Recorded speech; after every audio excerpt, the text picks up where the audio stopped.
ਅਗਲਾ ਲੇਖ ਹੈ ਬਰੈਂਪਟਨ ਦੀ ਸੈਰ। ਪੁਸਤਕਾਂ ਨਾਲੋਂ ਚੰਗਾ ਮਿੱਤਰ ਕਿਸੇ ਨੂੰ ਨਹੀਂ ਮਿਲ ਸਕਦਾ। ਮਨ ਪਰਚਾਵਾ ਕਰਨ ਤੇ ਜਾਣਕਾਰੀ ਵਧਾਉਣ ਲਈ ਇਹਨਾਂ ਤੋਂ ਉੱਤਮ ਸਾਧਨ ਕੋਈ ਨਹੀਂ। ਜੇ ਇਸ ਕਥਨ ਬਾਰੇ ਕੋਈ ਸ਼ੰਕਾ ਹੋਵੇ ਤਾਂ ਇਹ ਗੱਲ ਅਜ਼ਮਾ ਕੇ ਵੇਖੀ ਜਾ ਸਕਦੀ ਹੈ। ਪੁਸਤਕਾਂ ਤੁਹਾਡੇ ਨਾਲ ਗੱਲਾਂ ਕਰਦੀਆਂ ਨੇ, ਤੁਹਾਡੇ ਵੱਲੋਂ ਕੀਤੀਆਂ ਟਿੱਪਣੀਆਂ ਦਾ ਹੁੰਗਾਰਾ ਭਰਦੀਆਂ ਨੇ, ਤੁਹਾਡੇ ਜ਼ਿਹਨ 'ਚ ਉੱਭਰਦੇ ਹਰ ਕਿਸਮ ਦੇ ਅਣਗਿਣਤ ਸਵਾਲਾਂ ਦੇ ਢੁਕਵੇਂ ਤਸੱਲੀ ਬਖਸ਼ ਉੱਤਰ ਦੇਣ ਦੀ ਕਾਬਲੀਅਤ ਵੀ ਹੁੰਦੀ ਹੈ ਇਹਨਾਂ ਕੋਲ। ਜੀਵਨ ਦੇ ਕਿਸੇ ਵੀ ਪੜਾਅ ਤੇ ਕਿਸੇ ਵੀ ਹਾਲ ਵਿੱਚ ਇਹ ਤੁਹਾਨੂੰ ਇਕੱਲਿਆਂ ਨਹੀਂ ਛੱਡਣਗੀਆਂ। ਜੇ ਕਿਸੇ ਦਾ ਮਨ ਘੁੰਮਣ ਫਿਰਨ ਨੂੰ ਕਰਦਾ ਹੋਵੇ ਪਰ ਕਿਸੇ ਮਜਬੂਰੀ ਕਾਰਨ ਅਜਿਹਾ ਕਰਨ ਤੋਂ ਅਸਮਰਥ ਹੋਵੇ ਤਾਂ ਪੁਸਤਕਾਂ ਉਹਨੂੰ ਨਾਲ ਲੈ ਕੇ ਤੁਰ ਪੈਣਗੀਆਂ ਤੇ ਘਰ ਬੈਠੇ ਨੂੰ ਹੀ ਜਹਾਨ ਦੇ ਕਿਸੇ ਵੀ ਕੋਨੇ ਦੀ ਸੈਰ ਕਰਵਾ ਦੇਣਗੀਆਂ। ਇੱਕ ਚਮਤਕਾਰ ਤੋਂ ਘੱਟ ਤਾਂ ਨਹੀਂ ਨਾ ਇਹ ਬਾਤ। ਇੱਕ ਖਾਸ ਗੱਲ ਹੋਰ, ਆਪਣੇ ਵੱਲੋਂ ਕੀਤੀ ਉਦਾਰਤਾ ਦੇ ਬਦਲੇ 'ਚ ਤੁਹਾਡੇ ਤੋਂ ਕੋਈ ਆਸ ਵੀ ਨਹੀਂ ਰੱਖਦੀਆਂ। ਉਪਕਾਰ ਕਰਕੇ ਭੁੱਲ ਜਾਣ ਵਾਲੀ ਇੱਕ ਚੰਗੀ ਪੁਸਤਕ ਨੂੰ ਪੜ੍ਹ ਕੇ ਬੰਦਾ ਸਾਰੀ ਉਮਰ ਨਹੀਂ ਭੁੱਲਦਾ, ਸਗੋਂ ਮੁੜ ਮੁੜ ਪੜ੍ਹਨ ਨੂੰ ਮਨ ਹੁੰਦਾ ਹੈ। ਫਿਰ ਜਿਵੇਂ ਹਰ ਵਾਰ ਇਸ ਵਿੱਚੋਂ ਕੋਈ ਲੱਭਤ ਵੀ ਹੱਥ ਲੱਗ ਜਾਂਦੀ ਹੈ। ਅੱਜ ਕੱਲ੍ਹ ਬੜੇ ਦੁਰਲੱਭ ਹੋਏ ਸਕੂਨ ਦੇ ਟਿਕਾ ਸਹਿਜੇ ਹੀ ਪ੍ਰਾਪਤ ਹੋ ਜਾਂਦੇ ਹਨ, ਇੱਕ ਵਧੀਆ ਪੁਸਤਕ ਦਾ ਸਾਥ ਮਿਲ ਜਾਣ ਤੇ। ਦੱਸੋ ਫਿਰ ਕੌਣ ਨਹੀਂ ਚਾਹੇਗਾ ਅਜਿਹਾ ਭਰੋਸੇਯੋਗ ਸਾਥ। ਮੇਰੇ ਪਿਤਾ ਜੀ ਨੇ ਮਿਆਰੀ ਕਿਤਾਬਾਂ ਨਾਲ ਮੇਰੀ ਨਿੱਕੇ ਹੁੰਦੇ ਤੋਂ ਹੀ ਐਸੀ ਵਾਕਫੀਅਤ ਕਰਵਾਈ ਕਿ ਮੈਨੂੰ ਇਹਨਾਂ ਤੋਂ ਬਿਨਾਂ ਆਪਣਾ ਆਪ ਅਧੂਰਾ ਤੇ ਗੁਆਚਿਆ ਜਿਹਾ ਭਾਸਣ ਲੱਗ ਪੈਣਾ। ਇਹਨਾਂ ਤਿਲਿਸਮੀ ਮਿੱਤਰਾਂ ਨਾਲ ਨੇੜਤਾ ਆਏ ਦਿਨ ਸੰਘਣੀ ਹੁੰਦੀ ਗਈ। ਮਨ ਦੀ ਅਵਸਥਾ ਇਸ ਤਰ੍ਹਾਂ ਬਣ ਗਈ ਕਿ ਇੱਕ ਚੰਗੀ ਪੁਸਤਕ ਦਾ ਮਿਲ ਪੈਣਾ ਕਿਸੇ ਬੇਸ਼ਕੀਮਤ ਖਜ਼ਾਨੇ ਦੀ ਪ੍ਰਾਪਤੀ ਤੇ ਰੌਣਕ ਮੇਲੇ 'ਚ ਬੈਠੇ ਹੋਣ ਵਰਗਾ ਅਹਿਸਾਸ ਦੇ ਜਾਂਦਾ। ਹੋਰ ਕਿਸੇ ਵੀ ਚੀਜ਼ ਦੀ ਬਨਿਸਬਤ ਇੱਕ ਵਧੀਆ ਕਿਤਾਬ ਮੇਰੇ ਲਈ ਸਦਾ ਤੋਂ ਹੀ ਵਧੇਰੇ ਆਕਰਸ਼ਕ ਤੇ ਬਹੁਮੁੱਲੀ ਰਹੀ ਹੈ। ਇਨ ਬਿਨ ਹੀ ਹਾਲਤ ਅੱਜ ਵੀ ਬਰਕਰਾਰ ਹੈ ਤੇ ਮੈਂ ਸ਼ੁਕਰਗੁਜ਼ਾਰ ਵੀ ਬਹੁਤ ਹਾਂ ਇਸ ਸਾਰੇ ਕੁਝ ਦੇ ਲਈ। ਸਮੇਂ ਦੇ ਬੀਤਣ ਨਾਲ ਕਈ ਅਣਕਿਆਸੀਆਂ ਤਬਦੀਲੀਆਂ ਵੀ ਸਾਡੇ ਜੀਵਨ ਦਾ ਹਿੱਸਾ ਬਣਦੀਆਂ ਨੇ। ਪਹਿਲਾਂ ਮੈਂ ਕਦੀ ਸੋਚਿਆ ਵੀ ਨਹੀਂ ਸੀ, ਪਰ ਹੌਲੀ ਹੌਲੀ ਤਕਰੀਬਨ 2.5 ਦਹਾਕਿਆਂ ਤੋਂ ਮੈਨੂੰ ਆਪ ਵੀ ਕੁਝ ਨਾ ਕੁਝ ਲਿਖਦੇ ਰਹਿਣ ਦਾ ਸ਼ੌਕ ਪੈਦਾ ਹੋ ਗਿਆ। ਵੱਡਿਆਂ ਤੇ ਬੱਚਿਆਂ ਲਈ ਵੀ ਬਾਲ ਸਾਹਿਤ ਵਿੱਚ ਵਿਸ਼ੇਸ਼ ਤੌਰ ਤੇ ਰੁਚੀ ਇਸ ਲਈ ਹੈ ਕਿ ਬੱਚੇ ਸਾਡਾ ਭਵਿੱਖ ਨੇ ਤੇ ਜੋ ਪੜ੍ਹਨ ਸਮੱਗਰੀ ਉਹਨਾਂ ਨੂੰ ਅੱਜ ਦਿੱਤੀ ਜਾਂਦੀ ਹੈ ਉਹਨੇ ਕਾਫੀ ਹੱਦ ਤੱਕ ਉਹਨਾਂ ਦੀ ਸੋਚ, ਨਜ਼ਰੀਏ ਤੇ ਸਮਝੋ ਕਿ ਉਹਨਾਂ ਦੇ ਆਉਣ ਵਾਲੇ ਜੀਵਨ ਦੇ ਮਿਆਰ ਨੂੰ ਪ੍ਰਭਾਵਿਤ ਕਰਨਾ ਹੈ। ਹੁਣ ਇਹ ਆਮ ਹੀ ਮੰਨਿਆ ਜਾਂਦਾ ਹੈ ਕਿ ਬੱਚਿਆਂ ਦੇ ਲਈ ਉਹਨਾਂ ਦੇ ਹਾਣ ਦਾ ਮਿਆਰੀ ਤੇ ਰੌਚਕ ਸਾਹਿਤ ਲੋੜ ਤੋਂ ਘੱਟ ਸਿਰਜਿਆ ਜਾ ਰਿਹਾ ਹੈ। ਪਰ ਜਦੋਂ ਕੋਈ ਅਜਿਹੀ ਉਚਿਤ ਬਾਲ ਪੁਸਤਕ ਹੱਥ ਵਿੱਚ ਆ ਜਾਏ ਤਾਂ ਇੱਕ ਨਿਵੇਕਲੀ ਖੁਸ਼ੀ ਦੇ ਨਾਲ ਤਸੱਲੀ ਵੀ ਮਹਿਸੂਸ ਹੁੰਦੀ ਹੈ। ਕੁਝ ਇਸ ਤਰ੍ਹਾਂ ਦੇ ਭਾਵਾਂ ਨਾਲ ਓਤ-ਪੋਤ ਕਰ ਦਿੱਤਾ ਡਾਕਟਰ ਕਰਨੈਲ ਸਿੰਘ ਸੋਮਲ ਦੀ ਨਵੀਂ ਆਈ ਪੁਸਤਕ ਫੁੱਲਾਂ ਦਾ ਸ਼ਹਿਰ ਨੇ। ਡਾਕਟਰ ਸੋਮਲ ਦਾ ਨਾਂ ਕਿਸੇ ਜਾਣਕਾਰੀ ਦਾ ਮੁਹਤਾਜ ਨਹੀਂ। ਉਹਨਾਂ ਨੇ ਪੰਜਾਬੀ ਸਾਹਿਤ ਦੇ ਭਿੰਨ ਭਿੰਨ ਖੇਤਰਾਂ 'ਚ ਵਡਮੁੱਲਾ ਯੋਗਦਾਨ ਪਾਇਆ। ਹੱਥਲੀ ਪੁਸਤਕ ਫੁੱਲਾਂ ਦਾ ਸ਼ਹਿਰ ਇੱਕ ਸਫ਼ਰਨਾਮਾ ਹੈ ਬੱਚਿਆਂ ਦੇ ਲਈ। ਇਸ ਤਰ੍ਹਾਂ ਕੈਨੇਡਾ ਦੇ ਇੱਕ ਸ਼ਹਿਰ ਬਰੈਂਪਟਨ ਦੀ ਸੈਰ ਪਾਠਕਾਂ ਨੂੰ ਕਰਵਾਈ ਗਈ ਹੈ। ਮੇਰੀ ਜਾਣਕਾਰੀ ਮੁਤਾਬਕ ਤਾਂ ਇਹ ਪੰਜਾਬੀ ਭਾਸ਼ਾ ਵਿੱਚ ਬਾਲਾਂ ਦੇ ਲਈ ਲਿਖਿਆ ਗਿਆ ਪਹਿਲਾ ਸਫ਼ਰਨਾਮਾ ਹੈ ਤੇ ਇਸ ਤੱਥ ਸਦਕਾ ਪੁਸਤਕ ਹੋਰ ਵੀ ਵਿਸ਼ੇਸ਼ ਬਣ ਜਾਂਦੀ ਹੈ। ਬਾਲ ਸਾਹਿਤ ਦੇ ਖੇਤਰ 'ਚ ਸਮਝੋ ਇੱਕ ਨਵਾਂ ਮੀਲ ਪੱਥਰ ਸਥਾਪਿਤ ਕਰਨ ਵਾਲੀ ਗੱਲ। ਲੇਖਕ ਨੇ ਬਾਲਾਂ ਨਾਲ ਉਹਨਾਂ ਦੀ ਸੂਝ-ਬੂਝ ਦੇ ਅਨੁਸਾਰ ਸਾਦਾ ਢੰਗ ਨਾਲ ਬਾਤਾਂ ਕੀਤੀਆਂ ਹਨ ਤੇ ਗੱਲਾਂ-ਗੱਲਾਂ ਵਿੱਚ ਵੀ ਉਹ ਬਰੈਂਪਟਨ ਘੁੰਮ ਲੈਂਦੇ ਨੇ। ਮੁੱਢ ਹਵਾਈ ਜਹਾਜ਼ 'ਚ ਪਹਿਲੀ ਵਾਰ ਸਫ਼ਰ ਕਰਨ ਦੇ ਤਜਰਬੇ ਦੀ ਗੱਲ ਤੋਂ ਵੱਜਦਾ, ਫਿਰ ਪਤਾ ਹੀ ਨਹੀਂ ਲੱਗਦਾ ਕਿ ਪਾਠਕ ਬਰੈਂਪਟਨ ਵਿਚਲੇ ਇੱਕ ਸਕੂਲ ਤੇ ਲਾਇਬ੍ਰੇਰੀ ਬਾਰੇ ਕਿੰਨਾ ਕੁਝ ਜਾਣ ਲੈਂਦਾ। ਉੱਥੋਂ ਦੇ ਘਰਾਂ ਦੀ ਬਣਤਰ, ਝੀਲ, ਇੱਕ ਡੈਲਟਾ ਬਣਨ ਵਾਲੇ ਤੇ ਨਿਆਗਰਾ ਫਾਲਸ ਆਦਿ ਦੇ ਬਾਰੇ ਬਹੁਤ ਥੋੜੇ ਸ਼ਬਦਾਂ 'ਚ ਵਿਸਤ੍ਰਿਤ ਜਾਣਕਾਰੀ ਮਿਲ ਜਾਂਦੀ ਹੈ। ਬਰੈਂਪਟਨ ਦੇ ਲੋਕਾਂ ਦਾ ਰਹਿਣ ਸਹਿਣ, ਤੌਰ ਤਰੀਕੇ ਤੇ ਉਹਨਾਂ ਦੇ ਆਮ ਵਿਹਾਰ ਬਾਰੇ ਪੜ੍ਹ ਕੇ ਜਾਣਕਾਰੀ ਵਿੱਚ ਤਾਂ ਵਾਧਾ ਹੁੰਦਾ ਹੀ ਹੈ, ਪਰ ਨਾਲ ਹੀ ਇਹ ਸਭ ਕੁਝ ਪਾਠਕਾਂ ਦੇ ਲਈ ਪ੍ਰੇਰਨਾ ਸਰੋਤ ਵੀ ਬਣਦਾ ਹੈ। ਉਹਨਾਂ ਲੋਕਾਂ ਦੇ ਕਿਸੇ ਵੀ ਕੰਮ ਕਰਨ ਦੇ ਪ੍ਰਤੀ ਉਤਸ਼ਾਹ ਤੋਂ ਇੱਕ ਨਰੋਈ ਜੀਵਨ ਜਾਚ ਲਈ ਸੇਧ ਮਿਲਦੀ ਹੈ। ਕੈਨੇਡਾ ਵਾਸੀਆਂ ਦੀ ਰਹਿਣੀ ਬਹਿਣੀ 'ਚ ਸੋਚ ਸਲੀਕੇ ਨੂੰ ਕਿੰਨਾ ਮਹੱਤਵਪੂਰਨ ਸਥਾਨ ਹਾਸਲ ਹੈ, ਇਹ ਵੀ ਬਾਖੂਬੀ ਜਾਣਕਾਰੀ ਮਿਲਦੀ ਹੈ। ਸਦਾ ਇੱਕ ਅਨੁਸ਼ਾਸਨ 'ਚ ਰਹਿਣਾ, ਬਾਕੀ ਜੀਵਾਂ ਦੀਆਂ ਲੋੜਾਂ ਪ੍ਰਤੀ ਸੁਹਿਰਦ ਰਵੱਈਆ ਵੀ ਉੱਥੇ ਸਭਨਾਂ ਦੇ ਸੁਭਾਅ 'ਚ ਕੁਦਰਤੀ ਤੌਰ ਤੇ ਸ਼ਾਮਲ ਹੈ। ਇਹੋ ਜਿਹੀਆਂ ਖੂਬੀਆਂ ਹੀ ਤਾਂ ਕਿਸੇ ਥਾਂ ਨੂੰ ਸਵਰਗ ਬਣਾ ਛੱਡਦੀਆਂ ਹਨ। ਬਰੈਂਪਟਨ ਵਿੱਚ ਸੈਰ ਕਰਦਿਆਂ ਲੇਖਕ ਦਾ ਕੁਦਰਤ ਦੇ ਤੇ ਇਸ ਦੇ ਜੀਵਾਂ ਨਾਲ ਡੁੱਲ ਪੈਂਦਾ ਪਿਆਰ ਤੇ ਆਪਣੇ ਬਚਪਨ ਨੂੰ ਚਿਤਾਰਨਾ ਪਾਠਕ ਦੇ ਮਨ ਨੂੰ ਆਨੰਦਿਤ ਕਰਦਾ ਹੈ। ਚੰਗੇ ਬਾਲ ਸਾਹਿਤ ਲਈ ਲੋੜੀਂਦੇ ਸਾਰੇ ਗੁਣਾਂ ਨਾਲ ਭਰਪੂਰ ਇਹ ਪੁਸਤਕ ਹੈ, ਭਾਵੇਂ ਬੱਚਿਆਂ ਲਈ, ਪਰ ਵੱਡਿਆਂ ਦੁਆਰਾ ਇਹਨੂੰ ਪੜ੍ਹੇ ਜਾਣਾ ਵੀ ਇੱਕ ਬਹੁਤ ਰੌਚਕ ਜਾਣਕਾਰੀ ਭਰਪੂਰ ਤੇ ਪ੍ਰੇਰਨਾਤਮਕ ਤਜਰਬਾ ਹੋ ਨਿਬੜਦਾ ਹੈ ਤੇ ਇਹਨੂੰ ਦੁਬਾਰਾ ਪੜ੍ਹਨ ਨੂੰ ਮਨ ਕਰਦਾ ਹੈ। ਹਰ ਲਿਖਤ ਦੇ ਨਾਲ ਲੇਖਕ ਵੱਲੋਂ ਦਿੱਤੀ ਹੋਈ ਢੁਕਵੀਂ ਤਸਵੀਰ ਵੀ ਇਸ ਕਿਤਾਬ ਨੂੰ ਹੋਰ ਦਿਲਚਸਪ ਤੇ ਆਕਰਸ਼ਕ ਬਣਾਉਂਦੀ ਹੈ। ਕੁੱਲ ਮਿਲਾ ਕੇ 25 ਨਿੱਕੇ ਨਿੱਕੇ ਲੇਖਾਂ ਵਾਲੀ ਇਹ ਪੁਸਤਕ ਪੰਜਾਬੀ ਮਾਂ ਬੋਲੀ ਦੇ ਬਾਲ ਸਾਹਿਤ ਲਈ ਬਹੁਤ ਸ਼ਲਾਘਾਯੋਗ ਉਪਰਾਲਾ ਹੈ। ਫੁੱਲਾਂ ਦਾ ਸ਼ਹਿਰ ਅਸਲ 'ਚ ਹੁਣ ਮੇਰੀ ਨਿੱਜੀ ਲਾਇਬ੍ਰੇਰੀ ਦਾ ਇੱਕ ਮਹੱਤਵਪੂਰਨ ਤੇ ਜ਼ਿਕਰਯੋਗ ਹਿੱਸਾ ਬਣ ਕੇ ਉਹਦੀ ਸ਼ੋਭਾ ਵਧਾ ਰਹੀ ਹੈ। ਧੰਨਵਾਦ। ਅਗਲਾ ਲੇਖ ਹੈ ਸਰਵਰਕ ਲਈ ਫੋਟੋ ਦੀ ਤਲਾਸ਼। ਜਦੋਂ ਮੇਰੀ ਵਾਰਤਕ ਦੀ ਦੂਜੀ ਪੁਸਤਕ ਰੰਗਲੀ ਵਾਟ ਤੇ ਤੁਰਦਿਆਂ ਪ੍ਰਕਾਸ਼ਿਤ ਹੋਣ ਦਾ ਵੇਲਾ ਆਇਆ ਤਾਂ ਮਨ 'ਚ ਖਿਆਲ ਆਇਆ ਕਿ ਇਸ ਦੀ ਸਰਵਰਕ ਤੇ ਵੀ ਸਿਰਲੇਖ ਨਾਲ ਮੇਲ ਖਾਂਦੀ ਆਪਣੇ ਦੁਆਰਾ ਲਈ ਗਈ ਢੁਕਵੀਂ ਤਸਵੀਰ ਛਪਵਾਈ ਜਾਵੇ। ਕਿਸੇ ਰਾਹ ਜਾਂ ਪਗਡੰਡੀ ਦੇ ਕਿਨਾਰੇ ਖੜੇ ਫੁੱਲਾਂ ਵਾਲੇ ਰੁੱਖ ਜਾਂ ਝਾੜੀ ਦਾ ਚਿੱਤਰ ਮਨ ਨੂੰ ਜੱਚ ਰਿਹਾ ਸੀ ਤੇ ਇਸ ਤਰ੍ਹਾਂ ਮੁੱਢ ਵੱਜਿਆ ਕਿਸੇ ਉਚਿਤ ਅਤੇ ਫੱਬਵੇਂ ਦ੍ਰਿਸ਼ ਦੀ ਤਲਾਸ਼ ਦਾ। ਮੇਰੇ ਪਤੀ ਤੇ ਮੈਂ ਸ਼ਾਮ ਸਮੇਂ ਸੈਰ ਕਰਨ ਦਾ ਉਂਝ ਵੀ ਕਦੀ ਕਦਾਈ ਚਲੇ ਜਾਈਦਾ, ਪਰ ਇਸ ਮਕਸਦ ਪਿੱਛੇ ਅਸੀਂ ਕੁਝ ਹੋਰ ਨੇਮ ਨਾਲ ਜਾਣ ਬਾਰੇ ਸੋਚ ਲਿਆ। ਨਾਲ ਕੈਮਰਾ ਵੀ ਸਾਡੀ ਟੀਮ 'ਚ ਸ਼ਾਮਲ ਹੋ ਗਿਆ। ਪਹਿਲੇ ਦਿਨ ਇਸ ਮੁਹਿੰਮ ਤੇ ਜਾਣ ਲਈ ਅਸੀਂ ਇੱਕ ਵੱਡਾ ਜਿਹਾ ਪਾਰਕ ਚੁਣਿਆ। ਅਜੇ ਪਾਰਕ ਦੇ ਅੰਦਰ ਤਾਂ ਆਪੜੇ ਵੀ ਨਹੀਂ ਸੀ। ਉਹਦੇ ਬਾਹਰ ਹੀ ਗੇਟ ਕੋਲ ਜਿਵੇਂ ਸੰਤਰੀ ਬਣ ਕੇ ਇੱਕ ਗੁਲਮੋਹਰ ਦਾ ਰੁੱਖ ਖੜਾ ਸੀ। ਕੋਈ 3 ਕੁ ਦਹਾਕੇ ਤੋਂ ਵਾਕਫੀਅਤ ਹੈ ਇਸ ਰੁੱਖ ਨਾਲ। ਬੜੀ ਆਪਣੱਤ ਨਾਲ ਉਸ ਪੁੱਛਿਆ, ਕਿੱਧਰ ਜਾ ਰਹੇ ਹੋ? ਅੱਜ ਕੈਮਰਾ ਹੱਥ 'ਚ ਲੈ ਕੇ। ਕੋਈ ਤਸਵੀਰਾਂ ਖਿੱਚਣ ਦੀ ਯੋਜਨਾ ਬਣਾ ਕੇ ਆਏ ਹੋ? ਜਦੋਂ ਮੈਂ ਹਾਂ 'ਚ ਉੱਤਰ ਦਿੱਤਾ ਤਾਂ ਉਹਨੇ ਜਾਣਨਾ ਚਾਹਿਆ, ਕਿਵੇਂ ਦੀ ਫੋਟੋ ਲੈਣੀ ਜੇ? ਮੈਂ ਗੁਲਮੋਹਰ ਨੂੰ ਆਪਣੀ ਪੁਸਤਕ ਬਾਰੇ ਪੂਰੀ ਗੱਲ ਸੁਣਾ ਦਿੱਤੀ। ਉਹ ਅੱਗੋਂ ਖਿੜਕੇ ਆਖਦਾ, ਐ ਲਓ, ਮੈਂ ਤੁਹਾਡੇ ਸਾਹਮਣੇ ਐਨ ਤਿਆਰ ਖੜਾ, ਲਓ ਮੇਰੀ ਫੋਟੋ। ਮੈਂ ਇੱਕਦਮ ਹਿੱਲ ਹੋ ਕੇ ਖੜਾ ਹੋ ਜਾਣਾ। ਗੁਲਮੋਹਰ ਚਿਹਰੇ ਤੇ ਮੁਸਕਾਨ ਲਈ ਇੱਕ ਖਾਸ ਅੰਦਾਜ਼ 'ਚ ਖੜਾ ਹੋ ਗਿਆ। ਉਹਦੀ ਉਤਸੁਕਤਾ ਵੇਖਿਆ ਹੀ ਬਣਦੀ ਸੀ। ਫਿਰ ਉਹਨੇ 2-3 ਤਸਵੀਰਾਂ ਵੱਖੋ ਵੱਖਰੇ ਪਾਸਿਆਂ ਤੋਂ ਕਰਵਾਈਆਂ। ਗੁਲਮੋਹਰ ਦੇ ਸਹਾਇਕ ਰਵੱਈਏ ਨੇ ਮੈਨੂੰ ਬੜਾ ਪ੍ਰਭਾਵਿਤ ਕੀਤਾ। ਇਸ ਬਿਰਖ ਦਾ ਧੰਨਵਾਦ ਕਰਕੇ ਅਸੀਂ ਅੱਗੇ ਤੁਰ ਪਏ। ਜਿਵੇਂ ਹੀ ਪਾਰਕ 'ਚ ਦਾਖਲ ਹੋਏ, ਅੰਦਰਲੀ ਸੜਕ ਦੇ ਨਾਲ ਨਾਲ ਚਾਂਦਨੀ ਦੀਆਂ ਝਾੜੀਆਂ ਦੀ ਦੂਰ ਤੱਕ ਜਾਂਦੀ ਇੱਕ ਲੰਮੀ ਕਤਾਰ ਹਾਜ਼ਰ ਸੀ। ਤਾਰਿਆਂ ਵਰਗੇ ਅਣਗਿਣਤ ਫੁੱਲਾਂ ਨਾਲ ਲੱਦੀਆਂ ਝਾੜੀਆਂ ਦੀ ਸੁੰਦਰਤਾ ਤੇ ਇਹਨਾਂ ਵਿੱਚੋਂ ਆ ਰਹੀ ਨਿੰਮੀ ਖੁਸ਼ਬੂ ਨੂੰ ਪੂਰੀ ਤਰ੍ਹਾਂ ਬਿਆਨ ਕਰਨ ਲਈ ਤਾਂ ਕੋਈ ਅਰਸ਼ੀ ਭਾਸ਼ਾ ਹੀ ਢੁਕਵੀਂ ਹੋਏਗੀ ਸ਼ਾਇਦ। ਫਿਰ ਹਰ ਝਾੜੀ ਦੇ ਹੇਠਾਂ ਇਸ ਤੋਂ ਝੜ ਕੇ ਡਿੱਗੇ ਹੋਏ ਫੁੱਲਾਂ ਦਾ ਮਨਮੋਹਕ ਦ੍ਰਿਸ਼ ਆਪਣੀ ਇੱਕ ਵੱਖਰੀ ਹੀ ਬਾਤ ਪਾ ਰਿਹਾ ਸੀ। ਪ੍ਰਤੀਤ ਤਾਂ ਇਸ ਤਰ੍ਹਾਂ ਹੋਇਆ ਜਿਵੇਂ ਇਹਨਾਂ ਸਾਰੀਆਂ ਝਾੜੀਆਂ 'ਚ ਸੁੰਦਰਤਾ ਮੁਕਾਬਲਾ ਹੋਣ ਜਾ ਰਿਹਾ ਹੋਵੇ। ਜੇ ਕਿਤੇ ਸੱਚ ਹੀ ਅਜਿਹਾ ਵਾਪਰ ਰਿਹਾ ਹੁੰਦਾ ਤਾਂ ਕਿਸੇ ਜੱਜ ਨੂੰ ਕਾਫੀ ਮੁਸ਼ਕਿਲ ਪੇਸ਼ ਆ ਸਕਦੀ ਸੀ ਇਹਨਾਂ ਵਿੱਚੋਂ ਕੋਈ 3 ਜਾਂ 4 ਜੇਤੂ ਚੁਣਨ 'ਚ। ਚਾਂਦਨੀ ਨਾਲ ਵੀ ਪੁਰਾਣੀ ਦੋਸਤੀ ਹੋਣ ਕਾਰਨ ਇੱਕ ਝਾੜੀ ਨੇ ਖਬਰੇ ਕਿਵੇਂ ਪੁੱਛ ਲਿਆ, ਕੈਮਰਾ ਲਈ ਫਿਰਦੇ ਹੋ ਕਿ ਪੁਸਤਕ ਦੇ ਸਰਵਰਕ ਲਈ ਕੋਈ ਤਸਵੀਰ ਚਾਹੀਦੀ ਹੈ? ਮੇਰੀ ਹੈਰਾਨੀ ਦੀ ਹੱਦ ਨਾ ਰਹੀ ਇਹ ਪ੍ਰਸ਼ਨ ਸੁਣ ਕੇ। ਕਿੰਨੀ ਚੰਗੀ ਤਰ੍ਹਾਂ ਜਾਣਦੀ ਸੀ ਇਹ ਝਾੜੀ ਮੇਰੀਆਂ ਪਸੰਦਾਂ ਨੂੰ। ਇਹ ਤੁਸੀਂ ਕਿਵੇਂ ਜਾਣ ਲਿਆ? ਤੁਹਾਡੇ ਲਿਖਣ ਦੇ ਸ਼ੌਕ ਤੋਂ ਤਾਂ ਮੈਂ ਬਾਖੂਬੀ ਵਾਕਫ ਹਾਂ। ਮੇਰੇ ਬਾਰੇ ਵੀ ਤਾਂ ਤੁਸੀਂ ਇੱਕ ਰਚਨਾ ਲਿਖੀ ਸੀ ਪਿੱਛੇ ਜਿਹੀ।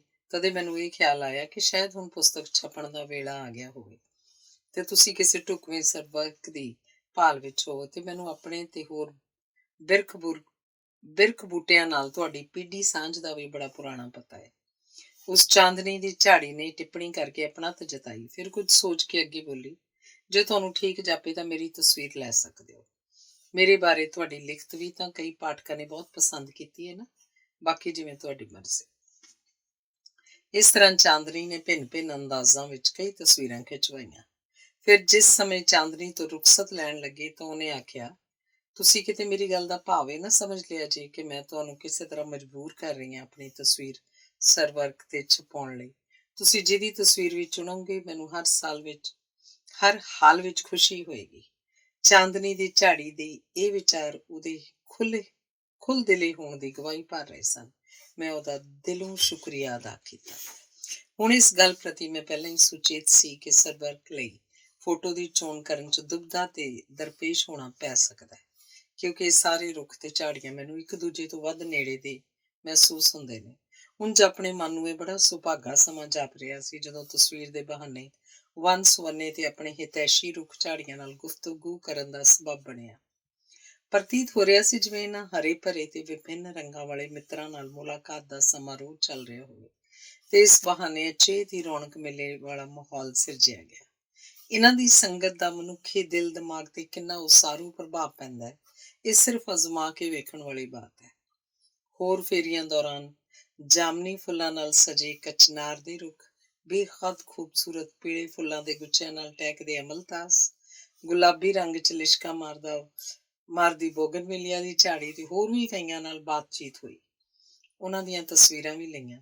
ਇਸੇ ਤਰ੍ਹਾਂ ਤੁਰੇ ਜਾਂਦਿਆਂ ਰਾਹ ਦੇ ਇੱਕ ਮੋੜ ਤੇ ਸੋਨ ਸੁਨਹਿਰੀ ਧੁੱਪ ਵਿੱਚ ਲਿਸ਼ਕਦੀ ਇੱਕ ਜਾਮਨੀ ਲਾਲ ਫੁੱਲਾਂ ਨਾਲ ਭਰੀ ਪਗੋਟਾ ਦੀ ਝਾੜੀ, ਪੁਲਮੇਰੀ ਐਲਬਾ, ਖੜੀ ਸੀ।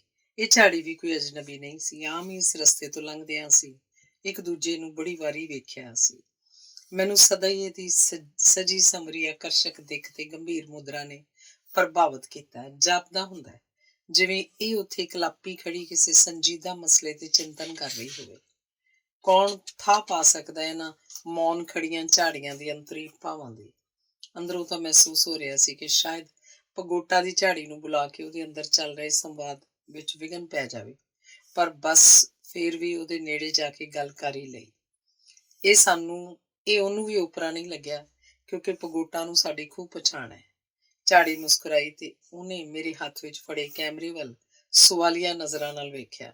ਜਦੋਂ ਮੈਂ ਸਾਰੀ ਗੱਲ ਉਹਨੂੰ ਦੱਸੀ ਤਾਂ ਝਾੜੀ ਨੇ ਪੁੱਛਿਆ, ਤੁਸੀਂ ਮੇਰੇ ਬਾਰੇ ਅੱਜ ਤੱਕ ਕੋਈ ਰਚਨਾ ਤਾਂ ਨਹੀਂ ਲਿਖੀ ਨਾ?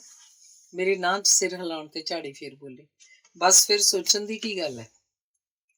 ਤੁਸੀਂ ਇੰਜ ਕਰੋ ਨਾ, ਕਿਸੇ ਦੇ ਬਾਰੇ ਰਚਨਾ ਲਿਖ ਦਿਓ, ਕਿਸੇ ਦੀ ਤਸਵੀਰ ਪੁਸਤਕ ਦੇ ਸਰਵਰਤ ਤੇ ਛਪਾ ਲਓ, ਜਿੰਨਾ ਤੁਹਾਡਾ ਸਾਡੇ ਸਾਰਿਆਂ ਨਾਲ ਲਗਾਓ ਹੈ। ਮੇਰੇ ਖਿਆਲ ਨਾਲ ਤਾਂ ਵਧੀਆ ਰਹੇਗਾ ਅਜਿਹਾ ਕਰਨਾ। ਇਹ ਸ਼ਬਦ ਬੋਲ ਕੇ ਪਗੋਟਾ ਦੀ ਝਾੜੀ ਨੇ ਗੌਰ ਨਾਲ ਮੇਰੇ ਵੱਲ ਤੱਕਿਆ। ਪਗੋਟਾ ਦੀ ਇਸ ਸਾਦ ਮੁਰਾਦੀ ਪਰ ਸੰਜੀਦਗੀ ਨਾਲ ਕੀਤੀ ਟਿੱਪਣੀ ਤੇ ਇੱਕਦਮ ਮੈਨੂੰ ਹਾਸਾ ਆ ਗਿਆ। ਪਰ ਜਿੰਨਾ ਚਾਅ ਤੇ ਆਸ ਉਹਦੇ ਹਾਵ ਭਾਵ ਉਸ ਸਮੇਂ ਪ੍ਰਗਟ ਕਰ ਰਹੇ ਸਨ, ਅਸੀਂ ਉਹਦੀਆਂ 2-3 ਤਸਵੀਰਾਂ ਲਈਆਂ ਅਲੱਗ-ਅਲੱਗ ਅੰਦਾਜ਼ਾਂ ਵਿੱਚ। ਪਗੋਟਾ ਨੂੰ ਤਾਂ ਫੋਟੋ ਕਰਵਾਉਣ ਦੀ ਖੁਸ਼ੀ ਇੰਨੀ ਸੀ ਕਿ ਇਸ ਗੱਲ ਨੇ ਉਹਦਾ ਚਿਹਰਾ ਹੋਰ ਲਿਸ਼ਕਣ ਲਾ ਦਿੱਤਾ। ਉਦੋਂ ਲਈਆਂ ਸਾਰੀਆਂ ਤਸਵੀਰਾਂ ਇੱਕ ਦੂਜੀ ਤੋਂ ਵੱਧ ਦਿਲ ਖਿੱਚਵੀਆਂ ਸਨ। ਵਾਪਸੀ ਸਮੇਂ ਅਸੀਂ ਮੁੜ ਉਹਨਾਂ ਚਾਂਦਨੀ ਦੀਆਂ ਝਾੜੀਆਂ ਕੋਲ ਚਲੇ ਗਏ, ਜਿਨ੍ਹਾਂ ਦੀਆਂ ਫੋਟੋਆਂ ਇੱਕ ਦਿਨ ਪਹਿਲਾਂ ਲਈਆਂ ਸਨ। ਮੈਂ ਚਾਂਦਨੀ ਦੀ ਇੱਕ ਝਾੜੀ ਨੂੰ ਪਗੋਟਾ ਨਾਲ ਹੋਈ ਸਾਰੀ ਵਾਰਤਾਲਾਪ ਦਾ ਇੰਨ ਬਿੰਨ ਵੇਰਵਾ ਦੇ ਦਿੱਤਾ। ਚਾਂਦਨੀ ਨੇ ਕੁਝ ਪਲ ਸੋਚ ਕੇ ਆਖਿਆ, ਵੈਸੇ ਗੱਲ ਪਗੋਟਾ ਦੀ ਬਿਲਕੁਲ ਠੀਕ ਹੈ। ਤੁਸੀਂ ਉਸੇ ਦੀ ਤਸਵੀਰ ਨੂੰ ਆਪਣੀ ਪੁਸਤਕ ਦੇ ਸਰਵਰਕ ਦੀ ਸ਼ੋਭਾ ਬਣਾਉਣ ਦਾ ਮੌਕਾ ਦਿਓ। ਮੈਨੂੰ ਤਾਂ ਆਪ ਇਸ ਗੱਲ ਵਿੱਚ ਖੁਸ਼ੀ ਹੋਏਗੀ। ਇਸ ਸਮੇਂ ਚਾਂਦਨੀ ਸਖਾਵਤ ਦੀ ਜਿਉਂਦੀ ਜਾਗਦੀ ਮੂਰਤ ਭਾਸ ਰਹੀ ਸੀ। ਉਹਦੇ ਇਸ ਇਜ਼ਹਾਰ ਨੇ ਮੇਰੇ ਮਨ ਦਾ ਬੋਝ ਵੀ ਕੁਝ ਹਲਕਾ ਕਰ ਦਿੱਤਾ। ਅਗਲੇ ਦਿਨ ਉਚੇਚੇ ਤੌਰ ਤੇ ਗੁਲਮੋਹਰ, ਅਮਲਤਾਸ, ਕਚਨਾਰ, ਬੋਗਨਵਿਲੀਆ ਸਭਨਾਂ ਕੋਲ ਜਾ ਕੇ ਉਹਨਾਂ ਨਾਲ ਮੈਂ ਪਗੋਟਾ ਦੀ ਝਾੜੀ ਵਾਲੀ ਗੱਲ ਸਾਂਝੀ ਕੀਤੀ। ਮੈਂ ਉਹਨਾਂ ਦੇ ਵਿਚਾਰ ਜਾਣਨ ਲਈ ਉਤਾਵਲੀ ਸਾਂ। ਮੇਰੇ ਅਚੰਭੇ ਦੀ ਕੋਈ ਸੀਮਾ ਨਹੀਂ ਸੀ ਜਦੋਂ ਇਹਨਾਂ ਸਾਰਿਆਂ ਨੇ ਚਾਂਦਨੀ ਵਾਲੇ ਜਜ਼ਬਾਤ ਪ੍ਰਗਟਾਏ ਤੇ ਪਗੋਟਾ ਦੀ ਦਲੀਲ ਦੀ ਪ੍ਰੋੜਤਾ ਕੀਤੀ। ਇਹਨਾਂ ਸਾਰਿਆਂ ਪ੍ਰਤੀ ਆਭਾਰ ਪ੍ਰਗਟ ਕਰਨ ਸਮੇਂ ਮੈਨੂੰ ਕੋਈ ਢੁਕਵੇਂ ਲਫ਼ਜ਼ ਹੀ ਨਾ ਸੁਝਣ। ਇਹ ਤਾਂ ਆਸ ਨਾਲੋਂ ਕਿਤੇ ਸੌਖਾ ਕੰਮ ਹੋ ਗਿਆ। ਇਹਨਾਂ ਸਾਰੇ ਰੁੱਖਾਂ ਝਾੜੀਆਂ ਦਾ ਇੱਕ ਦੂਜੇ ਦੇ ਪ੍ਰਤੀ ਸਤਿਕਾਰ ਤੇ ਉਦਾਰਤਾ ਵਾਲਾ ਵਿਹਾਰ ਰਸ਼ਕ ਕਰਨ ਯੋਗ ਹੋ ਨਿਬੜਿਆ ਤੇ ਪਗੋਟਾ ਦੀ ਚੋਣ ਹੋ ਜਾਣ ਨਾਲ ਮੇਰੀ ਪੁਸਤਕ ਦੇ ਸਰਵਰਕ ਲਈ ਫੋਟੋ ਦੀ ਤਲਾਸ਼ ਵੀ ਮੁਕੰਮਲ ਹੋ ਗਈ। ਧੰਨਵਾਦ। ਅਗਲਾ ਲੇਖ ਹੈ, ਵਗਦੀ ਰਹਿ ਇਹ ਸੀਤ ਹਵਾ। ਜਿੰਨੀ ਠੰਡ ਅੱਜ ਕੱਲ੍ਹ ਪੈ ਰਹੀ ਹੈ, ਆਪਣੇ ਆਪ ਤੇ ਤਾਂ ਹਰ ਕੋਈ ਇਸ ਨੂੰ ਹੰਢਾ ਹੀ ਰਿਹਾ ਹੈ, ਪਰ ਅਖਬਾਰਾਂ ਦੀਆਂ ਸੁਰਖੀਆਂ ਵੀ ਇਸ ਤੱਥ ਦੀ ਪੁਸ਼ਟੀ ਬਾਖੂਬੀ ਕਰਦੀਆਂ ਨਜ਼ਰ ਪੈਂਦੀਆਂ ਹਨ। ਉੱਤਰੀ ਭਾਰਤ ਵਿੱਚ ਸੀਤ ਲਹਿਰ ਦਾ ਕਹਿਰ, ਠੰਡ ਦਾ ਪ੍ਰਕੋਪ ਜਾਰੀ, ਕੜਾਕੇ ਦੀ ਸਰਦੀ ਦੀ ਜਕੜ ਬਰਕਰਾਰ ਆਦਿ ਵਰਗੇ ਵਾਕੰਸ਼ ਸ਼ਾਮ ਹੀ ਪੜ੍ਹਨ ਨੂੰ ਮਿਲਦੇ ਹਨ। ਫਿਰ ਇਹ ਗੱਲ ਵੀ ਹੈ ਕਿ ਅਜਿਹੀਆਂ ਟਿੱਪਣੀਆਂ ਕੇਵਲ ਪੜ੍ਹਨ ਜਾਂ ਛਪਣ ਤੱਕ ਸੀਮਤ ਨਹੀਂ। ਜਦੋਂ ਵੀ ਕੋਈ ਦੋ ਜਣੇ ਮਿਲ ਪੈਣ ਜਾਂ ਫੋਨ ਤੇ ਗੱਲ ਹੋਵੇ, ਇਸ ਠੁਰ ਵਾਲੇ ਮੌਸਮ ਦੀ ਚਰਚਾ ਹੋਣੀ ਲਾਜ਼ਮੀ ਹੈ। ਹਰ ਕੋਈ ਆਪਣੇ ਤਰੀਕੇ ਤੇ ਅੰਦਾਜ਼ ਨਾਲ ਇਸ ਦੀ ਤੀਬਰਤਾ ਦਾ ਬਿਆਨ ਕਰਦਾ ਹੈ। ਢੇਰ ਕੱਪੜੇ ਲੱਦੇ ਹੋਏ ਨੇ, ਪਰ ਫਿਰ ਵੀ ਇੰਨੀ ਠੰਡ, ਰਜ਼ਾਈ ਚੋਂ ਨਿਕਲਣ ਨੂੰ ਦਿਲ ਹੀ ਨਹੀਂ ਕਰਦਾ। ਇਸ ਮੌਸਮ ਵਿੱਚ ਤਾਂ ਹੱਡੀਆਂ ਤੱਕ ਠਰੀਆਂ ਪਈਆਂ ਨੇ ਵਰਗੇ ਹੋਰ ਵੰਨ ਸੁਵੰਨੇ ਵਿਚਾਰ ਸੁਣਨ ਨੂੰ ਮਿਲਦੇ ਹਨ। ਹਰ ਸਾਲ ਇਹਨਾਂ ਦਿਨਾਂ 'ਚ ਆਮ ਹੀ ਇਹ ਵੀ ਕਿਹਾ ਜਾਂਦਾ ਹੈ ਕਿ ਜਿੰਨੀ ਠੰਡ ਇਸ ਵਾਰ ਪੈ ਰਹੀ ਹੈ, ਇੰਨੀ ਸ਼ਾਇਦ ਹੀ ਪਹਿਲਾਂ ਕਦੇ ਪਈ ਹੋਵੇ। ਜਾਪਦਾ ਜਿਵੇਂ ਬੰਦਾ ਆਪਣੀ ਯਾਦ ਸ਼ਕਤੀ ਤੇ ਵੀ ਪੂਰਾ ਭਰੋਸਾ ਨਹੀਂ ਕਰ ਸਕਦਾ। ਇਸ ਹੱਡ ਚੀਰਵੀਂ ਠੰਡ ਦਾ ਮੁਕਾਬਲਾ ਕਰਨ ਲਈ ਅੱਗ ਬਾਲ ਕੇ ਸੇਕਣ, ਬਿਜਲਈ ਹੀਟਰਾਂ ਦੀ ਵਰਤੋਂ ਕਰਨ ਜਾਂ ਹੋਰ ਕਈ ਅਜਿਹੇ ਸਾਧਨਾਂ ਦਾ ਸਹਾਰਾ ਲਿਆ ਜਾਂਦਾ ਹੈ। ਭਾਂਤ-ਭਾਂਤ ਦੀਆਂ ਸਹੂਲਤਾਂ ਦੇ ਬਾਵਜੂਦ ਸ਼ਾਇਦ ਹੀ ਕੋਈ ਇਹ ਦਾਅਵਾ ਕਰ ਸਕੇ ਕਿ ਉਹਨੇ ਠੰਡ ਦੇ ਅਸਰ ਨੂੰ ਨਕਾਰਾ ਕਰਨ 'ਚ ਕਾਮਯਾਬੀ ਹਾਸਲ ਕਰ ਲਈ ਹੈ। ਸੀਤ ਹਵਾ ਬੰਦੇ ਨੂੰ ਧੁਰ ਅੰਦਰ ਤੱਕ ਸੁੰਨ ਕਰਨ ਦੀ ਸਮਰੱਥਾ ਰੱਖਦੀ ਹੈ। ਚੰਗਾ ਭਲਾ ਬੰਦਾ ਸੁੰਗੜਿਆ ਜਿਹਾ ਫਿਰੇਗਾ ਇਹਦੀ ਮੌਜੂਦਗੀ ਵਿੱਚ। ਠੰਡ ਦੀ ਤਾਕਤ ਨੂੰ ਸਲਾਮ। ਅੰਗਰੇਜ਼ੀ ਦੇ ਪ੍ਰਸਿੱਧ ਨਾਟਕਕਾਰ ਵਿਲੀਅਮ ਸ਼ੇਕਸਪੀਅਰ ਨੇ ਕੁਝ ਸਤਰਾਂ ਇਸੇ ਹੱਡ ਚੀਰਵੀਂ ਠੰਡੀ ਹਵਾ ਦੀ ਸ਼ਕਤੀ ਨੂੰ ਸਵੀਕਾਰਦਿਆਂ ਇਹਨੂੰ ਸੰਬੋਧਿਤ ਹੋ ਕੇ ਆਖੀਆਂ ਹਨ, ਜਿਨ੍ਹਾਂ ਦਾ ਪੰਜਾਬੀ 'ਚ ਭਾਵ ਕੁਝ ਇਸ ਤਰ੍ਹਾਂ ਹੋਏਗਾ। ਵਗਦੀ ਰਹਿ ਐ ਸੀਤ ਹਵਾ ਤੂੰ ਵਗਦੀ ਰਹਿ, ਕਿਸੇ ਅਕਿਰਤ ਕਣ ਜਿੰਨੀ ਤਾਂ ਨਹੀਂ ਤੂੰ ਬੇਰਹਿਮ, ਭਾਵੇਂ ਤੇਰਾ ਝੋਂਕਾ ਹੁੰਦਾ ਹੈ ਅਸਹਿ, ਪਰ ਅਦ੍ਰਿਸ਼ਟ ਹੈ ਤੂੰ, ਇੰਨੇ ਤਿੱਖੇ ਨਹੀਂ ਹਨ ਦੰਦ ਤੇਰੇ। ਬੱਚੇ, ਵੱਡੇ ਤੇ ਬੁੱਢੇ ਸਾਰੇ ਇਹਦਾ ਅਸਰ ਕਬੂਲਦੇ ਹਨ ਤੇ ਇਸ ਤੋਂ ਬਚਣ ਦੇ ਉਪਰਾਲੇ ਕਰਨ ਦੇ ਆਹਰ 'ਚ ਹੁੰਦੇ ਨੇ। ਇਸ ਤੋਂ ਸ਼ਿਕਾਇਤਾਂ ਵੀ ਬਹੁਤ ਹੁੰਦੀਆਂ ਨੇ ਬੜਿਆਂ ਨੂੰ, ਪਰ ਫਿਰ ਵੀ ਘਰ ਦੇ ਬਾਹਰ ਤੇ ਅੰਦਰ ਦੀ ਠੰਡ ਦੇ ਫਰਕ ਨੂੰ ਤਾਂ ਹਰ ਇੱਕ ਨੇ ਮਹਿਸੂਸ ਕੀਤਾ ਹੋਏਗਾ। ਇਸ ਗੱਲ ਤੋਂ ਮੈਨੂੰ 4 ਦਹਾਕੇ ਪਹਿਲਾਂ ਪੜ੍ਹੇ ਨਾਰਮਨ ਮੈਕਕਿਨਲ ਦੇ ਅੰਗਰੇਜ਼ੀ ਨਾਟਕ ਪਾਦਰੀ ਦੇ ਮੋਮਬੱਤੀ ਦਾਨ ਦਾ ਖਿਆਲ ਆ ਗਿਆ। ਠੰਡ ਦੇ ਸੰਦਰਭ ਵਿੱਚ ਪਾਦਰੀ ਦੀ ਕਹੀ ਹੋਈ ਗੱਲ ਬੜੀ ਅਰਥਪੂਰਨ ਜਾਪਦੀ ਹੈ। ਨਾਟਕ ਵਿੱਚ ਪਾਦਰੀ ਨੂੰ ਕੜਾਕੇ ਦੀ ਠੰਡ ਵਿੱਚ ਕਿਸੇ ਕੰਮ ਲਈ ਘਰੋਂ ਬਾਹਰ ਜਾਣਾ ਪਿਆ। ਜਦੋਂ ਵਾਪਸ ਘਰ ਦੇ ਅੰਦਰ ਆਉਂਦਾ ਤਾਂ ਦਾਖਲ ਹੁੰਦੇ ਹੀ ਅੰਦਰਲੀ ਗਰਮਾਇਸ਼ ਨੂੰ ਮਹਿਸੂਸ ਕਰਦਾ ਆਖਦਾ ਹੈ, ਘਰ ਅੰਦਰਲੇ ਨਿੱਘ ਦਾ ਮੁੱਲ ਬੰਦਾ ਪਹਿਲਾਂ ਬਾਹਰਲੀ ਠੰਡ ਵਿੱਚ ਜਾ ਕੇ ਹੀ ਪਾ ਸਕਦਾ ਹੈ। ਅੰਤੇਕਰਨ ਵਿੱਚ ਜਦੋਂ ਉਪਰੋਕਤ ਸਾਰੇ ਖਿਆਲ ਹਲਚਲ ਮਚਾਈ ਬੈਠੇ ਸਨ ਤਾਂ ਅਚਾਨਕ ਸੰਘਣੀ ਧੁੰਦ ਨਾਲ ਲੁਕਣ ਮਿੱਟੀ ਖੇਡਦਾ ਸੂਰਜ ਇਸ ਤੇ ਜਿੱਤ ਪਾ ਕੇ ਵਿੱਚ ਵਿਚਾਲੇ ਖਿੜਕੀ ਤੋਂ ਪਾਰ ਲਿਸ਼ਕਾ ਮਾਰਦਾ ਦਿਖਾਈ ਦਿੱਤਾ। ਇੱਕਦਮ ਆਪਣੀ ਨਿੱਕੀ ਜਿਹੀ ਬਗੀਚੀ 'ਚ ਲੱਗੇ ਫੁੱਲ ਬੂਟਿਆਂ ਦਾ ਧਿਆਨ ਆਇਆ। ਸੋਚਿਆ ਨਾ ਸਾਰਿਆਂ ਦਾ ਬਾਹਰ ਨਿਕਲ ਕੇ ਹਾਲ ਚਾਲ ਤਾਂ ਪੁੱਛਾਂ। ਇਹ ਤਾਂ ਸਾਰੀਆਂ ਧੁੰਦਾਂ, ਕੜਾਕੇ ਦੀ ਸਰਦੀ ਤੇ ਬਰਫੀਲੀਆਂ ਹਵਾਵਾਂ ਦਿਨੇ ਰਾਤੀ ਬਾਹਰ ਖੁੱਲੇ ਅਸਮਾਨ ਹੇਠਾਂ ਹੰਡਾਉਂਦੇ ਪਏ ਨੇ। ਪਰ ਇਹ ਕੀ, ਜਿਵੇਂ ਬਗੀਚੀ 'ਚ ਪੈਰ ਰੱਖਿਆ ਉੱਥੇ ਆਸ ਦੇ ਐਨ ਵਿਪਰੀਤ ਬੜਾ ਖੁਸ਼ਨੁਮਾ ਨਜ਼ਾਰਾ ਸੀ। ਉਹ ਇੰਜ ਖਿੜੇ ਹੋਏ ਖੜੇ ਸਨ ਜਿਵੇਂ ਉਹਨਾਂ ਕੋਈ ਨੱਚਣ ਗਾਉਣ ਦਾ ਪ੍ਰੋਗਰਾਮ ਆਯੋਜਿਤ ਕੀਤਾ ਹੋਵੇ ਤੇ ਸਾਰੇ ਉਚੇਚੇ ਤੌਰ ਤੇ ਬਣ ਫੱਬ ਕੇ ਆਏ ਹੋਣ। ਖਬਰੇ ਵਿਚਾਰ ਕਿਵੇਂ ਮਨ 'ਚ ਆ ਗਿਆ ਕਿ ਫੁੱਲ ਪੌਦੇ ਵੀ ਕਈ ਗਿਲੇ ਸ਼ਿਕਵੇ ਲਈ ਬੈਠੇ ਹੋਣਗੇ ਤੇ ਚਲੋ ਸ਼ਾਇਦ ਉਹਨਾਂ ਨੂੰ ਮੇਰੇ ਨਾਲ ਇਹਨਾਂ ਦੀ ਚਰਚਾ ਕਰਨਾ ਚੰਗਾ ਲੱਗੇ। ਮੈਂ ਤਾਂ ਜੀ ਇਹਨਾਂ ਹਸੂ ਕਰਦੇ ਜੋਬਨ ਮੱਤੇ ਪੁਸ਼ਪਾਂ ਤੇ ਪੌਦਿਆਂ ਦੇ ਤੌਰ ਤਰੀਕਿਆਂ ਬਾਰੇ ਸੋਚਣ 'ਚ ਵਿਅਸਤ ਸਾਂ ਕਿ ਕੋਲ ਹੀ ਖੜੇ ਪੀਲੇ ਗੁਲਦੌਦੀ ਦੇ ਫੁੱਲਾਂ ਨਾਲ ਲੱਦੇ ਬੂਟੇ ਨੇ ਮੈਨੂੰ ਬੁਲਾ ਲਿਆ। ਅੱਜ ਕੱਲ੍ਹ ਬਹੁਤ ਘੱਟ ਨਜ਼ਰ ਆਉਂਦੇ ਹੋ। ਠੰਡ ਕਿੰਨੀ ਪੈਂਦੀ ਪਈ ਹੈ, ਇੰਨੀ ਧੁੰਦ, ਬਾਹਰ ਨਿਕਲਣ ਨੂੰ ਦਿਲ ਹੀ ਨਹੀਂ ਕਰਦਾ। ਤੁਸੀਂ ਪਤਾ ਨਹੀਂ ਕਿਵੇਂ ਜਰਦੇ ਹੋ ਇੰਨੇ ਔਖੇ ਹਾਲਾਤ। ਐ ਲਓ, ਸਾਡੇ ਲਈ ਤਾਂ ਜੀਵਨ ਦੀ ਇੱਕ ਰੌਚਕ ਚੁਣੌਤੀ ਜਿਹਾ ਹੈ। ਇਸ ਲਈ ਸਭ ਕੁਝ ਚੰਗਾ ਹੀ ਚੰਗਾ। ਗੁਲਦੌਦੀ ਦੇ ਢੇਰ ਸਾਰੇ ਫੁੱਲਾਂ ਨਾਲ ਭਰੇ ਬੂਟੇ ਨੇ ਆਪਣੇ ਖੇੜੇ ਦਾ ਰਾਜ਼ ਸਾਂਝਾ ਕੀਤਾ। ਉਹਦੇ ਕੋਲ ਹੀ ਚਿੱਟੇ ਤੇ ਗੁਲਾਬੀ ਰੰਗ ਦੇ ਫੁੱਲਾਂ ਵਾਲੇ ਫਲੌਕਸ ਦੇ ਕਈ ਬੂਟੇ ਮਹਿਕਣ ਟਹਿਕਣ ਲੱਗੇ ਹੋਏ ਸਨ। ਉਹਨਾਂ ਦੀ ਆਪਣੀ ਨਿਵੇਕਲੀ ਸੁੰਦਰਤਾ ਸੀ। ਉਹਨਾਂ ਨੇ ਗੁਲਦੌਦੀ ਦੀ ਪ੍ਰੌੜਤਾ ਕਰਦਿਆਂ ਆਖਿਆ, ਅਸੀਂ ਤਾਂ ਇਸ ਜੀਵਨ ਲਈ ਬੜੇ ਸ਼ੁਕਰਗੁਜ਼ਾਰ ਹਾਂ। ਉਂਝ ਵੀ ਕੁਦਰਤ ਨੇ ਸਾਨੂੰ ਖੇੜਾ ਵੰਡਣ ਲਈ ਹੀ ਤਾਂ ਬਣਾਇਆ ਹੈ, ਫਿਰ ਹਰ ਹਾਲ 'ਚ ਖੁਸ਼ ਰਹਿਣਾ ਤਾਂ ਸਾਡਾ ਫਰਜ਼ ਵੀ ਬਣ ਜਾਂਦਾ ਹੈ ਨਾ। ਮੈਂ ਤਾਂ ਦੰਗ ਰਹਿ ਗਈ ਫਲੌਕਸ ਦੇ ਮੂੰਹੋਂ ਇੰਨੀ ਗੰਭੀਰ ਟਿੱਪਣੀ ਸੁਣ ਕੇ। ਨੇੜੇ ਹੀ ਖੜੇ ਗੁਲਾਬੀ ਰੰਗ ਦੇ ਫੁੱਲਾਂ ਵਾਲੇ ਗੁਲਦੌਦੀ ਦੇ ਪੌਦੇ ਨੇ ਮੁਸਕਰਾ ਕੇ ਮੇਰੇ ਵੱਲ ਵੇਖਿਆ ਤੇ ਕਿਹਾ, ਜੋ ਫਲੌਕਸ ਨੇ ਹੁਣੇ ਤੁਹਾਨੂੰ ਦੱਸਿਆ ਹੈ ਉਸ ਤੇ ਹੈਰਾਨ ਹੋਣ ਦੀ ਕੋਈ ਗੱਲ ਨਹੀਂ। ਅਸੀਂ ਸਾਰੇ ਤਾਂ ਜੀਵਨ ਨੂੰ ਇੱਕ ਉਤਸਵ ਤੇ ਨਾਯਾਬ ਮੌਕਾ ਜਾਣ ਕੇ ਬਤੀਤ ਕਰਦੇ ਹਾਂ। ਕੁਦਰਤ ਦੇ ਕਾਨੂੰਨ ਤੋੜਨ ਵਿੱਚ ਸਾਡਾ ਉੱਕਾ ਹੀ ਵਿਸ਼ਵਾਸ ਨਹੀਂ। ਇਹ ਸੀਤ ਹਵਾਵਾਂ ਤਾਂ ਸਾਡੇ ਇਰਾਦੇ ਨੂੰ ਪਕੇਰਾ ਕਰਨ 'ਚ ਸਹਾਈ ਹੁੰਦੀਆਂ ਤੇ ਮੰਜ਼ਿਲ ਵੱਲ ਹੋਰ ਤਕੜੇ ਹੋ ਕੇ ਵਧਣ ਲਈ ਪ੍ਰੇਰਦੀਆਂ ਨੇ। ਸੰਤਰੀ ਰੰਗ ਦੇ ਨਿੱਕੇ ਨਿੱਕੇ ਬਟਨ ਗੁਲਦੌਦੀਆਂ ਦੇ ਫੁੱਲਾਂ ਲੱਦੇ ਬੂਟੇ ਨੇ ਆਖਿਆ, ਜੋ ਸਾਹਮਣੇ ਕੋਨੇ 'ਚ ਰੱਖੇ ਗੁਲਦੌਦੀ ਦੇ ਗਮਲਿਆਂ 'ਚੋਂ ਇੱਕ ਵਿੱਚ ਲੱਗਿਆ ਹੋਇਆ ਸੀ। ਇਹਨਾਂ ਫੁੱਲਾਂ ਨੂੰ ਵੇਖ ਕੇ ਇੰਝ ਜਾਪਦਾ ਸੀ ਜਿਵੇਂ ਕੁਦਰਤ ਨੇ ਰੂਹ ਤੇ ਸਰੂਰ ਲਿਆਉਣ ਲਈ ਖਾਸ ਗੁਲਦਸਤਾ ਤਿਆਰ ਕੀਤਾ ਹੋਵੇ। ਉਪਰੋਕਤ ਟਿੱਪਣੀ ਸੁਣ ਕੇ ਸਾਹਮਣੀ ਕਿਆਰੀ 'ਚ ਖੜੀ ਪੀਲੇ ਗੁਲਾਬ ਦੇ ਫੁੱਲਾਂ ਵਾਲੀ ਝਾੜੀ ਖਿੜਖਿੜ ਹੱਸੀ।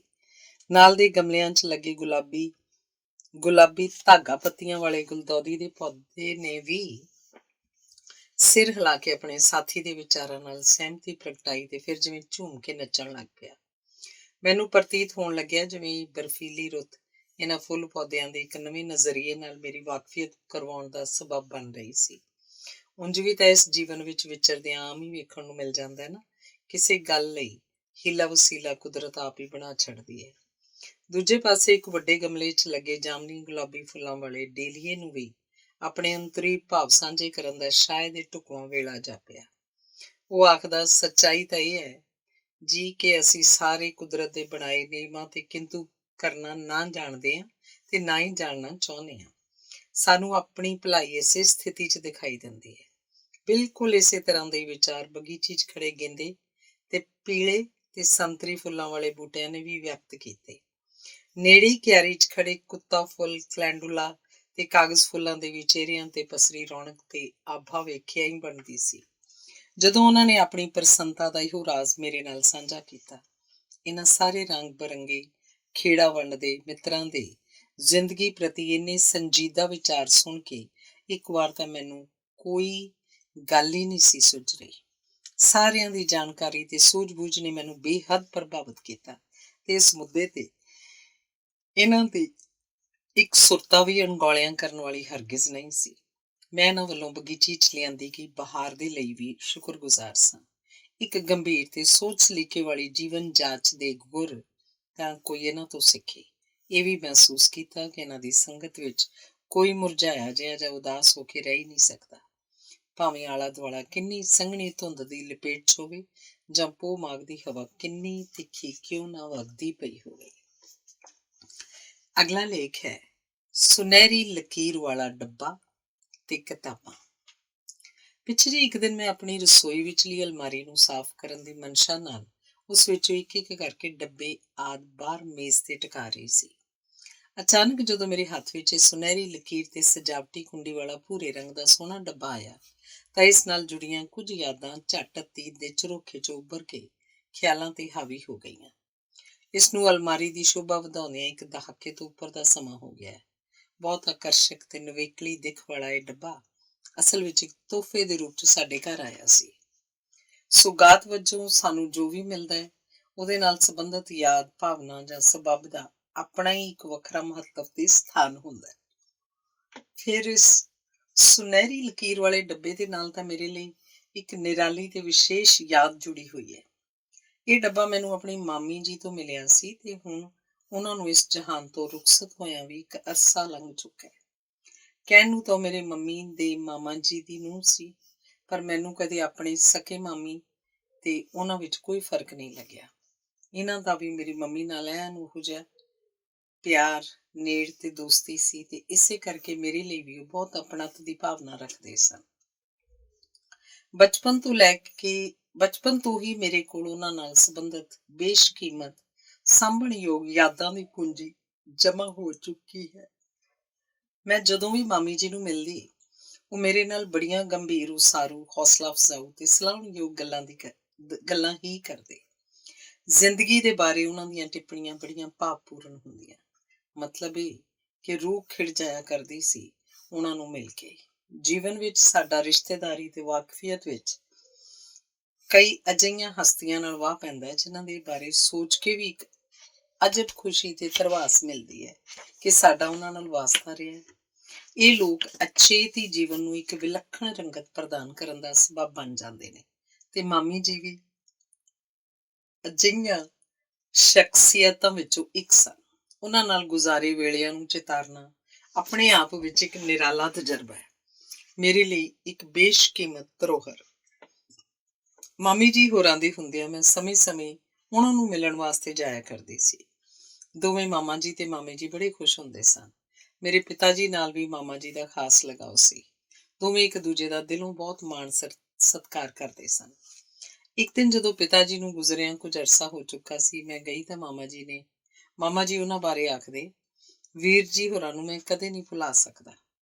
ਪਿੱਛੋਂ ਉਹਨਾਂ ਨੇ ਪਿਤਾ ਜੀ ਨੂੰ ਯਾਦ ਕਰਦਿਆਂ ਮੇਰੇ ਨਾਲ ਕਈ ਗੱਲਾਂ ਸਾਂਝੀਆਂ ਕੀਤੀਆਂ। ਇਸ ਤੋਂ ਮੈਨੂੰ ਆਪਣੇ ਪਿਤਾ ਜੀ ਤੋਂ ਮਾਮਾ ਜੀ ਦੇ ਬਾਰੇ ਸੁਣੀਆਂ ਬੜੀਆਂ ਹਾਂ ਪੱਖੀ ਤੇ ਵਧੀਆ ਗੱਲਾਂ ਚੇਤੇ ਆ ਗਈਆਂ। ਅੱਛਾ, ਹੁਣ ਇਹ ਸੁਨਹਿਰੀ ਲਕੀਰ ਵਾਲਾ ਡੱਬਾ ਮੇਰੇ ਕੋਲ ਕਦੋਂ, ਕਿਵੇਂ ਪਹੁੰਚਿਆ ਤੇ ਕਿਤਾਬਾਂ ਦੇ ਨਾਲ ਇਹਦਾ ਸੰਬੰਧ ਕਿਵੇਂ ਜੁੜ ਗਿਆ ਅਤੇ ਇਸ ਨਾਲ ਮੇਰੀ ਕਿਹੜੀ ਖਾਸ ਯਾਦ ਵਾਬਸਤਾ ਹੈ, ਇਹ ਕਿੱਸਾ ਵੀ ਸੁਣੋ। ਇੱਕ ਦਿਨ ਮਾਮੀ ਜੀ ਦਾ ਫੋਨ ਆਇਆ, ਤੁਸੀਂ ਘਰ ਹੀ ਹੋ? ਹਾਂਜੀ ਮਾਮੀ ਜੀ, ਘਰ ਹੀ ਹਾਂ ਜੀ।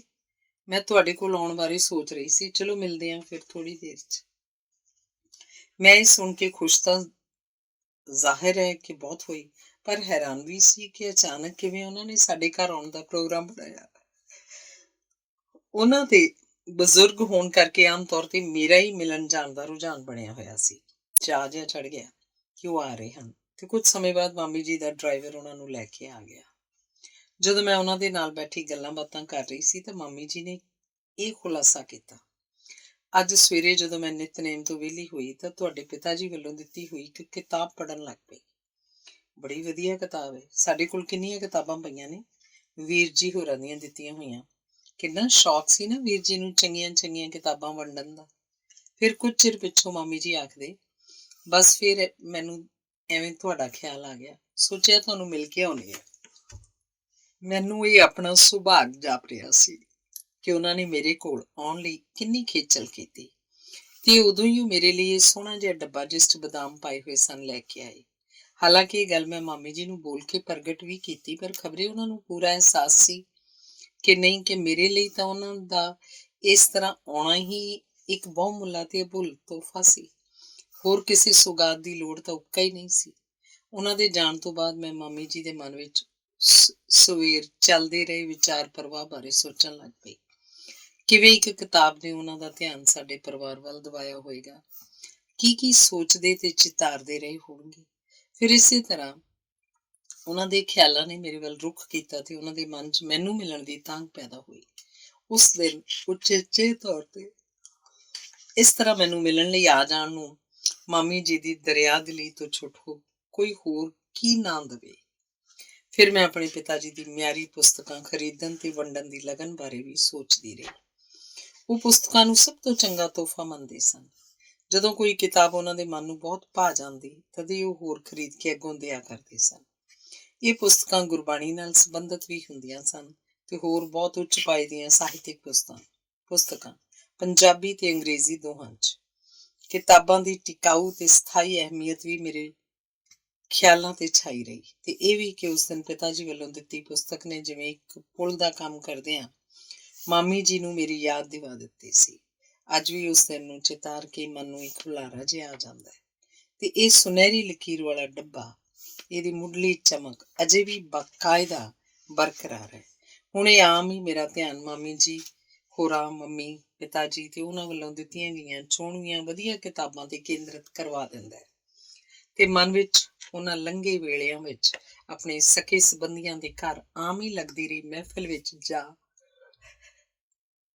ਹਾਜ਼ਰ ਹੁੰਦਾ ਹੈ, ਜਿੱਥੇ ਕਿੰਨੀਆਂ ਹੀ ਮਿਆਰੀ ਗੰਭੀਰ ਉੱਚੇ ਸੁੱਚੇ ਜੀਵਨ ਮੁੱਲਾਂ, ਕਦਰਾਂ ਕੀਮਤਾਂ ਦੀਆਂ ਤੇ ਕਦੇ ਹਲਕੀਆਂ ਫੁਲਕੀਆਂ ਬਾਤਾਂ ਦਾ ਜ਼ਿਕਰ ਹੋਇਆ ਕਰਦਾ ਸੀ। ਕਿੰਨਾ ਕੁਝ ਆਪਣੀ ਅਮਿੱਟ ਛਾਪ ਛੱਡਣ ਵਾਲਾ ਹੁੰਦਾ ਸੀ ਇਸ ਸਾਰੀ ਚਰਚਾ ਵਿੱਚ। ਹੁਣ ਇਸ ਸਮੇਂ ਨਾ ਹੀ ਮੇਰੇ ਮਾਤਾ ਪਿਤਾ ਇਸ ਜਹਾਨ 'ਚ ਹਨ ਤੇ ਨਾ ਮਾਮੀ ਜੀ ਹੋਰੀ, ਪਰ ਉਪਰੋਕਤ ਦੱਸੇ ਤੇ ਕਈ ਹੋਰ ਕਾਰਨਾਂ ਕਰਕੇ ਵੀ ਉਹਨਾਂ ਨਾਲ ਜੁੜੀਆਂ ਯਾਦਾਂ ਅਕਸਰ ਹੀ ਮਾਨਸਿਕ ਪਟਲ ਤੇ ਸਜੀਵ ਹੋ ਉੱਠਦੀਆਂ ਨੇ।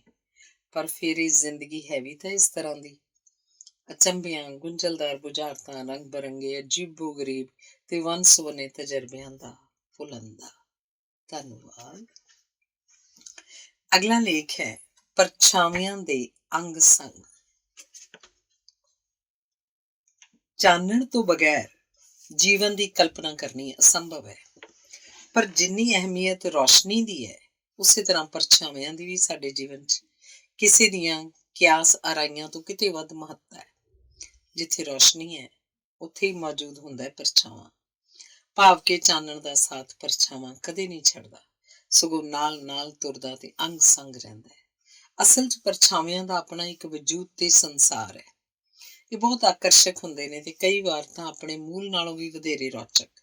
ਜੇ ਮੂਲ ਰੂਪ ਦੀ ਵਿਸਤ੍ਰਿਤ ਜਾਣਕਾਰੀ ਲੋੜੀਂਦੀ ਹੋਵੇ ਤਾਂ ਉਹਦੇ ਪਰਛਾਵੇਂ ਨੂੰ ਚੰਗੀ ਤਰ੍ਹਾਂ ਘੋਖ ਕੇ ਮਿਲ ਜਾਂਦੀ ਹੈ ਤੇ ਯਥਾਰਥ ਦੀਆਂ ਕਈ ਨਵੀਆਂ ਪਰਤਾਂ ਖੁੱਲ੍ਹਦੀਆਂ ਹਨ। ਇਸ ਜੀਵਨ ਦੇ ਆਰਜ਼ੀ ਹੋਣ ਸਦਕਾ ਇਹਦੀ ਤੁਲਨਾ ਵੀ ਆਮ ਹੀ ਪਰਛਾਵੇਂ ਨਾਲ ਕਰ ਦਿੱਤੀ ਜਾਂਦੀ ਹੈ, ਤੇ ਅਜਿਹੇ ਲੋਕਾਂ ਦੀ ਗਿਣਤੀ ਵੀ ਕੋਈ ਘੱਟ ਨਹੀਂ ਜਿਹੜੇ ਪਰਛਾਵੇਂ ਨੂੰ ਸੰਸਾਰ ਦੀ ਸਭ ਤੋਂ ਸੁੰਦਰ ਤੇ ਸੋਝ ਭਰਪੂਰ ਸ਼ੈ ਮੰਨਦੇ ਹਨ। ਭਾਵੇਂ ਪਰਛਾਵਿਆਂ ਨੂੰ ਝੂਠ ਆਖ ਦਿੱਤਾ ਜਾਂਦਾ ਹੈ, ਪਰ ਇਹਨਾਂ ਦੇ ਵੀ ਕਈ ਸੱਚ ਹੁੰਦੇ ਹਨ। ਯਕੀਨਨ ਜੇ ਅਸਲੀਅਤ ਹੈ ਤਦ ਹੀ ਪਰਛਾਵੇਂ ਦੀ ਕੋਈ ਹਸਤੀ ਬਣਦੀ ਹੈ। ਜੇ ਕਿਸੇ ਸਮੇਂ ਬੰਦੇ ਨੂੰ ਪ੍ਰਤੀਤ ਹੋਵੇ ਕਿ ਉਹ ਹਰ ਪਾਸਿਓਂ ਪਰਛਾਵਿਆਂ ਵਿੱਚ ਹੀ ਘਿਰ ਗਿਆ ਤਾਂ ਇਹ ਕਦਾਚਿਤ ਨਹੀਂ ਭੁੱਲਣਾ ਚਾਹੀਦਾ ਕਿ ਚਾਰ ਚੁਫੇਰੇ ਚਾਨਣ ਦਾ ਪਸਾਰਾ ਹੀ ਹੈ ਜੋ ਇਹਨਾਂ ਪਰਛਾਵਿਆਂ ਦਾ ਸਬੱਬ ਬਣ ਰਿਹਾ। ਭਾਵ ਕਿ ਆਸ ਦੀ ਕਿਰਨ ਵੀ ਉੱਥੇ ਨਾਲ ਮੌਜੂਦ ਹੁੰਦੀ ਹੈ। ਘੁੱਪ ਹਨੇਰੇ ਦਾ ਸਾਥ ਤਾਂ ਪਰਛਾਵਾਂ ਦਿੰਦਾ ਵੀ ਨਹੀਂ। ਅੰਗਰੇਜ਼ੀ ਦੇ ਪ੍ਰਸਿੱਧ ਲੇਖਕ ਤੇ ਨਾਟਕਕਾਰ ਆਸਕਰ ਵਾਈਲਡ ਨੇ ਕਿਹਾ ਹੈ, ਜਿਨ੍ਹਾਂ ਨੂੰ ਲੋਕੀ ਸਰੀਰ ਦੇ ਪਰਛਾਵੇਂ ਆਖਦੇ ਹਨ, ਅਸਲ 'ਚ ਉਹ ਸਰੀਰ ਦੇ ਪਰਛਾਵੇਂ ਨਹੀਂ ਬਲਕਿ ਆਤਮਾ ਦਾ ਸਰੀਰ ਹੁੰਦੇ ਹਨ। ਤੇਜ਼ੀ ਨਾਲ ਉੱਡਦਾ ਜਾਂਦਾ ਸਮਾਂ ਭਾਵੇਂ ਮੁੜ ਕੇ ਕਦੇ ਨਹੀਂ ਆਉਂਦਾ, ਪਰ ਜਿੱਥੋਂ ਵੀ ਲੰਘਦਾ ਹੈ ਉੱਥੇ ਆਪਣੇ ਪਰਛਾਵੇਂ ਪਿੱਛੇ ਛੱਡ ਜਾਂਦਾ ਹੈ, ਜਿਹੜੇ ਉਹਦੇ ਉੱਥੋਂ ਗੁਜ਼ਰ ਕੇ ਗਏ ਹੋਣ ਦੀ ਗਵਾਹੀ ਭਰਦੇ ਹਨ। ਪਰਛਾਵੇਂ ਤੁਰਦੇ ਫਿਰਦੇ ਜਾਂ ਖੜੇ ਵੇਖੇ ਜਾ ਸਕਦੇ ਨੇ। ਨਿੱਕੇ ਵੱਡੇ ਜਾਂ ਲੰਮੇ ਚੌੜੇ ਹੋਣਾ ਤੇ ਮੌਕੇ ਮੁਤਾਬਕ ਰੂਪ ਵਟਾਉਂਦੇ ਰਹਿਣਾ ਇਹਨਾਂ ਦੇ ਸੁਭਾਅ ਦਾ ਟੁੱਟ ਹਿੱਸਾ ਹੈ। ਮੌਜੂਦ ਚਾਨਣ ਦੇ ਸਰੋਤ ਅਨੁਸਾਰ ਪਰਛਾਵਾਂ ਕਦੇ ਬੰਦੇ ਦੇ ਅੱਗੇ ਜਿਵੇਂ ਰਾਹ ਦਸੇਰਾ ਬਣ ਕੇ ਤੁਰਦਾ ਹੈ, ਫਿਰ ਕਦੇ ਪਿੱਛੇ ਲੱਗ ਜਾਂਦਾ ਹੈ। ਹੋਰ ਤਾਂ ਹੋਰ ਇਹ ਆਪਸ ਵਿੱਚ ਸੰਵਾਦ ਰਚਾਉਂਦੇ ਵੀ ਦਿਸਾਉਂਦੇ ਹਨ। ਇਹਨਾਂ ਦੀ ਮੌਜੂਦਗੀ ਕਿਸੇ ਸਥਾਨ ਨੂੰ ਬੜੀ ਕਲਾਤਮਕ ਤੇ ਸੁਹੱਪਣ ਭਰਪੂਰ ਦਿੱਖ ਪ੍ਰਦਾਨ ਕਰਦੀ ਹੈ। ਕਦੇ ਖਿੜੀ ਧੁੱਪ ਸਮੇਂ ਆਪਣੀ ਬਗੀਚੀ ਵਿਚਲੇ ਫੁੱਲ ਬੂਟਿਆਂ ਦੇ ਜ਼ਮੀਨ ਜਾਂ ਕੰਧ ਤੇ ਪੈਂਦੇ ਪਰਛਾਵੇਂ ਵੇਖੀਏ ਤਾਂ ਹੈਰਾਨ ਹੋ ਜਾਈਦਾ। ਇਹਨਾਂ ਦੀ ਤਲਿਸਮੀ ਛੱਬ ਵੇਖਿਆ ਹੀ ਬਣਦੀ ਹੈ। ਰੁਮਕ ਦੀ ਪਾਉਣ ਵਿੱਚ ਟਹਿਕਦੇ ਫੁੱਲਾਂ ਦੇ ਪਰਛਾਵੇਂ ਕੋਈ ਹੋਰ ਹੀ ਬਾਤ ਪਾਉਂਦੇ ਨਜ਼ਰੀ ਪੈ ਜਾਂਦੇ ਨੇ, ਜਿਵੇਂ ਨ੍ਰਿਤ ਕਰਦੇ ਪਏ ਹੋਣ। ਰਾਤ ਸਮੇਂ ਵੀ ਕੁਛ ਅਜਿਹੀ ਦ੍ਰਿਸ਼ ਜੋ ਕਿ ਜਗਮਗ ਦੇ ਯੁੱਗ ਵਿੱਚ ਵੇਖਣ ਨੂੰ ਮਿਲ ਜਾਣੇ ਕੋਈ ਓਪਰੀ ਗੱਲ ਨਹੀਂ। ਉਂਝ ਚੰਨ ਦੀ ਚਾਨਣੀ 'ਚ ਬਣਦੇ ਪਰਛਾਵੇਂ ਵੀ ਆਪਣੇ ਢੰਗ ਨਾਲ ਵਿਲੱਖਣ ਦ੍ਰਿਸ਼ ਪੇਸ਼ ਕਰਦੇ ਹਨ। ਇੱਕ ਤੋਂ ਵੱਧ ਰੌਸ਼ਨੀ ਦੇ ਸਰੋਤ ਹੋਣ ਕਰਕੇ ਇੱਕੋ ਬੰਦੇ ਜਾਂ ਚੀਜ਼ ਦੇ ਉਨੇ ਹੀ ਪਰਛਾਵੇਂ ਬਣ ਜਾਂਦੇ ਨੇ। ਜੇ ਘਰ 'ਚ ਦੀਵਾਰ ਤੇ ਕੋਈ ਫੁੱਲਦਾਨ ਟੰਗਿਆ ਹੋਵੇ ਤਾਂ ਰਾਤ ਸਮੇਂ ਲਾਈਟ ਦੇ ਜਗਣ ਤੇ ਉਹਦਾ ਪਰਛਾਵਾਂ ਕਿੰਨਾ ਆਕਰਸ਼ਕ ਹੁੰਦਾ ਹੈ, ਇਹ ਵੇਖਣ ਦੀ ਹੀ ਗੱਲ ਹੈ। ਪਰਛਾਵਿਆਂ ਦੇ ਰੌਣਕ ਮੇਲੇ ਨੂੰ ਮਾਣਦਾ ਬੰਦਾ ਉਦਾਸੀਨਤਾ ਤੋਂ ਬਚਿਆ ਰਹਿ ਸਕਦਾ ਹੈ, ਪਰ ਕਦੇ ਕਦੇ ਕਿਸੇ ਨੂੰ ਪਰਛਾਵਿਆਂ ਤੋਂ ਭੈ ਵੀ ਆ ਜਾਂਦਾ ਹੈ। ਕੋਈ ਅਚਾਨਕ ਤ੍ਰਭਕ ਜਾਂਦਾ ਹੈ ਆਪਣਾ ਹੀ ਪਰਛਾਵਾਂ ਵੇਖ ਕੇ। ਚਿੱਤਰਕਾਰ ਵੀ ਆਪਣੇ ਦੁਆਰਾ ਬਣਾਏ ਗਏ ਚਿੱਤਰਾਂ 'ਚ ਪਰਛਾਵਿਆਂ ਦੀ ਬਾਖੂਬੀ ਵਰਤੋਂ ਕਰਦੇ ਹਨ। ਚਿੱਤਰ ਵਿਚਲੇ ਪਾਤਰਾਂ ਦੀ ਸੋਭਾ ਨੂੰ ਨਾਲ ਢੁਕਵੇਂ ਪਰਛਾਵੇਂ ਬਣੇ ਹੋਣ ਕਰਕੇ ਚਾਰ ਚੰਨ ਲੱਗ ਜਾਂਦੇ ਹਨ ਤੇ ਰਚਨਾ ਇੱਕਦਮ ਸਜੀਵ ਹੋ ਕੇ ਅਸਲ ਹੋਣ ਦਾ ਭੁਲੇਖਾ ਪਾਉਣ ਲੱਗਦੀ ਹੈ। ਅਜਿਹੀ ਕਲਾਕ੍ਰਿਤ ਵੇਖਣ ਵਾਲਿਆਂ ਦੇ ਮਨ ਨੂੰ ਵੀ ਮੋਹ ਲੈਂਦੀ ਹੈ। ਮੈਂ ਆਪ 3 ਕੁ ਦਹਾਕੇ ਪਹਿਲਾਂ ਕਈ ਤੇਲ ਚਿੱਤਰ ਬਣਾਏ, ਜਿਨ੍ਹਾਂ 'ਚ ਪਰਛਾਵੇਂ ਬੜੀ ਮਿਹਨਤ ਤੇ ਲਗਨ ਨਾਲ ਅੰਕਿਤ ਕੀਤੇ ਤੇ ਪਿੱਛੋਂ ਪੂਰੇ ਚਿੱਤਰ ਨੂੰ ਵੇਖ ਕੇ ਅਸੀਮ ਸੰਤੁਸ਼ਟੀ ਤੇ ਖੁਸ਼ੀ ਮਿਲਣੀ। ਅੱਜ ਕੱਲ੍ਹ ਰੰਗ ਮੰਚ ਤੇ ਵੀ ਵੰਨ ਸੁਵੰਨੀਆਂ ਸਜਾਵਟੀ ਲਾਈਟਾਂ ਉਪਲਬਧ ਹੋਣ ਕਾਰਨ ਚਾਨਣ ਦੇ ਪਰਛਾਵਿਆਂ ਨਾਲ ਕਿੰਨੇ ਭਾਂਤ ਭਾਂਤ ਦੇ ਨਜ਼ਾਰੇ ਸਿਰਜੇ ਜਾਂਦੇ ਹਨ। ਕਈ ਵੱਡੇ ਹੋਟਲਾਂ ਤੇ ਸਿਨੇਮਾ ਘਰਾਂ ਆਦਿ ਦੀਆਂ ਕੰਧਾਂ ਦੀ ਸੁੰਦਰਤਾ ਵਧਾਉਣ ਲਈ ਉਹਨਾਂ ਉੱਤੇ ਕੇਵਲ ਪਰਛਾਵਿਆਂ ਦੀ ਸਹਾਇਤਾ ਨਾਲ ਆਕ੍ਰਿਤੀਆਂ ਬਣਾਈਆਂ ਹੁੰਦੀਆਂ ਹਨ। ਪੁਰਾਣੇ ਵਕਤਾਂ ਵਿੱਚ ਪਰਛਾਵੇਂ ਘੜੀ ਦਾ ਕੰਮ ਵੀ ਕਰਦੇ ਰਹੇ ਹਨ। ਢਲਦੇ ਪਰਛਾਵਿਆਂ ਨੂੰ ਵੇਖ ਕੇ ਸਮੇਂ ਦਾ ਅੰਦਾਜ਼ਾ ਲਗਾ ਲਿਆ ਜਾਂਦਾ ਸੀ ਤੇ ਰੋਜ਼ਮर्रा ਦੇ ਸਾਰੇ ਕੰਮ ਨੇਪਰੇ ਚਾੜੇ ਜਾਂਦੇ। ਉਹਨਾਂ ਦਿਨਾਂ 'ਚ ਘੜੀਆਂ ਆਮ ਲੋਕਾਂ ਦੀ ਪਹੁੰਚ ਤੋਂ ਬਾਹਰ ਹੋਇਆ ਕਰਦੀਆਂ ਸਨ। ਪਰਛਾਵੇਂ ਸਮੇਂ ਦੇ ਨਾਲ ਤੁਰਨ ਦੇ ਆਦੀ ਹੁੰਦੇ ਨੇ ਤੇ ਇਸੇ ਮੁਤਾਬਕ ਆਪਣਾ ਕੱਦ ਛੋਟਾ ਲੰਮਾ ਕਰਦੇ ਰਹਿੰਦੇ ਨੇ। ਚੜ੍ਹਦੇ ਤੇ ਢਲਦੇ ਸੂਰਜ ਸਮੇਂ ਇਹ ਸਭ ਤੋਂ ਲੰਮੇ ਹੁੰਦੇ ਨੇ। ਇਸ ਗ੍ਰਹਿ ਤੇ ਜਦੋਂ ਵੀ ਕਿਸੇ ਖਿੱਤੇ ਵਿੱਚ ਰਾਤ ਪੈਂਦੀ ਹੈ, ਉਹ ਵੀ ਤਾਂ ਕੁਝ ਹੋਰ ਨਾ ਹੋ ਕੇ ਧਰਤੀ ਦਾ ਆਪਣਾ ਪਰਛਾਵਾਂ ਹੀ ਹੁੰਦਾ ਹੈ। ਹੁਣ ਨਾਲ ਰੁੱਤੇ ਜਦੋਂ ਸੂਰਜ ਆਪਣੀ ਤਪਸ਼ ਵਧਾ ਰਿਹਾ ਹੁੰਦਾ ਹੈ ਤਾਂ ਅਸੀਂ ਜਿਹੜੀ ਠੰਡਕ ਸੰਘਣੇ ਰੁੱਖਾਂ ਹੇਠ ਮਾਣਦੇ ਹਾਂ, ਉਹ ਰੁੱਖਾਂ ਦੇ ਪਰਛਾਵੇਂ ਸਦਕਾ ਹੀ ਤਾਂ ਹੁੰਦੀ ਹੈ। ਇਸ ਛਾਂ ਦਾ ਅਸਲ ਮੁੱਲ ਤਾਂ ਕੋਈ ਰੇਗਿਸਤਾਨ 'ਚ ਤੁਰੇ ਜਾਂਦੇ ਹਾਰੇ ਹੁੱਟੇ ਰਾਹੀ ਤੋਂ ਪੁੱਛੇ। ਇਹੀ ਰੁੱਖਾਂ ਦੇ ਸਾਏ ਜੰਗਲੀ ਜੀਵ ਜੰਤਾਂ ਤੇ ਹੋਰ ਸਾਰੇ ਪਸ਼ੂ ਪੰਛੀਆਂ ਦੇ ਲਈ ਕਿੰਨੇ ਆਵਸ਼ਕ ਤੇ ਸਕੂਨ ਦੇਣ ਵਾਲੇ ਹੁੰਦੇ ਨੇ। ਵਰਨਾ ਕੀ ਬਣੇ ਸਾਰਿਆਂ ਦਾ ਇਹਨਾਂ ਦੀ ਅਣਹੋਂਦ ਵਿੱਚ। ਜੇ ਕਿਤੇ ਇਸ ਗ੍ਰਹਿ ਤੇ ਪਰਛਾਵੇਂ ਹੁੰਦੇ ਹੀ ਨਾ ਤਾਂ ਕਿਵੇਂ ਦਾ ਅਕਾਊ ਨੀਰਸ ਤੇ ਬੇਢੰਗਾ ਜਿਹਾ ਜੀਵਨ ਹੋਣਾ ਸੀ ਇੱਥੇ। ਜ਼ਿੰਦਗੀ ਦੇ ਸਫ਼ਰ ਨੂੰ ਰੌਚਕ ਤੇ ਸੋਝ ਭਰਪੂਰ ਬਣਾਉਣ ਵਿੱਚ ਇਹ ਸਾਏ ਮਹੱਤਵਪੂਰਨ ਯੋਗਦਾਨ ਪਾ ਰਹੇ ਹਨ। ਕਦੇ ਕਿਸੇ ਕੋਲ ਮਨ ਦਾ ਬੋਝ ਹਲਕਾ ਕਰਨ ਲਈ ਜੇ ਕੋਈ ਹੋਰ ਥਾਂ ਨਾ ਹੋਵੇ ਤਾਂ ਅਜਿਹੇ ਹਾਲਾਤ ਵਿੱਚ ਪਰਛਾਵੇਂ ਨਾਲ ਆਪਣੇ ਅੰਤਰੀ ਭਾਵ ਸਾਂਝੇ ਕਰ ਲੈਣਾ ਇੱਕ ਸੁਖਦਾਇਕ ਅਮਲ ਸਿੱਧ ਹੁੰਦਾ ਹੈ। ਉਸ ਸਮੇਂ ਪਰਛਾਵਾਂ ਬੰਦੇ ਨੂੰ ਹੁੰਗਾਰਾ ਭਰਦਾ ਵੀ ਪਾਸੇਗਾ। ਇਹ ਇੱਕ ਮੰਨਣਯੋਗ ਸੱਚਾਈ ਹੈ ਕਿ ਪਰਛਾਵੇਂ ਬੰਦੇ ਦੇ ਸਭ ਤੋਂ ਨਜ਼ਦੀਕ ਤੇ ਕਰੀਬੀ ਹੁੰਦੇ ਹਨ। ਸ਼ਾਇਦ ਇਸੇ ਤੱਥ ਦੇ ਮਹੱਤਵ ਨੂੰ ਪਛਾਣਦਿਆਂ ਲਖਨਊ ਦੇ ਪ੍ਰਸਿੱਧ ਸ਼ਾਇਰ ਇਮਾਮ ਬਖਸ਼ ਨਾਸਿਕ ने किया है, स्या बख्ती में कब कोई किसी का साथ देता है कि तारीकी में साया भी जुदा इंसान से होता है। ਅਤੇ ਉਪਰੋਕਤ ਕਥਨ 'ਚ ਜਿਹੜਾ ਪਰਛਾਵੇਂ ਦਾ ਹਨੇਰੇ ਵਿੱਚ ਬੰਦੇ ਦਾ ਸਾਥ ਨਾ ਦੇਣ ਦਾ ਜ਼ਿਕਰ ਹੈ, ਉਹ ਵੀ ਬੰਦੇ ਦੇ ਹਿੱਤ ਵਿੱਚ ਹੀ ਹੈ। ਪਰਛਾਵੇਂ ਆਖਦੇ ਨੇ ਕਿ ਬੰਦਾ ਹਨੇਰੇ ਰਾਹਾਂ ਦਾ ਪਾਂਧੀ ਬਣੇ ਕਿਉਂ। ਉਹਨਾਂ ਦੀ ਤਮੰਨਾ ਹੈ ਕਿ ਹਰ ਸ਼ਖਸ ਜਿੱਧਰ ਵੀ ਜਾਵੇ ਆਪਣਾ ਚਾਨਣ ਨਾਲ ਲੈ ਕੇ ਜਾਵੇ, ਤਾਂ ਜੋ ਇਹਨਾਂ ਨੂੰ ਇੱਕ ਪਲ ਲਈ ਵੀ ਅਦ੍ਰਿਸ਼ਟ ਹੋਣਾ ਹੀ ਨਾ ਪਵੇ।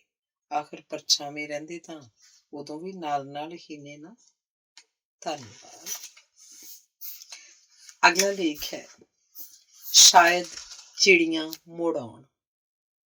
ਜਦੋਂ ਮੈਂ ਰੁੱਖਾਂ, ਜੰਗਲ ਬੇਲਿਆਂ, ਫੁੱਲ ਬੂਟਿਆਂ ਤੇ ਭਾਂਤ ਭਾਂਤ ਦੇ ਪੰਛੀਆਂ ਨਾਲ ਆਪਣੇ ਮੋਹ ਬਾਰੇ ਸੋਚਦੀ ਹਾਂ ਤਾਂ ਸਹਿਜੇ ਮਨ 'ਚ ਇਸ ਰਿਸ਼ਤੇ ਦੇ ਮੁੱਢ ਬਾਰੇ ਖਿਆਲ ਆ ਜਾਂਦਾ ਹੈ। ਕਿਵੇਂ ਇਸ ਸਾਂਝ ਦੀ ਸ਼ੁਰੂਆਤ ਹੋਈ ਹੋਏਗੀ। ਇੱਕ ਤਾਂ ਮੇਰੇ ਮੰਮੀ ਦੀ ਪੰਛੀਆਂ ਨੂੰ ਦਾਣਾ ਪਾਣੀ ਤੇ ਰੋਟੀ ਨੇਮ ਨਾਲ ਦੇਣ ਵਿੱਚ ਬਹੁਤ ਰੁਚੀ ਹੁੰਦੀ ਸੀ। ਅਚੇਤ ਹੀ ਮੇਰਾ ਵੀ ਇਸ ਰੁਝਾਨ ਵੱਲ ਝੁਕਾਅ ਹੋ ਗਿਆ। ਮੇਰੇ ਪਿਤਾ ਜੀ ਨੇ ਮੈਨੂੰ ਵੰਨ ਸੁਵੰਨੇ ਰੁੱਖਾਂ ਤੇ ਪੰਛੀਆਂ ਨੂੰ ਗੌਰ ਨਾਲ ਵਾਚਣ ਤੇ ਇਹਨਾਂ ਸਭਨਾਂ ਦੀ ਸੁੰਦਰਤਾ ਪ੍ਰਤੀ ਸੰਵੇਦਨਸ਼ੀਲ ਬਣਨ ਦੀ ਪ੍ਰੇਰਨਾ ਦਿੱਤੀ। ਇਹ ਕਿਸੇ ਕੰਮ ਨੂੰ ਸਰਵੋਤਮ ਰੁਚੀਆਂ ਵਿੱਚੋਂ ਇੱਕ ਮੰਨਦੇ ਸਨ। ਫਿਰ ਉਹ ਕੁਦਰਤ ਦੇ ਪ੍ਰਸਿੱਧ ਕਵੀਆਂ ਦੀਆਂ ਕਵਿਤਾਵਾਂ ਪੰਜਾਬੀ ਤੇ ਅੰਗਰੇਜ਼ੀ ਦੋਵਾਂ ਵਿੱਚ ਬੜੇ ਜੋਸ਼ ਤੇ ਸ਼ੌਕ ਨਾਲ ਪੜ੍ਹ ਕੇ ਸੁਣਾਇਆ ਕਰਦੇ ਸਨ। ਉਹਨਾਂ ਮੈਨੂੰ ਪੰਛੀਆਂ ਤੇ ਰੁੱਖਾਂ ਬਾਰੇ ਮਿਆਰੀ ਪੁਸਤਕਾਂ ਵੀ ਪੜ੍ਹਨ ਲਈ ਲੈ ਕੇ ਦਿੱਤੀਆਂ ਤੇ ਬਸ ਪਤਾ ਹੀ ਨਹੀਂ ਲੱਗਿਆ ਕਦੋਂ ਇਹਨਾਂ ਸਭਨਾਂ ਦੀ ਸੰਗਤ ਮਾਨਣਾ ਮੇਰੇ ਲਈ ਰੂਹ ਤੇ ਖੇੜਾ ਲਿਆਉਣ ਦੇ ਪ੍ਰਮੁੱਖ ਸਾਧਨਾਂ ਵਿੱਚੋਂ ਇੱਕ ਬਣ ਗਿਆ। ਇਹ ਪਰਿੰਦੇ ਬੜੇ ਸੂਝਵਾਨ ਹੁੰਦੇ ਨੇ। ਜਦੋਂ ਇਹਨਾਂ ਦੇ ਲਈ ਲਗਾਤਾਰ ਦਾਣੇ, ਰੋਟੀ ਤੇ ਪਾਣੀ ਦਾ ਪ੍ਰਬੰਧ ਕੀਤਾ ਜਾਂਦਾ ਹੈ ਤਾਂ ਇਹ ਵੀ ਉੱਥੇ ਆਉਣ ਦਾ ਇੱਕ ਨਿਯਮਬੱਧ ਤਰੀਕਾ ਬਣਾ ਲੈਂਦੇ ਹਨ ਤੇ ਫਿਰ ਇਹਨਾਂ ਉੱਡਣੇ ਮਹਿਮਾਨਾਂ ਦੀ ਗਿਣਤੀ ਨਿਰੰਤਰ ਵੱਧਦੀ ਚਲੀ ਜਾਂਦੀ ਹੈ। ਐਨ ਇਹੀ ਕੁਝ ਸਾਡੇ ਘਰ ਵਾਪਰਿਆ। ਪੌ ਫੁੱਟ ਵਾਲੇ ਸਮੇਂ ਕਿੰਨੀਆਂ ਹੀ ਚਿੜੀਆਂ, ਬੁਲਬੁਲਾਂ, ਗੁਟਾਰਾਂ, ਮੈਨਾ, ਭੂਰੀਆਂ, ਵੱਡੀਆਂ ਚਿੜੀਆਂ ਆਦਿ ਨੇ ਰੋਜ਼ ਆਉਣ ਦਾ ਰੁਝਾਨ ਬਣਾ ਲਿਆ। ਹੋਰ ਤਾਂ ਹੋਰ 3 ਤੋਤੇ ਵੀ ਤੜਕਸਾਰ ਆਉਣ ਦੇ ਆਦੀ ਹੋ ਗਏ। ਇਹਨਾਂ ਬਾਰੇ ਤਾਂ ਇੱਕ ਗੁਆਂਢਣ ਭੈਣ ਜੀ ਨੇ ਪੁੱਛਿਆ, ਤੋਤੇ ਤੁਸੀਂ ਰੱਖੇ ਹੋਏ ਨੇ? ਹਾਂਜੀ, ਇਹੀ ਸਮਝ ਲਓ, ਪਰ ਇਹਨਾਂ ਨੂੰ ਖੁੱਲ੍ਹ ਲੈ ਕੇ ਜਿੱਥੇ ਮਨ ਕਰੇ ਰਹਿਣ ਤੇ ਜਿੱਧਰ ਮਰਜ਼ੀ ਘੁੰਮਣ ਬੈਠਣ, ਜਦੋਂ ਦਿਲ ਕਰੇ ਆਉਣ ਜਾਣ। ਮੇਰਾ ਉੱਤਰ ਸੁਣ ਕੇ ਭੈਣ ਜੀ ਹੱਸ ਪਏ। ਇਹਨਾਂ ਸਾਰੇ ਪੰਛੀਆਂ ਦੀ ਆਮਦ ਨਾਲ ਲੱਗਦੇ ਰੌਣਕ ਮੇਲੇ ਨੇ ਹਰ ਨਵੀਂ ਸਵੇਰ ਨੂੰ ਇੱਕ ਵਿਲੱਖਣ ਰੰਗਤ ਪ੍ਰਦਾਨ ਕਰ ਦਿੱਤੀ। ਮਨ ਹੀ ਮਨ ਮੈਂ ਸਦਾ ਇਹਨਾਂ ਖੰਭਾਂ ਵਾਲੇ ਮਿੱਤਰਾਂ ਦਾ ਧੰਨਵਾਦ ਕਰਦੀ। ਜੀਵਨ ਦੇ ਅਰਥ ਹੀ ਬਦਲ ਦਿੱਤੇ ਜਿਵੇਂ ਇਹਨਾਂ ਨੇ। ਪਰ ਅਚਾਨਕ ਘਰੇਲੂ ਚਿੜੀਆਂ ਦੀ ਗਿਣਤੀ ਘਟਣੀ ਸ਼ੁਰੂ ਹੋ ਗਈ। ਉਹ ਸਮਾਂ ਵੀ ਆਇਆ ਜਦੋਂ ਕੇਵਲ 2-3 ਚਿੜੀਆਂ ਹੀ ਨਜ਼ਰੀਂ ਪੈਂਦੀਆਂ। ਫਿਰ ਬਹੁਤ ਦਿਨਾਂ ਬਾਅਦ ਕਦੇ ਇੱਕ ਚਿੜੀ ਵਿਹੜੇ 'ਚ ਲੱਗੀ ਹਿਬਿਸਕਸ ਦੀ ਝਾੜੀ ਤੇ ਬੈਠੀ ਵੇਖੀ ਤਾਂ ਬੜੀ ਖੁਸ਼ੀ ਹੋਈ। ਪਰ ਹੁਣ ਤਾਂ ਨੌਬਤ ਹੀ ਆ ਗਈ ਹੈ ਕਿ ਕਿਸੇ ਚਿੜੀ ਨੂੰ ਵੇਖਿਆ ਹੀ ਕਿੰਨਾ ਅਰਸਾ ਲੰਘ ਗਿਆ। ਖਬਰੇ ਕੀ ਭੁੱਲ ਹੋ ਗਈ ਸਾਡੇ ਤੋਂ, ਜਿਹੜਾ ਚਿੜੀਆਂ ਇਸ ਕਦਰ ਰੁੱਸ ਗਈਆਂ ਕਿ ਉਹਨਾਂ ਹੁਣ ਇਸ ਪਾਸੇ ਵੱਲ ਕਦੇ ਮੂੰਹ ਹੀ ਨਹੀਂ ਕੀਤਾ। ਕਾਸ਼ ਕੋਈ ਚਿੜੀ ਦੱਸ ਹੀ ਜਾਂਦੀ ਕਿ ਕੀ ਸ਼ਿਕਾਇਤ ਸੀ ਉਹਨਾਂ ਨੂੰ ਸਾਡੇ ਤੋਂ। ਮਨ ਬੜਾ ਉਦਾਸ ਹੋ ਗਿਆ ਇਹਨਾਂ ਦੀ ਗੈਰ ਹਾਜ਼ਰੀ ਤੋਂ। ਹੁਣ ਵੀ ਦਾਣੇ ਰੋਟੀ ਖਾਂਦੀਆਂ ਤੇ ਨਾਲੇ ਚਹਿਕਦੀਆਂ 10-15 ਚਿੜੀਆਂ ਦਾ ਦਿਲਕਸ਼ ਨਜ਼ਾਰਾ ਚਿਤਾਰ ਕੇ ਧੁਰ ਅੰਦਰ ਇੱਕ ਖੋਜ ਹੀ ਪੈਂਦੀ ਹੈ। ਚਿੜੀਆਂ ਨੂੰ ਚੇਤੇ ਕਰਨ ਤੇ ਉਹਨਾਂ ਦੀ ਹੋਂਦ ਨੂੰ ਬਚਾਉਣ ਦੇ ਉਪਰਾਲੇ ਕਰਨ ਲਈ ਸਾਲ ਦਾ ਇੱਕ ਦਿਨ 20 ਮਾਰਚ ਵਿਸ਼ਵ ਘਰੇਲੂ ਚਿੜੀ ਦਿਵਸ ਵਜੋਂ ਨਿਯਤ ਕੀਤਾ ਗਿਆ। ਇੱਕ ਖੋਜ ਮੁਤਾਬਕ ਸੈੱਲ ਫੋਨਾਂ ਲਈ ਲਗਾਏ ਜਾਂਦੇ ਖੰਭਿਆਂ ਵਿੱਚੋਂ ਨਿਕਲਣ ਵਾਲੀਆਂ ਤਰੰਗਾਂ ਵੀ ਚਿੜੀਆਂ ਲਈ ਘਾਤਕ ਸਿੱਧ ਹੋ ਰਹੀਆਂ ਨੇ। ਪਰ ਇਸ ਨਿਰਾਸ਼ਾਜਨਕ ਮਾਹੌਲ 'ਚ ਕੁਝ ਦਿਨ ਪਹਿਲਾਂ ਇੱਕ ਆਸ ਦੀ ਕਿਰਨ ਜਿਹੀ ਭਾਸਦੀ ਅਜਬ ਗੱਲ ਵਾਪਰੀ। ਮੈਂ ਭਾਬੀ ਜੀ ਨਾਲ ਆਪਣੇ ਮਾਮਾ ਜੀ ਦੀ ਨੂੰਹ ਨੂੰ ਮਿਲਣ ਉਹਨਾਂ ਦੇ ਘਰ ਗਈ। ਜਦੋਂ ਅਸੀਂ ਉਹਨਾਂ ਦੇ ਕਮਰੇ 'ਚ ਬੈਠੀਆਂ ਗੱਲਾਂ ਬਾਤਾਂ ਕਰਨ ਵਿੱਚ ਮਸਰੂਫ ਸਾਂ ਤੇ ਅਚਾਨਕ ਮੇਰੇ ਕੰਨਾਂ 'ਚ ਚਿੜੀਆਂ ਦੀ ਜਾਣੀ ਪਛਾਣੀ ਆਵਾਜ਼ ਪਈ। ਖਿੜਕੀ ਤੋਂ ਬਾਹਰ ਉਹਨਾਂ ਦੀ ਬਗੀਚੇ 'ਚ ਲੱਗੀ ਇੱਕ ਝਾੜੀ ਤੇ ਨਜ਼ਰ ਜਾ ਟਿਕੀ, ਜਿਹਦੇ ਵਿੱਚੋਂ ਚਿੜੀਆਂ ਆ ਜਾ ਰਹੀਆਂ ਸਨ। ਇੱਕ ਵੇਰ ਤਾਂ ਆਪਣੀਆਂ ਅੱਖਾਂ ਤੇ ਯਕੀਨ ਨਹੀਂ ਆਇਆ ਕਿ ਸੱਚੀ ਇਹ ਉਹੀ ਚਿੜੀਆਂ ਹਨ ਜਿਨ੍ਹਾਂ ਨੂੰ ਯਾਦ ਕੀਤੇ ਬਿਨਾਂ ਮੇਰਾ ਇੱਕ ਦਿਨ ਵੀ ਨਹੀਂ ਲੰਘਦਾ। ਮੈਂ ਚੁੱਪ-ਚੁਪੀਤਿਆਂ ਉੱਠ ਕੇ ਪੋਲੇ ਪੈਰੀਂ ਉਸ ਝਾੜੀ ਕੋਲ ਜਾ ਖਲੋਤੀ। ਸਾਹਮਣੇ 2 ਚਿੜੀਆਂ ਬੈਠੀਆਂ ਸਨ। ਮੇਰੀ ਖੁਸ਼ੀ ਦੀ ਕੋਈ ਹੱਦ ਨਹੀਂ ਸੀ ਜਦੋਂ ਚਿੜੀਆਂ ਨੇ ਵੀ ਮੈਨੂੰ ਅਜਨਬੀ ਨਹੀਂ ਜਾਣਿਆ ਤੇ ਸਗੋਂ ਹੌਲੇ ਜਿਹੀ ਮਿੱਠੀ ਜੀ ਚੀਂ ਬੋਲ ਕੇ ਆਪਣੱਤ ਜਤਾਈ।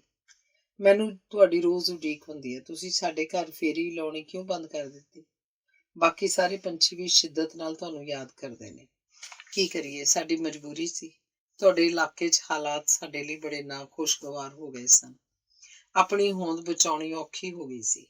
ਕਿੰਨਾ ਸ਼ੋਰ, ਆਲੜਾਂ ਪਾਉਣ ਲਈ ਕੋਈ ਸੁਰੱਖਿਅਤ ਥਾਂ ਨਹੀਂ, ਤੇ ਤੁਹਾਡੀ ਅਜੋਕੀ ਜੀਵਨ ਸ਼ੈਲੀ ਨਾਲ ਸੰਬੰਧਿਤ ਹੋਰ ਕਈ ਸਮੱਸਿਆਵਾਂ। ਚਿੜੀ ਨੇ ਬੜੀ ਗੰਭੀਰਤਾ ਨਾਲ ਮਨ ਦੀ ਗੱਲ ਸਾਂਝੀ ਕੀਤੀ। ਅਜੋਕੇ ਮਨੁੱਖਾਂ ਲਈ ਆਮ ਤੌਰ ਤੇ ਸਾਡੀ ਕੋਈ ਅਹਿਮੀਅਤ ਨਹੀਂ, ਹਾਲਾਂਕਿ ਉਹ ਆਪਣਾ ਵੀ ਅਣਕਾਸਿਆ ਨੁਕਸਾਨ ਕਰ ਰਹੇ ਨੇ। 2-3 ਹੋਰ ਚਿੜੀਆਂ ਵੀ ਉੱਥੇ ਆ ਗਈਆਂ ਤੇ ਬਹੁਤ ਉਦਾਸ ਹਾਵ ਭਾਵ ਲੈ ਕੇ ਬੈਠੀਆਂ ਸਨ। ਉਹਨਾਂ ਚੋਂ ਇੱਕ ਚਿੜੀ ਬੋਲ ਪਈ, ਇਸ ਮਨੁੱਖ ਦੀ ਵਿਡੰਬਣਾ ਵੇਖੋ, ਇਹਨੂੰ ਆਪਣੇ ਬੁਰੇ ਭਲੇ ਬਾਰੇ ਵੀ ਨਹੀਂ ਪਤਾ। ਇੱਕ ਵੇਰ ਤਾਂ ਮੈਂ ਨਿਰੁੱਤਰ ਹੋ ਗਈ, ਕੋਈ ਗੱਲ ਸੁੱਝੇ ਹੀ ਨਾ, ਪਰ ਫਿਰ ਹੌਸਲਾ ਕਰਕੇ ਆਖਿਆ, ਤੁਸੀਂ ਇੱਕ ਵਾਰ ਹੋਰ ਸਾਨੂੰ ਮੌਕਾ ਦਿਓ। ਅਸੀਂ ਆਪਣੀ ਰਹਿਣੀ ਬਹਿਣੀ 'ਚ ਢੁਕਵੀਂ ਤਬਦੀਲੀ ਕਰਕੇ ਤੁਹਾਡੇ ਮੁਤਾਬਕ ਇਹਨੂੰ ਦਰੁਸਤ ਕਰਨ ਦੀ ਕੋਸ਼ਿਸ਼ ਕਰਾਂਗੇ। ਜੇ ਸੱਚਮੁੱਚ ਅਜਿਹਾ ਵਾਪਰਦਾ ਤੇ ਸਾਨੂੰ ਉਸ ਆਲੇ ਦੁਆਲੇ ਵਿੱਚ ਸੁਰੱਖਿਅਤ ਮਹਿਸੂਸ ਹੋਇਆ ਤਾਂ ਅਸੀਂ ਮੁੜ ਤੁਹਾਡੇ ਵਿਹੜੇ ਰੋਟੀ ਦਾਣੇ ਖਾ ਕੇ ਰੌਣਕ ਲਾਵਾਂਗੀਆਂ। 2 ਚਿੜੀਆਂ ਇਕੱਠੀਆਂ ਹੀ ਬੋਲ ਪਈਆਂ, ਮੈਨੂੰ ਤਾਂ ਚਿੜੀਆਂ ਦਾ ਇਹ ਵਾਅਦਾ ਆਪਣੇ ਤੌਰ ਤਰੀਕਿਆਂ ਨੂੰ ਕੁਦਰਤ ਅਨੁਸਾਰ ਢਾਲਣ ਲਈ ਇੱਕ ਬਹੁਤ ਵੱਡੀ ਹੱਲਾਸ਼ੇਰੀ ਜਾਪ ਰਹੀ ਸੀ। ਅਜੇ ਵੀ ਮੌਕਾ ਸਾਡੇ ਹੱਥ 'ਚ ਹੈ, ਵਾਤਾਵਰਨਕ ਅਸੰਤੁਲਨ ਨੂੰ ਮੁੜ ਲੀਹ ਤੇ ਲਿਆਉਣ ਦਾ। ਜੇ ਅਸੀਂ ਸਾਰੇ ਇਕਜੁੱਟ ਹੋ ਕੇ ਯਤਨ ਕਰਾਂਗੇ ਤਾਂ ਹੋ ਸਕਦਾ ਹੈ ਨਾ ਕਿ ਚਿੜੀਆਂ ਸੱਚ ਹੀ ਮੁੜ ਆਉਣ ਤੇ ਸਾਡੇ ਚੌਗਿਰਦੇ ਦੀ ਗੁਆਚੀ ਚਹਿਲ ਪਹਿਲ ਫਿਰ ਤੋਂ ਬਹਾਲ ਹੋ ਜਾਵੇ। ਧੰਨਵਾਦ। ਅਗਲਾ ਲੇਖ ਹੈ ਸੁਗਾਤਾਂ ਭਾਂਤ ਦੀਆਂ। ਇੱਕ ਸੱਚਾਈ ਹੈ ਕਿ ਸਾਡਾ ਜੀਵਨ ਤਾਂ ਖੁਦ ਇੱਕ ਵਡਮੁੱਲਾ ਤੋਹਫਾ ਹੈ, ਇੱਕ ਨਿਆਮਤ ਤੇ ਨਾਯਾਬ ਮੌਕਾ ਆਪਣੀ ਹੋਂਦ ਨੂੰ ਕੋਈ ਅਰਥ ਪ੍ਰਦਾਨ ਕਰਨ ਦਾ। ਤੇ ਹਰ ਕੋਈ ਸਹਿਮਤ ਹੋਏਗਾ ਕਿ ਸੁਗਾਤ ਦਾ ਮੁੱਲ ਪਾ ਸਕਣਾ ਕਿਸੇ ਦੇ ਵੱਸ ਦੀ ਗੱਲ ਹੈ ਵੀ ਨਹੀਂ। ਇਹਦੇ ਲਈ ਤਾਂ ਕੇਵਲ ਸ਼ੁਕਰਗੁਜ਼ਾਰ ਹੀ ਹੋਇਆ ਜਾ ਸਕਦਾ ਹੈ। ਪਰ ਜ਼ਿੰਦਗੀ 'ਚ ਵਿਚਰਦਿਆਂ ਬੰਦਾ ਇਹ ਵੇਖ ਕੇ ਦੰਗ ਰਹਿ ਜਾਂਦਾ ਹੈ ਕਿ ਸਾਡੇ ਜੀਵਨ ਵਿੱਚ ਦੁਨਿਆਵੀ ਤੋਹਫਿਆਂ ਦੀ ਕਿੰਨੀ ਅਹਿਮੀਅਤ ਹੈ ਤੇ ਸਾਡੇ ਖਿਆਲਾਂ ਦੇ ਕਿਸ ਹੱਦ ਤੱਕ ਹਾਵੀ ਹੋ ਜਾਂਦੇ ਨੇ। ਕੌਣ ਜਾਣੇ ਇਸ ਆਦਾਨ ਪ੍ਰਦਾਨ ਦੀ ਪ੍ਰਕਿਰਿਆ ਦਾ ਮੁੱਢ ਕਿਵੇਂ ਬੱਝਿਆ ਹੋਏਗਾ। ਫਿਰ ਇਸ ਲੈਣ ਦੇਣ 'ਚ ਸ਼ਾਮਲ ਧਿਰਾਂ, ਆਪਸ ਵਿੱਚ ਰਿਸ਼ਤੇਦਾਰ, ਦੋਸਤ ਮਿੱਤਰ, ਵਾਕਫ ਜਾਂ ਇੱਥੋਂ ਤੱਕ ਕਿ ਕਦੇ ਕੋਈ ਅਜਨਬੀ ਵੀ ਹੋ ਸਕਦੇ ਨੇ। ਖਬਰੇ ਉਹ ਕਿਹੜਾ ਮੌਕਾ ਹੋਏਗਾ ਜਦੋਂ ਤੋਹਫੇ ਨਹੀਂ ਦਿੱਤੇ ਜਾਂਦੇ। ਵਿਆਹ ਸ਼ਾਦੀ ਸਮੇਂ, ਜਨਮ ਦਿਨ, ਵਰ੍ਹੇਗੰਢ, ਨੌਕਰੀ ਤੇ ਲੱਗਣ ਜਾਂ ਸੇਵਾ ਮੁਕਤੀ ਸਮੇਂ, ਕਿਸੇ ਉਚੇਰੀ ਪ੍ਰਾਪਤੀ ਸਮੇਂ, ਕਿਸੇ ਦਿਨ ਤਿਉਹਾਰ ਮੌਕੇ, ਕਿਤੇ ਵੀ ਦੇਸ਼ ਜਾਂ ਸ਼ਹਿਰ ਤੋਂ ਬਾਹਰ ਘੁੰਮ ਕੇ ਆਉਣ ਸਮੇਂ। ਆਏ ਦਿਨ ਆ ਜਾਂਦਾ ਕੋਈ ਨਾ ਕੋਈ ਮਹੱਤਵਪੂਰਨ ਦਿਨ ਤੇ ਅਸਲ 'ਚ ਹੋਰ ਬੇਸ਼ੁਮਾਰ ਅਵਸਰਾਂ ਨੂੰ ਸੁਗਾਤਾਂ ਦੇਣ ਜਾਂ ਲੈਣ ਦਾ ਸਬੱਬ ਬਣਾ ਲਿਆ ਜਾਂਦਾ ਹੈ। ਉਂਝ ਇਹ ਇੱਕ ਵੱਖਰੀ ਗੱਲ ਹੈ ਕਿ ਅਸਲ ਵਿੱਚ ਤੋਹਫਾ ਨਹੀਂ ਬਲਕਿ ਇਸ ਦੇ ਪਿੱਛੇ ਲੁਕੀ ਹੋਈ ਭਾਵਨਾ ਵਧੇਰੇ ਮਹੱਤਵਪੂਰਨ ਹੁੰਦੀ ਹੈ। ਭਾਵਨਾਵਾਂ ਦੀ ਕਦਰ ਕਰਨੀ ਬਣਦੀ ਵੀ ਹੈ। ਇਹਨਾਂ ਸਦਕਾ ਹੀ ਜੀਵਨ ਰੌਚਕ, ਸੋਝਮਈ ਤੇ ਪੁਰਖਲੂਸ ਜਿਹੀ ਭਾਅ ਮਾਰਦਾ ਭਾਸਦਾ ਹੈ। ਕਿਸੇ ਨਗੂਣੀ ਜਿਹੀ ਵਸਤ ਦੇ ਨਾਲ ਵੀ ਜਦੋਂ ਤੋਹਫਾ ਸ਼ਬਦ ਜੁੜ ਜਾਂਦਾ ਹੈ ਤਾਂ ਉਹ ਵਡਮੁੱਲੀ ਤੇ ਬੇਸ਼ਕੀਮਤ ਸ਼ੈ ਬਣ ਜਾਂਦੀ ਹੈ। ਤੇ ਫਿਰ ਪੁੱਛੋ ਨਾ, ਜਿਹੜੀ ਉਹਦੀ ਸਾਂਭ ਸੰਭਾਲ ਕੀਤੀ ਜਾਂਦੀ ਹੈ, ਭਾਵੇਂ ਕੁਝ ਅਰਸੇ ਮਗਰੋਂ ਉਹਦਾ ਜੋ ਮਰਜ਼ੀ ਹੁਲੀਆ ਬਣ ਜਾਏ। ਇਹ ਗੱਲਾਂ ਕਰਦਿਆਂ BA ਦੀ ਪੜ੍ਹਾਈ ਦੌਰਾਨ ਆਪਣੇ ਅੰਗਰੇਜ਼ੀ ਦੇ ਸਿਲੇਬਸ ਵਿੱਚ ਪੜ੍ਹੀ ਪ੍ਰਸਿੱਧ ਅਮਰੀਕੀ ਲੇਖਕ ਉਹ ਹੈਨਰੀ ਦੀ ਪ੍ਰਸਿੱਧ ਕਹਾਣੀ ਦ ਗਿਫਟ ਆਫ ਮੈਜਾਏ ਦਾ ਖਿਆਲ ਆ ਜਾਂਦਾ ਹੈ। ਇਸ 'ਚ ਇੱਕ ਪਤੀ ਪਤਨੀ ਪੈਸੇ ਦੀ ਬਹੁਤ ਤੰਗੀ ਦੇ ਬਾਵਜੂਦ ਕਿਵੇਂ ਇੱਕ ਦੂਜੇ ਦੇ ਸ਼ੌਕ ਨੂੰ ਮੁੱਖ ਰੱਖਦੇ ਹੋਏ ਕ੍ਰਿਸਮਿਸ ਦੇ ਤਿਉਹਾਰ ਮੌਕੇ ਤੋਹਫੇ ਲੈ ਕੇ ਆਉਂਦੇ ਹਨ ਤੇ ਇਸ ਪ੍ਰਕਿਰਿਆ ਵਿੱਚੋਂ ਇੱਕ ਦੂਜੇ ਦੇ ਪ੍ਰਤੀ ਉਜਾਗਰ ਹੋਈ ਆਪਣੱਤ ਦੀ ਭਾਵਨਾ ਨੂੰ ਵੇਖ ਕੇ ਹੈਰਾਨ ਰਹਿ ਜਾਂਦੇ ਹਨ। ਪਰ ਇਹਨਾਂ ਸਭ ਗੱਲਾਂ ਦੇ ਬਾਵਜੂਦ ਉਪਹਾਰਾਂ ਸੰਬੰਧੀ ਜੋ ਤੱਥ ਅੱਜ ਕੱਲ੍ਹ ਵੇਖਣ ਨੂੰ ਮਿਲ ਰਹੇ ਹਨ ਉਹ ਕੁਝ ਚਿੰਤਨ ਦੀ ਮੰਗ ਕਰਦੇ ਹਨ। ਬਾਕੀ ਇਹ ਵੀ ਉਹਨਾਂ ਵਿਸ਼ਿਆਂ ਵਿੱਚੋਂ ਇੱਕ ਹੈ ਜਿਸ ਬਾਰੇ ਸਭਨਾਂ ਦਾ ਨਿੱਜੀ ਤੇ ਵੱਖਰਾ ਨਜ਼ਰੀਆ ਹੋ ਸਕਦਾ ਹੈ। ਅਜੋਕੇ ਪਦਾਰਥਵਾਦੀ ਤੇ ਵਿਖਾਵੇਬਾਜ਼ੀ ਦੇ ਯੁੱਗ ਵਿੱਚ ਪੁਰਾਣੇ ਸਾਦਗੀ ਵਾਲੇ ਵਕਤਾਂ ਦੇ ਮੁਕਾਬਲੇ ਉਪਹਾਰਾਂ ਦੇ ਬਹੁਤ ਜ਼ਿਆਦਾ ਜ਼ੋਰ ਦਿੱਤਾ ਜਾਣ ਲੱਗ ਪਿਆ। ਇਸ ਸਾਰੀ ਪ੍ਰਕਿਰਿਆ ਦਾ ਮੁੱਢ ਜਿਹਨੇ ਤੋਹਫਾ ਦੇਣਾ ਹੁੰਦਾ ਉਹਦੀ ਇਸ ਸੰਬੰਧੀ ਚਿੰਤਾ ਤੋਂ ਵੱਝਦਾ ਹੈ, ਕੀ ਲਿਆ ਜਾਏ, ਕਿੱਥੋਂ ਲਿਆ ਜਾਏ, ਕਿਵੇਂ ਦਾ ਲਿਆ ਜਾਏ ਤੇ ਲੈਣ ਲਈ ਕਦੋਂ ਜਾਇਆ ਜਾਏ। ਸਮੇਂ ਦੀ ਘਾਟ ਤਾਂ ਅਜੋਕੀ ਜੀਵਨ ਸ਼ੈਲੀ 'ਚ ਉਂਝ ਵੀ ਕਾਫੀ ਤਣਾਅ ਦਾ ਕਾਰਨ ਬਣੀ ਬਣ ਰਹੀ ਹੈ। ਜੇ ਚੀਜ਼ ਦੇ ਬਾਰੇ ਫੈਸਲਾ ਹੋ ਵੀ ਜਾਵੇ ਤਾਂ ਉਹਦੇ ਰੰਗ ਆਦਿ ਜਾਂ ਜੇ ਕੋਈ ਕੱਪੜਾ ਹੈ ਤਾਂ ਉਹਦੇ ਨਾਪ ਬਾਰੇ ਦੁਚਿੱਤੀ ਹੋ ਜਾਣੀ ਸੁਭਾਵਕ ਹੈ। ਕਦੇ ਇਹ ਵੀ ਵੇਖਣ ਚ ਆਉਂਦਾ ਹੈ ਕਿ ਮਾਣ ਪ੍ਰਤਿਸ਼ਠਾ ਨੂੰ ਮੱਦੇ-ਨਜ਼ਰ ਰੱਖ ਕੇ ਤੋਹਫ਼ਾ ਲੋੜੋਂ ਵੱਧ ਮਹਿੰਗਾ ਲੈ ਲਿਆ ਜਾਂਦਾ ਹੈ। ਅਜਿਹਾ ਕਰਨਾ ਦੂਜੇ ਤੇ ਵੀ ਵਾਧੂ ਬੋਝ ਪਾਉਣ ਵਰਗੀ ਬਾਤ ਹੁੰਦੀ ਹੈ। ਤੋਹਫ਼ਿਆਂ ਨੂੰ ਚੰਗੇ ਭਲੇ ਰਿਸ਼ਤਿਆਂ 'ਚ ਫਿੱਕ ਪਾਉਣ ਦਾ ਸਬੱਬ ਬਣਦਿਆਂ ਵੀ ਅਕਸਰ ਸੁਣਿਆ ਵੇਖਿਆ। ਬਾਜ਼ਾਰਾਂ 'ਚ ਬੇਲੋੜੀ ਭੀੜ ਇਕੱਠੀ ਕਰਨ ਤੇ ਵਾਤਾਵਰਣਿਕ ਪ੍ਰਦੂਸ਼ਣ ਫੈਲਾਉਣ ਵਿੱਚ ਹੋਰ ਕਈ ਗੱਲਾਂ ਤੋਂ ਇਲਾਵਾ ਤੋਹਫ਼ਿਆਂ ਦਾ ਵੀ ਬਹੁਤ ਵੱਡਾ ਯੋਗਦਾਨ ਹੈ। ਇਹ ਖਿਆਲ ਵੀ ਮਨ 'ਚ ਮੁੜ-ਮੁੜ ਫੇਰਾ ਪਾਉਂਦਾ ਹੈ ਕਿ ਇਸ ਜ਼ਰੀਏ ਵਰਤੋਂ 'ਚ ਲਿਆਂਦੇ ਗਏ ਸਮੇਂ ਵਿੱਚ ਤਾਂ ਹੋਰ ਪਤਾ ਨਹੀਂ ਕਿਹੜੇ-ਕਿਹੜੇ ਅਰਥਪੂਰਨ ਕੰਮ ਨੇਪਰੇ ਚਾੜੇ ਜਾ ਸਕਦੇ ਸਨ, ਜਿਹੜੇ ਸ਼ਾਇਦ ਇਸ ਗ੍ਰਹਿ ਤੇ ਜੀਵਨ ਦੇ ਪੱਧਰ ਨੂੰ ਚੰਗੇਰਾ ਬਣਾਉਣ 'ਚ ਸਹਾਈ ਹੁੰਦੇ। ਤੇ ਇੱਕ ਵੇਰ ਗੁਆਚੇ ਸਮੇਂ ਨੇ ਮੁੜ ਕੇ ਕਿੱਥੋਂ ਲੱਭਣਾ? ਬੰਦਾ ਬਸ ਹੱਥ ਮਲਦਾ ਰਹਿ ਜਾਂਦਾ ਹੈ। ਹੁਣ ਜਦੋਂ ਉਪਹਾਰ ਪ੍ਰਾਪਤ ਕਰਨ ਵਾਲਿਆਂ ਦੀ ਥਾਂ ਤੇ ਖੜੀ ਹੋ ਕੇ ਵੇਖੀਏ ਤਾਂ ਪ੍ਰਤੀਤ ਹੁੰਦਾ ਹੈ ਕਿ ਹਾਲਤ ਤਾਂ ਲੈਣ ਵਾਲੇ ਦੀ ਵੀ ਕੋਈ ਰਸ਼ਕ ਕਰਨ ਯੋਗ ਨਹੀਂ ਹੁੰਦੀ। ਇਹਨਾਂ ਲੋਕਾਂ ਦੇ ਕੋਲ ਕਈ ਬੇਲੋੜੀਆਂ ਚੀਜ਼ਾਂ ਇਕੱਠੀਆਂ ਹੋ ਜਾਣਾ ਆਮ ਜਿਹੀ ਗੱਲ ਹੈ। ਜੇ ਕਿਤੇ ਖਾਣ ਦਾ ਸਮਾਨ ਤੋਹਫ਼ੇ ਦਾ ਹਿੱਸਾ ਹੋਵੇ ਤਾਂ ਹੋਰ ਵੀ ਧਿਆਨ ਦੀ ਮੰਗ ਕਰਦਾ ਹੈ। ਸਮਾਨ ਨੂੰ ਸਾਂਭ ਕੇ ਰੱਖਣ ਲਈ ਥਾਂ ਦੀ ਤੰਗੀ ਹੋ ਜਾਣਾ ਕੋਈ ਓਪਰੀ ਬਾਤ ਨਹੀਂ। ਕੋਈ ਚੀਜ਼ ਜਿਹੜੀ ਪਹਿਲਾਂ ਤੋਂ ਹੀ ਘਰ 'ਚ ਹੋਵੇ ਹੋਰ ਆ ਜਾਂਦੀ ਹੈ। ਕਈ ਵਾਰ ਕੋਈ ਕੱਪੜਾ ਮਿਲਦਾ ਹੈ ਜੋ ਰੰਗ ਨਮੂਨੇ ਆਦਿ ਦੇ ਪੱਖੋਂ ਪਸੰਦ ਹੀ ਨਹੀਂ ਹੁੰਦਾ ਤੇ ਤਮੰਨਾ ਹੁੰਦੀ ਹੈ ਕਿ ਜੇ ਬਦਲੇ 'ਚ ਪਸੰਦ ਦਾ ਮਿਲ ਜਾਵੇ ਤਾਂ ਕਿੰਨਾ ਚੰਗਾ ਹੋਵੇ। ਤੇ ਕਈ ਵਾਰ ਬੱਚੇ ਕੋਲ ਇੱਕ ਖਿਡੌਣਾ ਨਵਾਂ ਨਕੋਰ ਪਿਆ ਹੁੰਦਾ, ਐਨ ਉਹੀ ਇੱਕ ਹੋਰ ਆ ਜਾਂਦਾ। ਫਿਰ ਜਦੋਂ ਬੰਦਾ ਸਮਾਨ ਬਦਲਣ ਦੇ ਰਾਹ ਪੈਂਦਾ ਹੈ ਤਾਂ ਮੁਸ਼ਕਿਲਾਂ ਦਾ ਇੱਕ ਨਵਾਂ ਦੌਰ ਸ਼ੁਰੂ ਹੁੰਦਾ ਹੈ। ਪਹਿਲਾਂ ਤਾਂ ਦੁਕਾਨ ਦਾ ਨਾਮ ਪਤਾ ਕਰਨਾ ਜਿੱਥੋਂ ਵਸਤੂ ਖਰੀਦੀ ਗਈ ਸੀ, ਤੇ ਕਈ ਵਾਰ ਚੀਜ਼ ਬਹੁਤ ਦੂਰੋਂ ਆਈ ਹੁੰਦੀ ਹੈ ਤੇ ਤਬਦੀਲ ਕਰਨ ਜਾਣਾ ਸੰਭਵ ਹੀ ਨਹੀਂ ਹੁੰਦਾ। ਪਰ ਚਲੋ ਜੇ ਅਜਿਹਾ ਕਰਨ ਦੀ ਗੁੰਜਾਇਸ਼ ਹੋਵੇ ਤਾਂ ਦੁਕਾਨ ਤੇ ਜਾ ਕੇ ਪਹਿਲਾਂ ਹੀ ਵੇਖਣਾ ਕਿ ਜਿਸ ਤਰ੍ਹਾਂ ਦਾ ਤੁਸੀਂ ਕੁਝ ਲੈਣਾ ਚਾਹੁੰਦੇ ਹੋ ਉਹ ਹੈ ਵੀ ਸਹੀ ਕਿ ਨਹੀਂ। ਅਗਰ ਤੁਹਾਡੀ ਪਸੰਦ ਮੁਤਾਬਕ ਕੁਝ ਉਪਲਬਧ ਹੈ ਤੇ ਦੁਕਾਨਦਾਰ ਤੁਹਾਨੂੰ ਉਹ ਸਮਾਨ ਬਦਲ ਕੇ ਦੇਣ ਨੂੰ ਤਿਆਰ ਹੋਵੇ ਤਾਂ ਉਹ ਖਰੀਦ ਰਸੀਦ ਤੇ ਵਸਤ ਦੇ ਉੱਤੇ ਲੱਗੇ ਕੀਮਤ ਦੇ ਲੇਬਲ ਦੀ ਮੰਗ ਕਰਦਾ ਹੈ। ਉਹ ਆਪਣੀ ਥਾਂ ਤੇ ਠੀਕ ਹੁੰਦਾ ਹੈ, ਪਰ ਇਹ ਦੋਵੇਂ ਕਾਗਜ਼ ਸ਼ਾਇਦ ਗਾਹਕ ਕੋਲ ਉਸ ਸਮੇਂ ਨਾ ਹੋਣ ਕਰਕੇ ਇਹ ਗੱਲ ਵੀ ਹੋਰ ਆਵਾਜਾਈ ਦਾ ਕਾਰਨ ਬਣਦੀ ਹੈ। ਕਦੇ ਇਹ ਵੀ ਹੁੰਦਾ ਹੈ ਕਿ ਅਸਲ ਖਰੀਦਦਾਰ ਨੇ ਉਹ ਕਾਗਜ਼ ਸਾਂਭੇ ਨਹੀਂ ਹੁੰਦੇ ਤੇ ਇਹਦੇ ਵਿਪਰੀਤ ਕਦੇ ਸਭ ਕੁਝ ਲੋੜੀਂਦਾ ਮਿਲ ਜਾਣ ਸਦਕਾ ਆਖਰ ਕੰਮ ਨੇਪਰੇ ਚੜ੍ਹ ਵੀ ਜਾਂਦਾ ਹੈ। ਇੰਨੀ ਸਾਰੀ ਚਰਚਾ ਤੋਂ ਬਾਅਦ ਤਾਂ ਇਸ ਬਹੁਤਾਤ ਦੇ ਯੁੱਗ ਵਿੱਚ ਤੋਹਫ਼ਿਆਂ ਦੇ ਅਰਥ ਤੇ ਮਹੱਤਵ ਗੁਆਚੇ ਜਿਹੀ ਪ੍ਰਤੀਤ ਹੋਣ ਲੱਗ ਪਏ ਨੇ। ਮੈਂ ਆਪ ਤਾਂ ਵਸ ਲੱਗਦਿਆਂ ਉਪਹਾਰ ਲੈਣ ਦੇਣ ਦੇ ਚੱਕਰ 'ਚ ਘੱਟ ਹੀ ਪੈਂਦੀ ਹਾਂ ਤੇ ਇਸ ਗੱਲ ਦੀ ਮੈਨੂੰ ਖੁਸ਼ੀ ਤੇ ਮਾਣ ਵੀ ਹੈ ਕਿ ਮੇਰੀਆਂ ਦੋਵੇਂ ਸਹੇਲੀਆਂ, ਜਿਨ੍ਹਾਂ ਨਾਲ ਮੇਰੀ ਵਾਕਫੀ 4 ਕੁ ਦਹਾਕੇ ਪੁਰਾਣੀ ਹੈ, ਇਹ ਮੰਨਦੀਆਂ ਹਨ ਕਿ ਸਾਡੀ ਦੋਸਤੀ ਕਿਸੇ ਪ੍ਰਕਾਰ ਦੇ ਤੋਹਫ਼ਿਆਂ ਦੀ ਮੁਹਤਾਜ ਨਹੀਂ। ਅਸਲ ਅਹਿਮੀਅਤ ਤਾਂ ਮਨ ਵਿਚਲੀਆਂ ਭਾਵਨਾਵਾਂ, ਵਿਸ਼ਵਾਸ ਤੇ ਮਾਣ ਸਤਿਕਾਰ ਦੀ ਹੁੰਦੀ ਹੈ। ਹੁਣ ਦੱਸੋ, ਅਜਿਹੇ ਅਹਿਸਾਸਾਂ ਤੋਂ ਵੱਧ ਕੇ ਹੋਰ ਕਿਹੜਾ ਤੋਹਫ਼ਾ ਹੋ ਸਕਦਾ ਹੈ? ਪਰ ਫਿਰ ਵੀ ਕਦੇ ਜੇ ਕਿਤੇ ਉਪਹਾਰ ਦੇਣਾ ਪਵੇ ਤਾਂ ਮੈਂ ਇਸ ਗੱਲ ਪ੍ਰਤੀ ਸੁਚੇਤ ਹੁੰਦੀ ਹਾਂ ਕਿ ਸ਼ਾਇਦ ਮੇਰੀ ਪਸੰਦ ਲੈਣ ਵਾਲੇ ਦੀ ਚੋਣ ਉੱਕਾ ਹੀ ਨਾ ਹੋਵੇ। ਕੁਝ ਅਰਸਾ ਪਹਿਲਾਂ ਜਦੋਂ ਮੈਂ ਆਪਣੀ ਇੱਕ ਸਹੇਲੀ ਨੂੰ ਉਪਹਾਰ ਦਿੱਤਾ ਤਾਂ ਉਸ ਉੱਪਰੋਂ ਮੈਂ ਕੀਮਤ ਵਾਲਾ ਲੇਬਲ ਵੀ ਨਹੀਂ ਉਤਾਰਿਆ ਤੇ ਨਾਲ ਹੀ ਲਿਫਾਫੇ 'ਚ ਮੈਂ ਦੁਕਾਨ ਦੀ ਖਰੀਦ ਰਸੀਦ ਵੀ ਰੱਖ ਦਿੱਤੀ, ਅਤੇ ਜਿਵੇਂ ਕਿ ਸਮਝਿਆ ਜਾ ਸਕਦਾ ਹੈ ਕਿ ਉਹਨੂੰ ਪਿੱਛੋਂ ਉਸ ਤੋਹਫ਼ੇ ਨੂੰ ਤਬਦੀਲ ਕਰਨ ਦੀ ਲੋੜ ਮਹਿਸੂਸ ਵੀ ਹੋ ਗਈ। ਜਦੋਂ ਅਸੀਂ ਕੁਝ ਦਿਨਾਂ ਬਾਅਦ ਮਿਲੀਆਂ ਤਾਂ ਸਹੇਲੀ ਨੇ ਹੱਸ ਕੇ ਦੱਸਿਆ ਕਿ ਉਹਨਾਂ ਨੂੰ ਦੁਕਾਨ ਤੇ ਜਾ ਕੇ ਇਸ ਕੰਮ 'ਚ ਕੋਈ ਦਿੱਕਤ ਪੇਸ਼ ਨਹੀਂ ਆਈ। ਮੈਨੂੰ ਵੀ ਸੁਣ ਕੇ ਤਸੱਲੀ ਹੋਈ ਕਿ ਚਲੋ ਉਹਨਾਂ ਨੇ ਆਪਣੀ ਮਨਪਸੰਦ ਚੀਜ਼ ਲੈ ਲਈ। ਤੋਹਫ਼ਿਆਂ ਦੇ ਮੁੱਦੇ ਤੇ ਸੋਚ ਵਿਚਾਰ ਕਰਨ ਤੋਂ ਪਿੱਛੋਂ ਜਾਪਣ ਲੱਗ ਪਿਆ ਕਿ ਸਾਡਾ ਜੀਵਨ ਕਾਲ ਦਾ ਇੱਕ ਜ਼ਿਕਰਯੋਗ ਹਿੱਸਾ ਇਹਨਾਂ ਦੀ ਨਜ਼ਰ ਕੀਤਾ ਜਾ ਰਿਹਾ ਹੈ।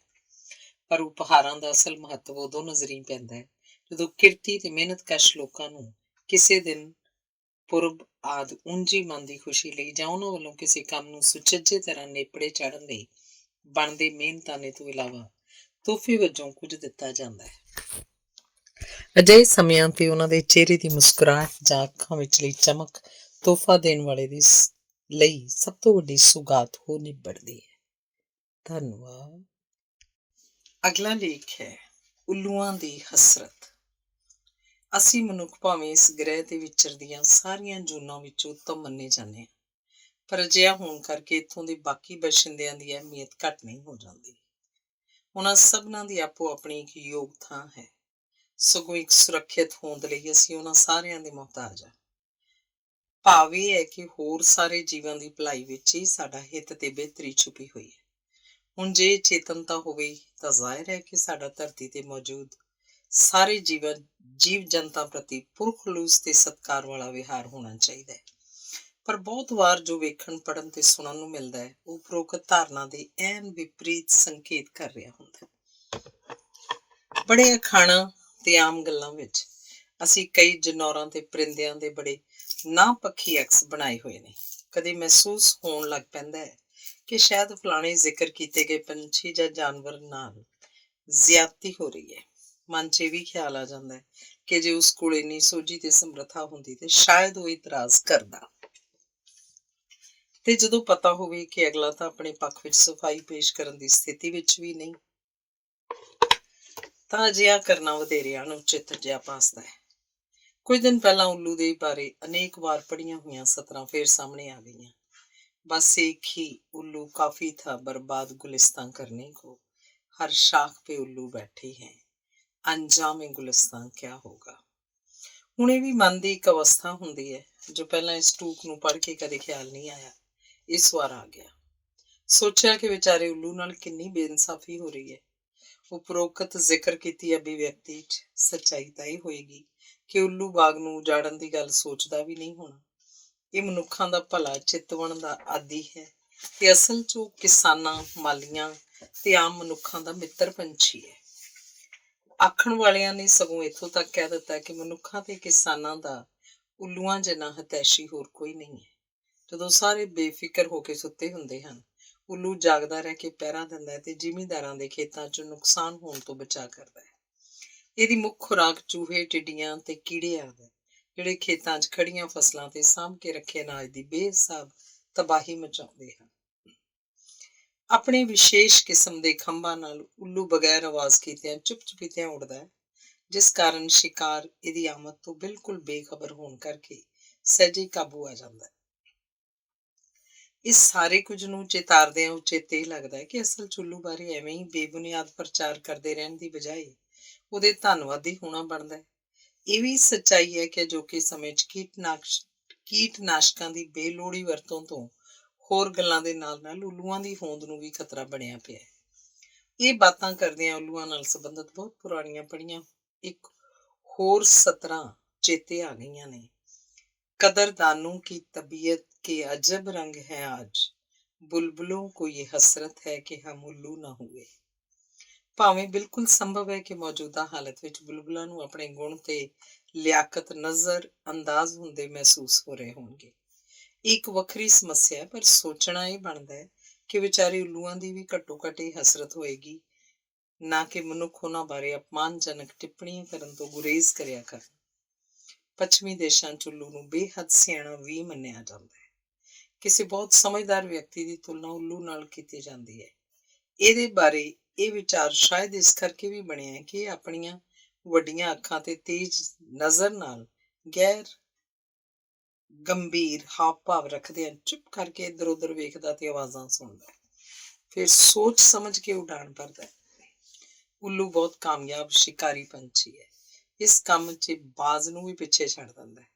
ਵੇਖਣਾ, ਸੁਣਨਾ, ਸੋਚਣਾ ਵਧੇਰੇ ਤੇ ਬੋਲਣਾ ਘੱਟ, ਤੇ ਫੇਰ ਹੀ ਕੋਈ ਪ੍ਰਤੀਕਰਮ ਪ੍ਰਗਟ ਕਰਨਾ ਉਂਝ ਵੀ ਤਾਂ ਸਿਆਣਪ ਦੀ ਨਿਸ਼ਾਨੀ ਮੰਨਿਆ ਹੀ ਜਾਂਦਾ ਹੈ।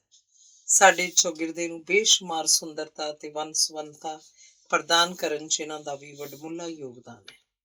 ਭਾਵ ਤਾਂ ਇਹ ਹੈ ਕਿ ਉੱਲੂਆਂ 'ਚ ਜਿੰਨੇ ਗੁਣ ਹਨ, ਇਹਨਾਂ ਦੇ ਪ੍ਰਤੀ ਕੋਈ ਸੰਜੀਦਾ ਤੇ ਆਪਣੱਤ ਵਾਲਾ ਰਵੱਈਆ ਅਪਣਾਉਣ ਦੀ ਲੋੜ ਮਹਿਸੂਸ ਹੁੰਦੀ ਹੈ। ਇੰਨੇ ਕੁ ਦੇ ਹੱਕਦਾਰ ਤਾਂ ਇਹ ਹਨ ਵੀ ਸਹੀ। ਹੋਰ ਪਰਿੰਦਿਆਂ ਦੇ ਨਾਲ-ਨਾਲ ਇਹਨਾਂ ਦੀ ਹੋਂਦ ਵੀ ਇਸ ਗ੍ਰਹਿ ਤੇ ਵਿਚਰਦੇ ਸਾਰੇ ਜੀਵਾਂ ਦੇ ਸੰਤੁਲਿਤ ਤੇ ਸੁਰੱਖਿਅਤ ਜੀਵਨ ਲਈ ਲੋੜੀਂਦੀ ਹੈ। ਧੰਨਵਾਦ। ਅਗਲਾ ਲੇਖ ਹੈ ਸਿਫਤ ਦੀ ਸਿਫਤ ਵਿੱਚ। ਰੌਣਕ ਨੂੰ ਹਰ ਰੋਜ਼ ਦੀ ਤਰ੍ਹਾਂ ਸ਼ਾਮ ਸਮੇਂ ਉਹਦੇ ਮੰਮੀ ਬੜੀ ਲਗਨ ਨਾਲ ਪੜ੍ਹਾ ਰਹੇ ਸਨ। ਉਹਦੇ ਕੋਈ ਕੰਮ ਬਹੁਤਾ ਸੋਹਣਾ ਕਰਕੇ ਵਿਖਾਉਣ ਤੇ ਮੰਮੀ ਨੇ ਕਿਹਾ, ਵਾਹ ਰੌਣਕ, ਤੂੰ ਤਾਂ ਕਮਾਲ ਕਰ ਦਿੱਤੀ ਬੇਟੇ, ਕਿੰਨਾ ਸੋਹਣਾ ਕੰਮ ਕੀਤਾ ਹੈ। ਇਸ ਟਿੱਪਣੀ ਦਾ ਰੌਣਕ ਤੇ ਜੋ ਅਸਰ ਹੋਇਆ ਉਹ ਤਾਂ ਬਸ ਵੇਖਿਆ ਹੀ ਬਣਦਾ ਸੀ। ਨਤੀਜੇ ਵਜੋਂ ਉਹਨੇ ਅਗਲਾ ਕੰਮ ਪਹਿਲਾਂ ਤੋਂ ਵੀ ਚੰਗੇਰਾ ਕੀਤਾ ਤੇ ਰੌਣਕ ਦੀ ਮੰਮੀ ਨੇ ਜਿਵੇਂ ਆਪਣੀ ਧੀ ਨੂੰ ਹੋਰ ਹੁਸ਼ਿਆਰ ਬਣਾਉਣ ਦਾ ਭੇਤ ਸੌਖਿਆਂ ਹੀ ਜਾਣ ਲਿਆ ਸੀ। ਨਿਰੰਤਰ ਮਿਲਦੀ ਸਲੌਤ ਸਦਕਾ ਰੌਣਕ ਦੀ ਗਿਣਤੀ ਆਪਣੀ ਜਮਾਤ ਦੇ ਮੂਹਰੀ ਬੱਚਿਆਂ ਵਿੱਚ ਹੋਣ ਲੱਗੀ। ਸਕੂਲ 'ਚ ਅਧਿਆਪਕ ਸਾਹਿਬਾਨ ਤੋਂ ਵੀ ਹੱਲਾਸ਼ੇਰੀ ਮਿਲਣ ਦਾ ਰੁਝਾਨ ਬਣ ਗਿਆ।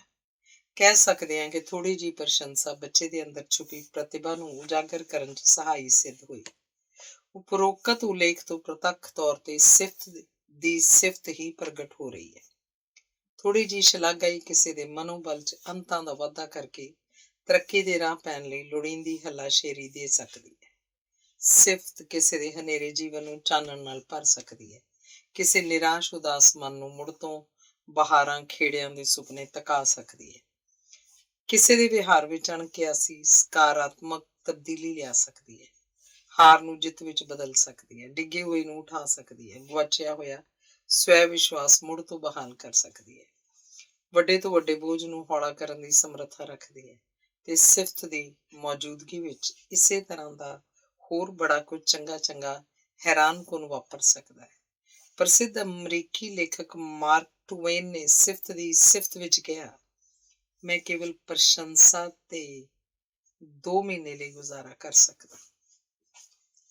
ਇੱਕ ਦਿਨ ਮੈਂ ਆਪਣੇ ਘਰ ਕੰਮ ਕਰਦੀ ਲੜਕੀ ਸੀਮਾ ਨੂੰ ਉਸ ਦੁਆਰਾ ਕੀਤੀ ਸਫਾਈ ਦਾ ਕੋਈ ਨੁਕਸ ਦੱਸਿਆ ਆਖਿਆ, ਸੀਮਾ ਵੇਖ, ਬਾਕੀ ਸਾਰਾ ਫਰਸ਼ ਕਿੰਨਾ ਲਿਸ਼ਕਦਾ ਪਿਆ, ਪਰ ਇਹ ਇੱਥੋਂ ਖਬਰੇ ਕਿਵੇਂ ਗੰਦਾ ਦਿਸਦਾ ਹੈ।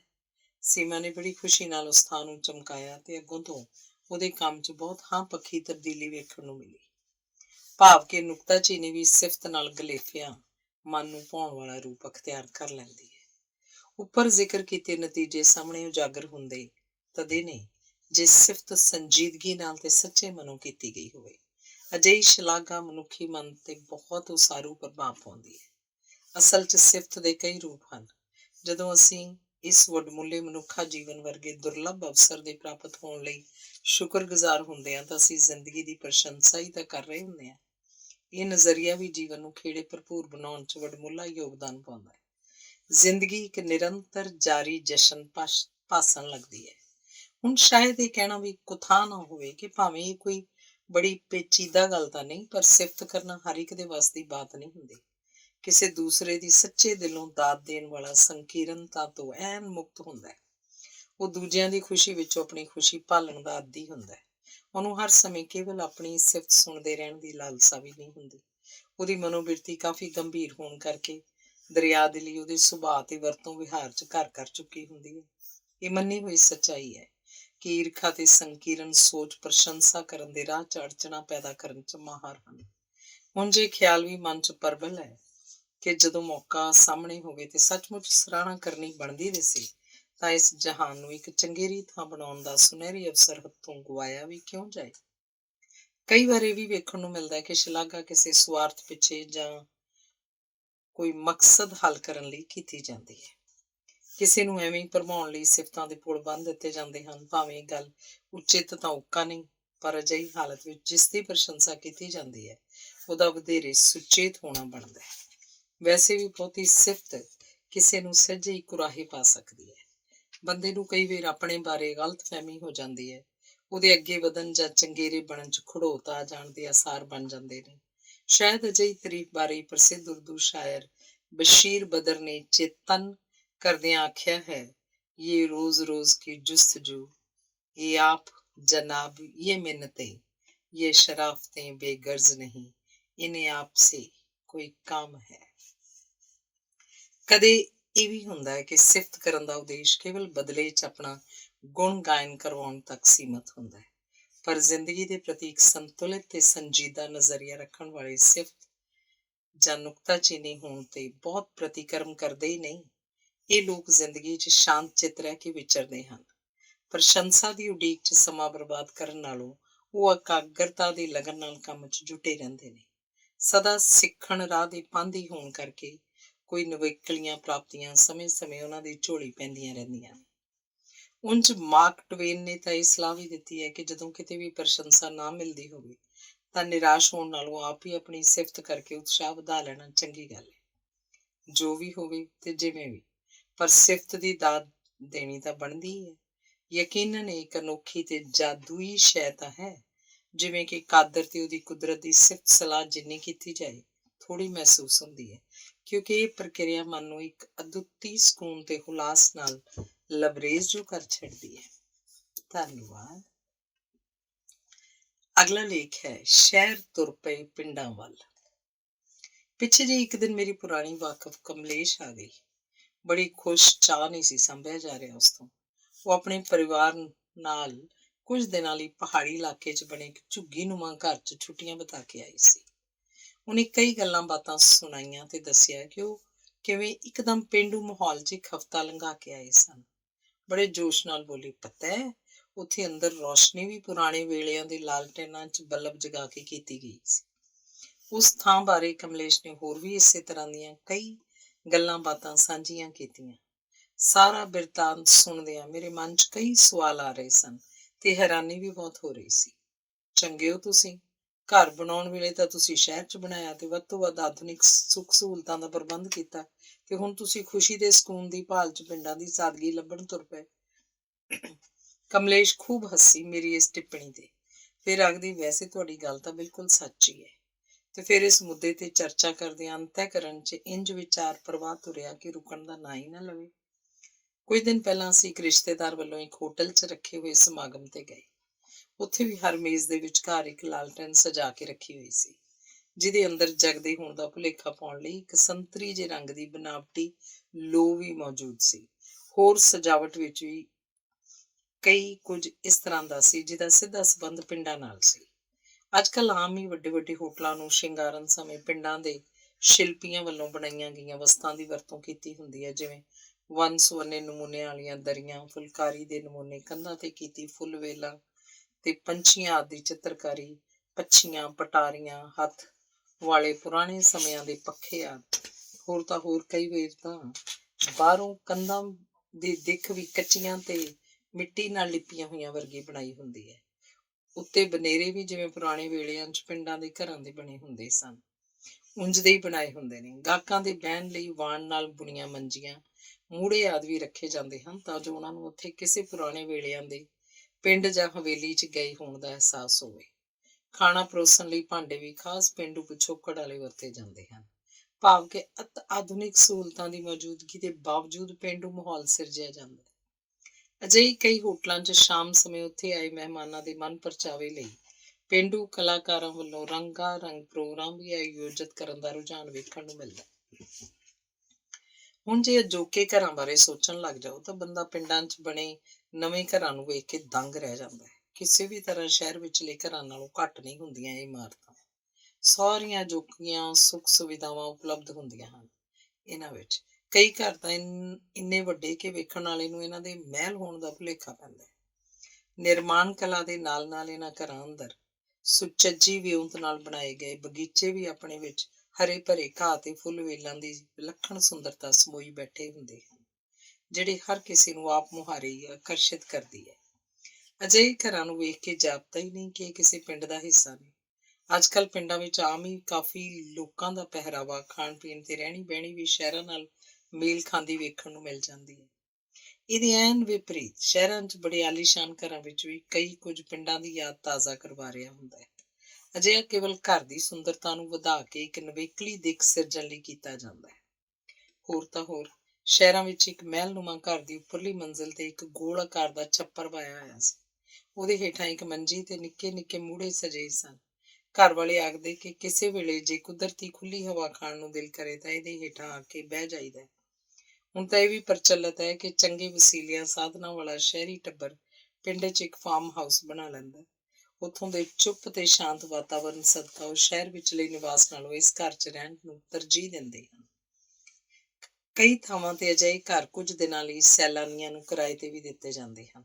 ਉੱਥੋਂ ਦਾ ਰਮਣੀਕ ਚੌਗਿਰਦਾ ਉਹਨਾਂ ਦੇ ਲਈ ਖਿੱਚ ਦਾ ਕੇਂਦਰ ਬਣਦਾ ਹੈ। ਪਿੰਡ ਦੀ ਸ਼ਾਨ ਸਮਝੇ ਜਾਂਦੇ ਚਾਟੀ ਦੀ ਲੱਸੀ, ਸਰੋਂ ਦਾ ਸਾਗ ਤੇ ਮੱਕੀ ਦੀ ਰੋਟੀ ਹੁਣ ਸ਼ਹਿਰਾਂ ਦੇ ਨਾਮੀ ਹੋਟਲਾਂ ਦੇ ਪਕਵਾਨਾਂ ਦੀ ਸੂਚੀ ਦੀ ਸੋਭਾ ਵਧਾਉਂਦੇ ਆਮ ਵੇਖੇ ਜਾ ਸਕਦੇ ਹਨ। ਵਿਆਹ ਸ਼ਾਦੀ ਵਰਗੇ ਸਮਾਗਮਾਂ ਵਿੱਚ ਵੀ ਆਪਣੀ ਮੌਜੂਦਗੀ ਦਾ ਅਹਿਸਾਸ ਸਹਿਜੇ ਹੀ ਕਰਵਾ ਲੈਂਦੇ ਹਨ। ਉਂਝ ਜਦੋਂ ਸ਼ਹਿਰੀ ਲੋਕਾਂ ਨੇ ਅਜਿਹੇ ਸਮਾਗਮ ਕਰਨੇ ਹੁੰਦੇ ਹਨ ਤਾਂ ਇਸ ਮੌਕੇ ਵੀ ਸ਼ਹਿਰੋਂ ਬਾਹਰ ਪਿੰਡਾਂ ਵਿੱਚ ਬਣੇ ਵੱਡੇ ਖੁੱਲ੍ਹੇ ਸ਼ਾਦੀ ਮਹਿਲਾਂ ਨੂੰ ਹੀ ਚੁਣਦੇ ਹਨ। ਅਜੋਕੇ ਸਮੇਂ ਵਿੱਚ ਇੱਕ ਹੋਰ ਬੜੀ ਦਿਲਚਸਪ ਤਬਦੀਲੀ ਇਹ ਵੀ ਵੇਖਣ ਨੂੰ ਮਿਲਦੀ ਹੈ ਕਿ ਕਈ ਸ਼ਹਿਰੀ ਲੋਕਾਂ ਦੇ ਬੱਚੇ ਕਿਸੇ ਮੰਨੇ ਪਰਮੰਨੇ ਸਕੂਲ 'ਚ ਪੜ੍ਹਨ ਲਈ ਉੱਥੋਂ ਨੇੜੇ ਪੈਂਦੇ ਪਿੰਡ 'ਚ ਜਾਂਦੇ ਹਨ। ਭਾਵ ਕਿ ਵੱਡੇ ਵੱਡੇ ਸਕੂਲ ਖੁੱਲੀ ਥਾਂ ਉਪਲਬਧ ਹੋਣ ਸਦਕਾ ਆਮ ਹੀ ਸ਼ਹਿਰ ਦੇ ਨੇੜੇ ਲੱਗਦੇ ਪਿੰਡਾਂ 'ਚ ਬਣਾਏ ਜਾ ਰਹੇ ਹਨ। ਹੈਰਾਨੀ ਹੁੰਦੀ ਹੈ ਨਾ ਕਿ ਜਦੋਂ ਲੋਕੀ ਸ਼ਹਿਰਾਂ ਵੱਲ ਨੂੰ ਵਹੀਰਾਂ ਘੱਤ ਰਹੇ ਨੇ ਤੇ ਵੱਡੇ ਸਕੂਲ ਪਿੰਡਾਂ ਦੇ ਪਾਸੇ ਤੁਰ ਪਏ ਨੇ ਤੇ ਬੱਚੇ ਗਿਆਨ ਦਾ ਚਾਨਣ ਪ੍ਰਾਪਤ ਕਰਨ ਲਈ ਉੱਥੇ ਜਾਂਦੇ ਹਨ। ਲੋਕੀ ਵੀ ਇਸ ਗੱਲ ਤੇ ਮਾਣ ਮਹਿਸੂਸ ਕਰਦੇ ਹਨ। ਅੱਜ ਕੱਲ੍ਹ ਸਿਖਰਾਂ ਛੂਹੰਦੀ ਤਕਨੀਕੀ ਤਰੱਕੀ ਨੇ ਫਾਸਲੇ ਘਟਾ ਦਿੱਤੇ ਹਨ। ਅੰਤਰਰਾਸ਼ਟਰੀ ਪੱਧਰ ਤੇ ਵਧੇ ਆਦਾਨ ਪ੍ਰਦਾਨ ਤੇ ਆਵਾਜਾਈ ਸਦਕਾ ਆਮ ਹੀ ਇਹ ਕਿਹਾ ਜਾਂਦਾ ਹੈ ਕਿ ਪੂਰੇ ਜਹਾਨ ਨੇ ਇੱਕ ਵੱਡੇ ਪਿੰਡ ਦਾ ਰੂਪ ਅਖਤਿਆਰ ਕਰ ਲਿਆ।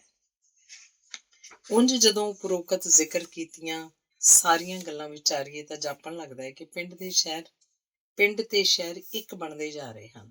ਦੋਵੇਂ ਇੱਕ ਦੂਜੇ ਦੀਆਂ ਵਿਸ਼ੇਸ਼ਤਾਵਾਂ ਵਿੱਚ ਗੁਣਾਤਮਕ ਵਾਧਾ ਕਰਦੇ ਨੇ ਤੇ ਅਸਲ 'ਚ ਇਹ ਇੱਕ ਦੂਸਰੇ ਦੇ ਪੂਰਕ ਹੀ ਹੋ ਨਿਬੜਦੇ ਨੇ। ਪਿੰਡ ਤੇ ਸ਼ਹਿਰ ਦੀ ਪ੍ਰਫੁੱਲਤ ਹੋ ਰਹੀ ਆਪਸੀ ਸਾਂਝ ਤੇ ਉਹਨਾਂ ਦਾ ਇੱਕ ਦੂਸਰੇ ਉੱਪਰ ਵੱਧ ਰਿਹਾ ਵਿਸ਼ਵਾਸ ਆਉਣ ਵਾਲੇ ਚੰਗੇਰੇ ਸਮਿਆਂ ਵੱਲ ਸੰਕੇਤ ਹੀ ਤਾਂ ਕਰ ਰਹੀ ਹੈ। ਇੱਕ ਦੂਜੇ ਦੀਆਂ ਖੂਬੀਆਂ ਦੀ ਰੀਸ ਕਰਨਾ ਤਾਂ ਵੈਸੇ ਵੀ ਸੂਝ-ਬੂਝ ਦੀ ਨਿਸ਼ਾਨੀ ਮੰਨਿਆ ਗਿਆ। ਸਾਰਾ ਕੁਝ ਵੇਖਦਿਆਂ ਉਹ ਸਮਾਂ ਦੂਰ ਨਹੀਂ ਜਾਪਦਾ ਜਦੋਂ ਇਹ ਪਤਾ ਲਾਉਣਾ ਹੀ ਔਖਾ ਹੋ ਜਾਏਗਾ ਕਿ ਸ਼ਹਿਰ ਕਿੱਥੇ ਖਤਮ ਹੋ ਰਿਹਾ ਹੈ ਜਾਂ ਪਿੰਡ ਕਿੱਥੋਂ ਸ਼ੁਰੂ। ਧੰਨਵਾਦ। ਅਗਲਾ ਲੇਖ ਹੈ ਮੇਰੀਆਂ ਬਾਲ ਕਹਾਣੀਆਂ ਦੀ ਲਾਹੌਰ ਫੇਰੀ। ਤਕਨੀਕੀ ਤਰੱਕੀ ਨੇ ਸਾਡੇ ਜੀਵਨ ਨੂੰ ਬੇਸ਼ੁਮਾਰ ਢੰਗਾਂ ਨਾਲ ਪ੍ਰਭਾਵਿਤ ਕੀਤਾ ਹੈ ਤੇ ਇਸੇ ਸਦਕਾ ਹੀ ਪੁਰਾਣੇ ਵਕਤਾਂ ਦੇ ਮੁਕਾਬਲੇ ਹੁਣ ਬਾਹਰ ਗੇਟ ਕੋਲ ਲੱਗੇ ਚਿੱਠੀਆਂ ਵਾਲੇ ਡੱਬੇ ਵਿੱਚ ਵੀ ਬਹੁਤ ਘੱਟ ਆਵਾਜਾਈ ਹੁੰਦੀ ਹੈ।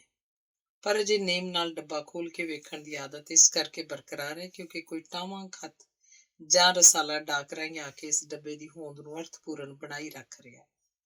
ਫਿਰ ਜਦੋਂ ਡੱਬਾ ਖੋਲਣ ਤੇ ਇਸ ਵਿੱਚ ਕੁਝ ਪਿਆ ਦਿਸ ਆਵੇ ਤਾਂ ਮਨ ਇੱਕ ਅਜਬ ਜਿਹਾ ਹੁਲਾਰਾ ਮਹਿਸੂਸ ਕਰਦਾ ਹੈ। ਕੁਝ ਮਹੀਨੇ ਪਹਿਲਾਂ ਇੱਕ ਦਿਨ ਜਦੋਂ ਮੈਂ ਆਪਣੇ ਨੇਮ ਮੁਤਾਬਕ ਜਾ ਕੇ ਖਤਾਂ ਵਾਲਾ ਬਕਸਾ ਖੋਲ੍ਹਿਆ ਤਾਂ ਉੱਥੇ ਇੱਕ ਖਾਕੀ ਲਿਫਾਫੇ ਵਿੱਚ ਪੁਸਤਕ ਨੁਮਾ ਰਸਾਲਾ ਪਿਆ ਸੀ। ਵੇਖਣ ਤੇ ਪਤਾ ਲੱਗਿਆ ਕਿ ਡਾਕ ਲਾਹੌਰ ਪਾਕਿਸਤਾਨ ਤੋਂ ਆਈ ਸੀ। ਮੇਰੀ ਹੈਰਾਨੀ ਦੀ ਹੱਦ ਨਾ ਰਹੀ। ਭਾਵੇਂ ਮੇਰਾ ਆਪਣਾ ਜਨਮ ਤਾਂ ਇਸੇ ਪਾਸੇ ਵੱਲਦਾ ਹੈ ਪਰ ਮਾਪੇ ਪੱਛਮੀ ਪੰਜਾਬ ਤੋਂ ਆਏ ਹੋਣ ਕਰਕੇ ਇਸ ਡਾਕ ਨਾਲ ਬੜੀ ਅਪਣੱਤ ਜਿਹੀ ਮਹਿਸੂਸ ਹੋਈ।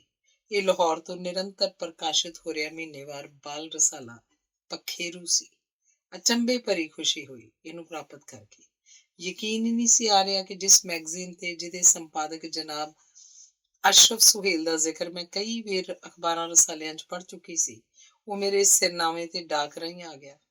ਰਸਾਲੇ ਨੂੰ ਫਰੋਲਣ ਤੋਂ ਪਤਾ ਲੱਗਿਆ ਕਿ ਉਸ 'ਚ ਮੇਰੀ ਇੱਕ ਕਹਾਣੀ ਪ੍ਰਕਾਸ਼ਿਤ ਹੋਈ ਸੀ। ਤਤਕਰੇ ਵਿੱਚ ਇੱਕ ਰਚਨਾ ਦੇ ਅੱਗੇ ਪੈਨ ਨਾਲ ਸਹੀ ਨਿਸ਼ਾਨ ਲੱਗਿਆ ਹੋਇਆ ਸੀ। ਮੇਰੇ ਲਈ ਤਾਂ ਇੱਕ ਵੱਡੀ ਤੇ ਅਭੁੱਲ ਘਟਨਾ ਸੀ। ਉਰਦੂ ਪੜ੍ਹਨੀ ਨਾ ਆਉਂਦੀ ਹੋਣ ਕਰਕੇ ਬੜੀ ਲਾਚਾਰੀ ਜਿਹੀ ਦੀ ਭਾਵਨਾ ਵਿੱਚ ਆਈ ਕਿ ਕਾਸ਼ ਪਰ ਕਹਾਣੀ ਦੇ ਨਾਲ ਬਣੀ ਤਸਵੀਰ ਤੋਂ ਮੈਂ ਆਪਣੀ ਰਚਨਾ ਕੰਧ ਤੇ ਲੱਗੀ ਘੜੀ ਦੀ ਪਛਾਣ ਕਰ ਲਈ। ਈਮੇਲ ਰਾਹੀਂ ਸੰਪਾਦਕ ਸਾਹਿਬ ਦਾ ਧੰਨਵਾਦ ਕਰਨ ਤੋਂ ਪਤਾ ਲੱਗਾ ਕਿ ਉਹ ਹੁਣ ਤੱਕ ਮੇਰੀਆਂ ਕਈ ਬਾਲ ਰਚਨਾਵਾਂ ਆਪਣੇ ਇਸ ਵਡਮੁੱਲੇ ਰਸਾਲੇ 'ਚ ਸ਼ਾਮਲ ਕਰ ਚੁੱਕੇ ਨੇ। ਉਹ ਇੱਧਰ ਛਪਦੇ ਪੰਜਾਬ ਸਕੂਲ ਸਿੱਖਿਆ ਬੋਰਡ ਦੇ ਬਾਲ ਰਸਾਲੇ ਪੰਖੜੀਆਂ ਦੇ ਪ੍ਰਾਇਮਰੀ ਸਿੱਖਿਆ ਨਿਰੰਤਰ ਪ੍ਰਾਪਤ ਕਰਦੇ ਹਨ। ਲਿਖਣਾ ਭਾਵੇਂ ਵੱਡਿਆਂ ਲਈ ਹੋਵੇ ਜਾਂ ਬਾਲਾਂ ਲਈ ਬਿਨਾਂ ਸ਼ੱਕ ਇਹ ਬਹੁਤ ਸਕੂਨ ਪ੍ਰਦਾਨ ਕਰਨ ਵਾਲਾ ਕਾਰਜ ਹੈ ਤੇ ਇਸ ਤੱਥ ਤੋਂ ਵੀ ਅਸੀਂ ਸਾਰੇ ਬਾਖੂਬੀ ਵਾਕਫ ਹਾਂ ਕਿ ਜਦੋਂ ਇੱਕ ਵਾਰ ਕਿਸੇ ਦੁਆਰਾ ਕੁਝ ਲਿਖਿਆ ਹੋਇਆ ਇੱਕ ਅਖਬਾਰ ਜਾਂ ਰਸਾਲੇ 'ਚ ਪ੍ਰਕਾਸ਼ਿਤ ਹੋ ਜਾਂਦਾ ਹੈ ਤਾਂ ਉਸ ਰਚਨਾ ਦੀ ਪਰਵਾਜ਼ ਦੇ ਦਾਇਰੇ ਦੀ ਵਿਸ਼ਾਲਤਾ ਕਿਸੇ ਦੀਆਂ ਕਿਆਸ ਆਰਾਈਆਂ ਤੋਂ ਪਰਾਂ ਦੀ ਬਾਤ ਹੋ ਸਕਦੀ ਹੈ। ਖਬਰੇ ਕੌਣ ਕਿੱਥੇ ਤੇ ਕਦੋਂ ਇਹਨੂੰ ਪੜ੍ਹ ਲਏ, ਲਿਖਤ ਤੇ ਉਹਦੇ ਰਚੈਤਾ ਬਾਰੇ ਖਾਸ ਕਿਸਮ ਦਾ ਨਜ਼ਰੀਆ ਬਣਾ ਲਵੇ। ਕੋਈ ਅਨੁਮਾਨ ਨਹੀਂ ਲਾਇਆ ਜਾ ਸਕਦਾ। ਅਜੋਕੀਆਂ ਇੰਟਰਨੈਟ ਆਦਿ ਵਰਗੀਆਂ ਸੁਵਿਧਾਵਾਂ ਨੇ ਤਾਂ ਇਹ ਸੀਮਾ ਹੋਰ ਵੀ ਮੋਕਲੀ ਕਰ ਦਿੱਤੀ ਹੈ। ਵੈਸੇ ਬੱਚਿਆਂ ਲਈ ਲਿਖਣਾ ਮੇਰੀਆਂ ਪ੍ਰਮੁੱਖ ਰੁਚੀਆਂ ਵਿੱਚੋਂ ਇੱਕ ਰਿਹਾ ਹੈ ਤੇ ਇਸ ਕੰਮ ਨੇ ਰੂਹ ਤੇ ਖੇੜਾ ਲਿਆਉਣ ਤੋਂ ਇਲਾਵਾ ਮੈਨੂੰ ਅਨੂਠੇ ਸੁਖਮਈ ਅਹਿਸਾਸਾਂ ਨਾਲ ਸਰਸ਼ਾਰ ਵੀ ਕੀਤਾ ਹੈ। ਸਭ ਕੁਝ ਦੇ ਬਾਵਜੂਦ ਇਹ ਕਲਪਨਾ ਤਾਂ ਮੈਂ ਕਦੇ ਸੁਪਨੇ 'ਚ ਨਹੀਂ ਸੀ ਕੀਤੀ ਕਿ ਮੇਰੀਆਂ ਬਾਲ ਕਹਾਣੀਆਂ ਸ਼ਾਹਮੁਖੀ ਵਿੱਚ ਵੀ ਪ੍ਰਕਾਸ਼ਿਤ ਹੋਣਗੀਆਂ। ਇਹ ਵੀ ਖਿਆਲ ਆਇਆ ਕਿ ਭਾਵੇਂ ਮੈਂ ਆਪ ਤਾਂ ਨਹੀਂ ਪਰ ਮੇਰੀਆਂ ਬਾਲ ਕਹਾਣੀਆਂ ਨੇ ਲਾਹੌਰ ਘੁੰਮ ਫਿਰ ਕੇ ਵੇਖ ਲਿਆ।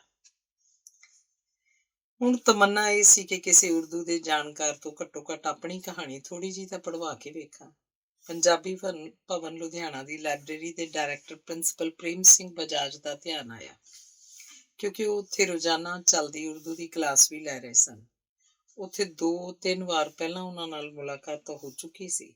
ਜਿਹੜਾ ਵੀ ਸ਼ਖਸ ਉੱਥੇ ਜਾਵੇ, ਉਹ ਪ੍ਰਿੰਸੀਪਲ ਬਜਾਜ ਸਾਹਿਬ ਦੀ ਨਿਮਰਤਾ, ਵਿਦਵਤਾ, ਕਿਸੇ ਜਿਗਿਆਸੂ ਦੀ ਮਦਦ ਕਰਨ ਪ੍ਰਤੀ ਗੰਭੀਰਤਾ, ਉਹਨਾਂ ਦੀ ਸੇਵਾ ਭਾਵਨਾ, ਪੁਸਤਕਾਲੇ 'ਚ ਮੌਜੂਦ ਕਿਤਾਬਾਂ ਦੀ ਸਾਂਭ ਸੰਭਾਲ ਪ੍ਰਤੀ ਲਗਨ ਤੇ ਉਤਸ਼ਾਹ ਵੇਖ ਕੇ ਪ੍ਰਭਾਵਿਤ ਹੋਏ ਬਿਨਾਂ ਨਹੀਂ ਰਹਿ ਸਕਦਾ। ਜਾਪਦਾ ਜਿਵੇਂ ਲਾਇਬ੍ਰੇਰੀ ਪ੍ਰਿੰਸੀਪਲ ਸਾਹਿਬ ਦੀ ਸੁਪਨ ਨਗਰੀ ਹੋਵੇ। ਬਿਨਾਂ ਸ਼ੱਕ 4 ਚੰਨ ਲੱਗ ਰਹੇ ਨੇ ਇਸ ਥਾਂ ਨੂੰ ਉਹਨਾਂ ਦੀ ਬਦੌਲਤ। ਉੱਥੇ ਆਉਣ ਵਾਲੇ ਬਹੁਤ ਲੋਕਾਂ ਲਈ ਉਹ ਪ੍ਰੇਰਨਾ ਸਰੋਤ ਤੇ ਆਦਰਸ਼ ਵੀ ਹਨ। ਆਪਣੇ ਨਵੇਕਲੇ ਹੀ ਢੰਗ ਨਾਲ ਉਹ ਇਸ ਜਹਾਨ ਨੂੰ ਚੰਗੇਰੀ ਥਾਂ ਬਣਾਉਣ 'ਚ ਨਿਰੰਤਰ ਸੰਲਗਨ ਹਨ। ਜਦੋਂ ਮੈਂ ਪਖੇਰੂ ਦਾ ਉਹ ਅੰਕ ਲੈ ਕੇ ਪੰਜਾਬੀ ਭਵਨ ਦੇ ਪੁਸਤਕਾਲੇ ਪੁੱਜੀ, ਪ੍ਰਿੰਸੀਪਲ ਬਜਾਜ ਸਾਹਿਬ ਕੁਝ ਪੁਰਾਣੀਆਂ ਪੁਸਤਕਾਂ ਦੀ ਮੁਰੰਮਤ ਕਰਨ ਤੇ ਸਾਂਭ ਸੰਭਾਲ 'ਚ ਰੁੱਝੇ ਹੋਏ ਸਨ। ਮੈਂ ਆਪਣੀ ਸਮੱਸਿਆ ਦੱਸੀ ਤਾਂ ਉਹਨਾਂ ਨੇ ਨਾ ਸਿਰਫ ਮੇਰੀ ਕਹਾਣੀ ਥੋੜ੍ਹੀ ਜਿਹੀ ਮੈਨੂੰ ਪੜ੍ਹ ਕੇ ਸੁਣਾਈ, ਸਗੋਂ ਉਰਦੂ ਸਿਖਾਉਣ ਸੰਬੰਧੀ ਮੇਰੀ ਬੇਨਤੀ ਖਿੜੇ ਮੱਥੇ ਪ੍ਰਵਾਨ ਕਰ ਲਈ। ਉਸ ਤੋਂ ਬਾਅਦ ਮੈਂ ਕੁਝ ਚਿਰ ਲਈ ਹਫ਼ਤੇ ਵਿੱਚੋਂ 2 ਕੁ ਦਿਨ ਉਹਨਾਂ ਕੋਲ ਉਰਦੂ ਪੜ੍ਹਨ ਲਈ ਪੰਜਾਬੀ ਭਵਨ ਜਾਂਦੀ ਰਹੀ। ਪਿੱਛੋਂ ਪਖੇਰੂ ਦੇ ਹੋਰ ਵੀ ਕਈ ਅੰਕ ਮੇਰੇ ਕੋਲ ਆਏ। ਕਹਾਣੀਆਂ ਪਖੇਰੂ ਵਿੱਚ ਕੀ ਛਪ ਗਈਆਂ, ਮਨ ਨੂੰ ਬਸ ਉਰਦੂ ਸਿੱਖਣ ਦਾ ਜਨੂੰਨ ਜਿਹਾ ਹੋ ਗਿਆ। ਪ੍ਰਿੰਸੀਪਲ ਬਜਾਜ ਸਾਹਿਬ ਦੀ ਉਰਦੂ ਵਿੱਚ ਮੁਹਾਰਤ ਤੇ ਉਹਨਾਂ ਦਾ ਇਸ ਨੂੰ ਇੱਕ ਅਣਜਾਣ ਬੰਦੇ ਨੂੰ ਸਿਖਾਉਣ ਦਾ ਢੰਗ ਵਾਕਈ ਹਰ ਕਿਸੇ ਨੂੰ ਚਕਿਤ ਕਰਨ ਵਾਲਾ ਹੈ। ਕਿਸੇ ਔਖੇ ਪਾਸ ਦੇ ਕੰਮ ਨੂੰ ਸਰਲ ਵਿੱਚ ਤਬਦੀਲ ਕਰ ਦੇਣ ਦੀ ਕਾਬਲੀਅਤ ਹਰ ਕਿਸੇ ਦੇ ਹਿੱਸੇ ਨਹੀਂ ਆਈ ਹੁੰਦੀ। ਅਜਿਹਾ ਕਿਸੇ ਦੀ ਸੂਖਮ ਸੂਝ-ਬੂਝ ਤੇ ਵਿਵੇਕ ਸਦਕਾ ਸੰਭਵ ਹੋ ਸਕਦਾ ਹੈ। ਉਹਨਾਂ ਦੇ ਇਸੇ ਗੁਣ ਸਦਕਾ ਮੈਨੂੰ ਵੀ ਉਰਦੂ ਪੜ੍ਹਨੀ ਲਿਖਣੀ ਆਪਣੀ ਪਹੁੰਚ ਵਿੱਚ ਜਾਪਣ ਲੱਗ ਪਈ। ਹੁਣ ਜਿਉਂ-ਜਿਉਂ ਅੱਖਰ ਜੋੜ ਕੇ ਪੜ੍ਹਨੇ ਆਉਂਦੇ ਗਏ, ਮੇਰੀ ਪ੍ਰਸੰਨਤਾ ਵਿੱਚ ਵੀ ਕੁਦਰਤੀ ਵਾਧਾ ਹੁੰਦਾ ਗਿਆ, ਜਿਵੇਂ ਆਪਣੇ ਆਲੇ ਦੁਆਲੇ ਕੁਝ ਵਧੇਰੇ ਚਾਨਣ ਪਸਰ ਗਿਆ ਹੋਵੇ। ਇਹ ਬਾਤ ਵੀ ਬੜੀ ਸ਼ਿੱਦਤ ਨਾਲ ਮਹਿਸੂਸ ਕੀਤੀ ਕਿ ਸਾਡੇ ਜੀਵਨ ਵਿੱਚ ਮਾਪਿਆਂ ਤੋਂ ਬਾਅਦ ਅਧਿਆਪਕ ਦੀ ਭੂਮਿਕਾ ਵੀ ਕਿੰਨੀ ਵਿਲੱਖਣ ਤੇ ਮਹੱਤਵਪੂਰਨ ਹੁੰਦੀ ਹੈ। ਅਸੀਂ ਇਹਨਾਂ ਦਾ ਦੇਣਾ ਕਦੇ ਨਹੀਂ ਦੇ ਸਕਦੇ, ਕੇਵਲ ਸ਼ੁਕਰਗੁਜ਼ਾਰ ਹੀ ਹੋਇਆ ਜਾ ਸਕਦਾ। ਉਂਝ ਉਰਦੂ ਸਿੱਖਣ ਦੀ ਤਮੰਨਾ ਮੇਰੇ ਮਨ 'ਚ ਪਿਛਲੇ ਕਾਫੀ ਲੰਮੇ ਅਰਸੇ ਤੋਂ ਘਰ ਕਰੀ ਬੈਠੀ ਸੀ। ਪਤਾ ਨਹੀਂ ਕਿਉਂ ਆਮ ਹੀ ਸਾਡੇ ਨਾਲ ਇੰਝ ਹੁੰਦਾ ਹੈ ਕਿ ਬੜੀ ਪ੍ਰਬਲ ਇੱਛਾ ਹੁੰਦੇ ਹੋਏ ਵੀ ਅਸੀਂ ਕਿਸੇ ਸ਼ੌਕ ਦੇ ਕੰਮ ਨੂੰ ਅੱਗੇ ਲਈ ਟਾਲਦੇ ਰਹਿੰਦੇ ਹਾਂ। 2 ਕੁ ਦਹਾਕੇ ਪਹਿਲਾਂ ਮੈਂ ਆਪਣੇ ਪਿਤਾ ਜੀ ਤੋਂ ਵੀ ਉਰਦੂ ਪੜ੍ਹਨ ਦਾ ਮੁੱਢ ਬੰਨ੍ਹਿਆ ਸੀ। ਉਹਨਾਂ ਨੇ ਬੜੇ ਚਾਅ ਨਾਲ ਮੈਨੂੰ ਸਿਖਾਉਣਾ ਸ਼ੁਰੂ ਕੀਤਾ, ਪਰ ਉਦੋਂ ਬਗੈਰ ਕਿਸੇ ਜ਼ਿਕਰਯੋਗ ਕਾਰਨ ਦੇ ਇਸ ਕੰਮ ਨੂੰ ਮੈਂ ਅਧਵਾਟੇ ਛੱਡ ਦਿੱਤਾ, ਜਿਹਦਾ ਮੈਨੂੰ ਅੱਜ ਵੀ ਅਫਸੋਸ ਹੈ। ਧੰਨਵਾਦ। ਅਗਲਾ ਲੇਖ ਹੈ ਜੁਗਨੂਆਂ ਦੀ ਰੁੱਤ। ਕੁਝ ਦਿਨ ਪਹਿਲਾਂ ਮੇਰੇ ਜੀਵਨ ਸਾਥੀ ਇੱਕ ਜ਼ਰੂਰੀ ਦਸਤਾਵੇਜ਼ ਇਸੇ ਮਕਸਦ ਵਾਸਤੇ ਰੱਖੀ ਹੋਈ ਇੱਕ ਫਾਈਲ 'ਚੋਂ ਲੱਭ ਰਹੇ ਸਨ। ਅਚਾਨਕ ਇੱਕ ਕਾਗਜ਼ ਵੇਖ ਕੇ ਉਹਨਾਂ ਦੇ ਚਿਹਰੇ ਤੇ ਖੇੜਾ ਜਿਹਾ ਆ ਗਿਆ। ਮੁਸਕਰਾਉਂਦਿਆਂ ਹੋਇਆਂ ਉਹਨਾਂ ਨੇ ਮੈਨੂੰ ਉਹ ਕਾਗਜ਼ ਵਿਖਾਇਆ। ਇਹ ਮੇਰੇ ਪਿਤਾ ਜੀ ਦੇ ਦੁਆਰਾ ਖੁਸ਼ ਖੱਤ ਤੇ ਬਹੁਤ ਵਧੀਆ ਅੰਗਰੇਜ਼ੀ 'ਚ ਲਿਖਿਆ ਹੋਇਆ ਵਿਆਹ ਸੰਬੰਧੀ ਇਸ਼ਤਿਹਾਰ ਦਾ ਜਵਾਬੀ ਖੱਤ ਸੀ। ਉਹ ਸਾਦਗੀ ਦੇ ਵੇਲੇ ਸਨ। ਕੰਪਿਊਟਰ, ਈਮੇਲ ਜਾਂ ਵਟਸਐਪ ਆਦਿ ਨੇ ਉਦੋਂ ਹਾਲੇ ਸਾਡੇ ਜੀਵਨ ਦੇ ਗਲਬਾ ਨਹੀਂ ਸੀ ਪਾਇਆ। 39 ਵਰ੍ਹੇ ਲੰਘ ਚੁੱਕੇ ਹੋਣ ਤੋਂ ਬਾਅਦ, ਤੇ ਖਾਸ ਕਰਕੇ ਜਦੋਂ ਹੁਣ ਮੇਰੇ ਪਿਤਾ ਜੀ ਇਸ ਜਹਾਨ ਤੋਂ ਰੁਖਸਤ ਹੋ ਚੁੱਕੇ ਨੇ, ਇਸ ਲਿਖਤ ਦਾ ਮੁੱਲ ਜਜ਼ਬਾਤੀ ਤੌਰ ਤੇ ਵੀ ਸਾਡੇ ਲਈ ਕਈ ਗੁਣਾ ਵੱਧ ਚੁੱਕਾ ਹੈ। ਤੇ ਜਿਵੇਂ ਮੇਰੇ ਸਾਥੀ ਨੇ ਇਹਨੂੰ ਸਾਂਭ ਕੇ ਰੱਖਿਆ ਸੀ, ਮੇਰੇ ਲਈ ਇਹ ਹੋਰ ਵੀ ਵਡਮੁੱਲੀ ਤੇ ਕਾਫੀ ਸਿਫਤ ਕਰਨ ਯੋਗ ਬਾਤ ਸੀ। ਕਿਹਾ ਜਾਂਦਾ ਹੈ ਕਿ ਵਿਆਹ ਸ਼ਾਦੀ ਦਾ ਰਿਸ਼ਤਾ ਅਸਲ ਵਿੱਚ ਅਰਸ਼ੋਂ ਹੀ ਤੈਅ ਹੋਇਆ ਹੁੰਦਾ ਹੈ, ਪਰ ਮੇਰੇ ਮਾਮਲੇ ਵਿੱਚ ਇਸ ਮੌਕੇ ਤੇ ਅਖਬਾਰ ਨੇ ਵੀ ਅਹਿਮ ਭੂਮਿਕਾ ਨਿਭਾਈ। ਜਦੋਂ ਸਾਡਾ ਵਿਆਹ ਹੋਇਆ, ਉਹ ਜੁਗਨੂਆਂ ਦੀ ਰੁੱਤ ਸੀ। ਸ਼ਾਮ ਸਮੇਂ ਸੈਰ ਕਰਨ ਨੂੰ ਜਾਂਦਿਆਂ ਰਾਹ 'ਚ ਲੱਗੇ ਫੁੱਲਾਂ ਨਾਲ ਲੱਦੇ ਸਰਕੰਡਿਆਂ ਉੱਤੇ ਢੇਰਾਂ ਜੁਗਨੂ ਤਰਕਾਲਾਂ ਦੇ ਘੁਸਮੁਸੇ 'ਚ ਧਰਤੀ ਤੇ ਉਤਰ ਆਏ। ਤਾਰਿਆਂ ਵਾਂਗ ਲਿਸ਼ਕਾਂ ਮਾਰਦੇ ਆਮ ਹੀ ਦਿਖਾਈ ਦੇ ਜਾਂਦੇ। ਅੱਜ ਕੱਲ੍ਹ ਭਾਵੇਂ ਸਰਕੰਡੇ ਸੜਕ ਦੇ ਕੰਢੇ ਤੋਂ ਲੋਪ ਹੋ ਚੁੱਕੇ ਹਨ, ਪਰ ਉਹ ਅਲੌਕਿਕ ਚਿੱਤਰਮਈ ਦ੍ਰਿਸ਼ ਅਜੇ ਵੀ ਚਿਤਾਰਿਆਂ ਮੇਰੇ ਮਨ 'ਚ ਇੱਕਦਮ ਸਜੀਵ ਹੋ ਉੱਠਦਾ ਹੈ। ਇਸ ਤਰ੍ਹਾਂ ਸਾਡੀ ਕਿਸ਼ਤੀ ਜੀਵਨ ਦੇ ਸਮੁੰਦਰ 'ਚ ਕਦੇ ਸ਼ਾਂਤ, ਕਦੇ ਬੇਚੈਨ ਪਾਣੀਆਂ ਤੇ ਤੈਰਨੀ ਸ਼ੁਰੂ ਹੋਈ, ਤੇ ਕਿਵੇਂ ਇਹ ਸਬੱਬ ਜ਼ਿੰਦਗੀ ਦੀ ਇੱਕ ਨਵੀਂ ਸ਼ੁਰੂਆਤ ਦਾ ਮੁੱਢ ਬੰਨ੍ਹ ਦਿੰਦਾ ਹੈ। ਜਿਵੇਂ ਬਿਲਕੁਲ ਇੱਕ ਨਵੇਂ ਸੰਸਾਰ 'ਚ ਉਪਰੀਆਂ ਰਾਹਾਂ ਨਾਲ ਵਾਕਫੀਅਤ ਕਰਨੀ ਹੋਵੇ, ਤੇ ਫਿਰ ਇਸ ਵਾਟ ਦੇ ਤੁਰਦਿਆਂ ਬੰਦਾ ਕਿੰਨੀਆਂ ਹੀ ਨਵੀਆਂ ਨਕੋਰ ਅਣਪਛਾਤੀਆਂ ਮੋੜਾਂ ਤੋਂ ਗੁਜ਼ਰਦਿਆਂ ਕਈ ਵਿਲੱਖਣ ਤੇ ਨਿਵੇਕਲੇ ਤਜਰਬੇ ਹਾਸਲ ਕਰਦਾ ਚਲਾ ਜਾਂਦਾ ਹੈ। ਪਤਾ ਹੀ ਨਹੀਂ ਲੱਗਦਾ ਕਿ ਕਦੋਂ ਕੋਈ ਇਨਸਾਨ ਇੱਕ ਮਿਲਾਪੜੇ ਤੇ ਸਮਰੱਥ ਨੀਤੀਵਾਨ 'ਚ ਤਬਦੀਲ ਹੋ ਕੇ ਗੰਭੀਰ ਤੇ ਜ਼ਿੰਮੇਵਾਰ ਪਾਂਧੀ ਵਾਂਗ ਵਿਚਰਨ ਲੱਗਦਾ ਹੈ।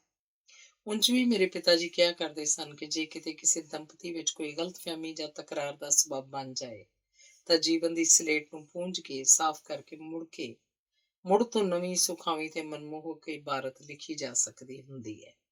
ਫਿਰ ਕਦੇ ਅਸਹਿਮਤ ਹੋ ਕੇ ਵੀ ਸਹਿਮਤ ਹੋਇਆ ਜਾ ਸਕਦਾ ਹੈ, ਤਾਂ ਜੋ ਦੋਹੇ ਧਿਰਾਂ ਦੀ ਆਪੋ ਆਪਣੀ ਵਿਸ਼ੇਸ਼ਤਾ ਤੇ ਨਿਵੇਕਲਾਪਣ ਬਰਕਰਾਰ ਰਹਿ ਸਕੇ। ਇੱਕ ਦੂਜੇ ਦੇ ਮਾਣ ਸਤਿਕਾਰ ਦਾ ਬਣਦਾ ਸਥਾਨ ਵੀ ਤਾਂ ਕਾਇਮ ਰੱਖਣਾ ਜ਼ਰੂਰ ਲਾਜ਼ਮੀ ਹੁੰਦਾ ਹੈ। ਜਿਵੇਂ ਜਿਵੇਂ ਸਮਾਂ ਆਪਣੀ ਚਾਲੇ ਤੁਰਿਆ ਜਾਂਦਾ ਹੈ, ਆਮ ਹੀ ਇਹ ਵਿਆਹ ਵਜੋਂ ਜਾਣੀ ਜਾਂਦੀ ਜਾਦੂਈ ਸੰਸਥਾ ਦੋ ਬਿਲਕੁਲ ਅਜਨਬੀ ਇਨਸਾਨਾਂ ਨੂੰ ਜ਼ਿੰਦਗੀ ਭਰ ਦੇ ਦੋਸਤਾਂ 'ਚ ਬਦਲ ਦਿੰਦੀ ਹੈ ਤੇ ਇੱਥੋਂ ਤੱਕ ਕਿ ਉਹ ਦੋਵੇਂ ਇੱਕ ਦੂਜੇ ਦਾ ਰੂਪ ਹੀ ਭਾਸਣ ਲੱਗ ਪੈਂਦੇ ਨੇ। ਉਹ ਐਨ ਇੱਕੋ ਜਿਹਾ ਸੋਚਣ ਲੱਗ ਪੈਂਦੇ ਨੇ। ਉਹਨਾਂ ਦੀਆਂ ਪਸੰਦਾਂ ਨਾਪਸੰਦਾਂ ਬਿਲਕੁਲ ਮੇਲ ਖਾਣ ਲੱਗ ਜਾਂਦੀਆਂ ਨੇ। ਦੋਹਾਂ ਨੂੰ ਬਗੈਰ ਦੱਸਿਆਂ ਇੱਕ ਦੂਜੇ ਦੇ ਮਨ ਦਾ ਪਤਾ ਹੁੰਦਾ ਹੈ। ਲੋੜ ਦੇ ਸਮੇਂ ਤੇ ਉਹ ਇੱਕ ਦੂਸਰੇ ਲਈ ਹਾਜ਼ਰ ਹੁੰਦੇ ਨੇ। ਇੱਕ ਦੂਜੇ ਦੀ ਮੌਜੂਦਗੀ ਉਹਨਾਂ ਨੂੰ ਸਕੂਨ ਪ੍ਰਦਾਨ ਕਰਦੀ ਹੈ। ਦੋਵੇਂ ਇੱਕ ਦੂਜੇ ਦੀ ਗੱਲ ਗੌਰ ਨਾਲ ਸੁਣਦੇ ਹਨ, ਇੱਕ ਦੂਸਰੇ ਤੋਂ ਸਿੱਖਦੇ ਵੀ ਬੜਾ ਕੁਝ ਰਹਿੰਦੇ ਹਨ ਤੇ ਕੁੱਲ ਮਿਲਾ ਕੇ ਦੋਵੇਂ ਜੀ ਇੱਕ ਦੂਸਰੇ ਦੀ ਸ਼ਖਸੀਅਤ ਨੂੰ ਅਣਜਾਣੇ ਵਿੱਚ ਹੀ ਨਿਖਾਰਨ ਦਾ ਕੰਮ ਕਰਦੇ ਰਹਿੰਦੇ ਹਨ। ਕਹਿ ਸਕਦੇ ਹਾਂ ਕਿ ਦੋਵੇਂ ਇੱਕ ਦੂਜੇ ਦਾ ਸੰਸਾਰ ਬਣ ਜਾਂਦੇ ਹਨ। ਉਪਰੋਕਤ ਜ਼ਿਕਰ ਕੀਤੇ ਸਾਰੇ ਰਹੱਸਮਈ ਬਦਲਾਅ ਕਦੋਂ ਤੇ ਕਿਵੇਂ ਆ ਗਏ, ਇਹਦਾ ਅੰਦਾਜ਼ਾ ਲਗਾ ਸਕਣਾ ਸ਼ਾਇਦ ਕਿਸੇ ਲਈ ਸੰਭਵ ਹੀ ਨਹੀਂ ਹੁੰਦਾ।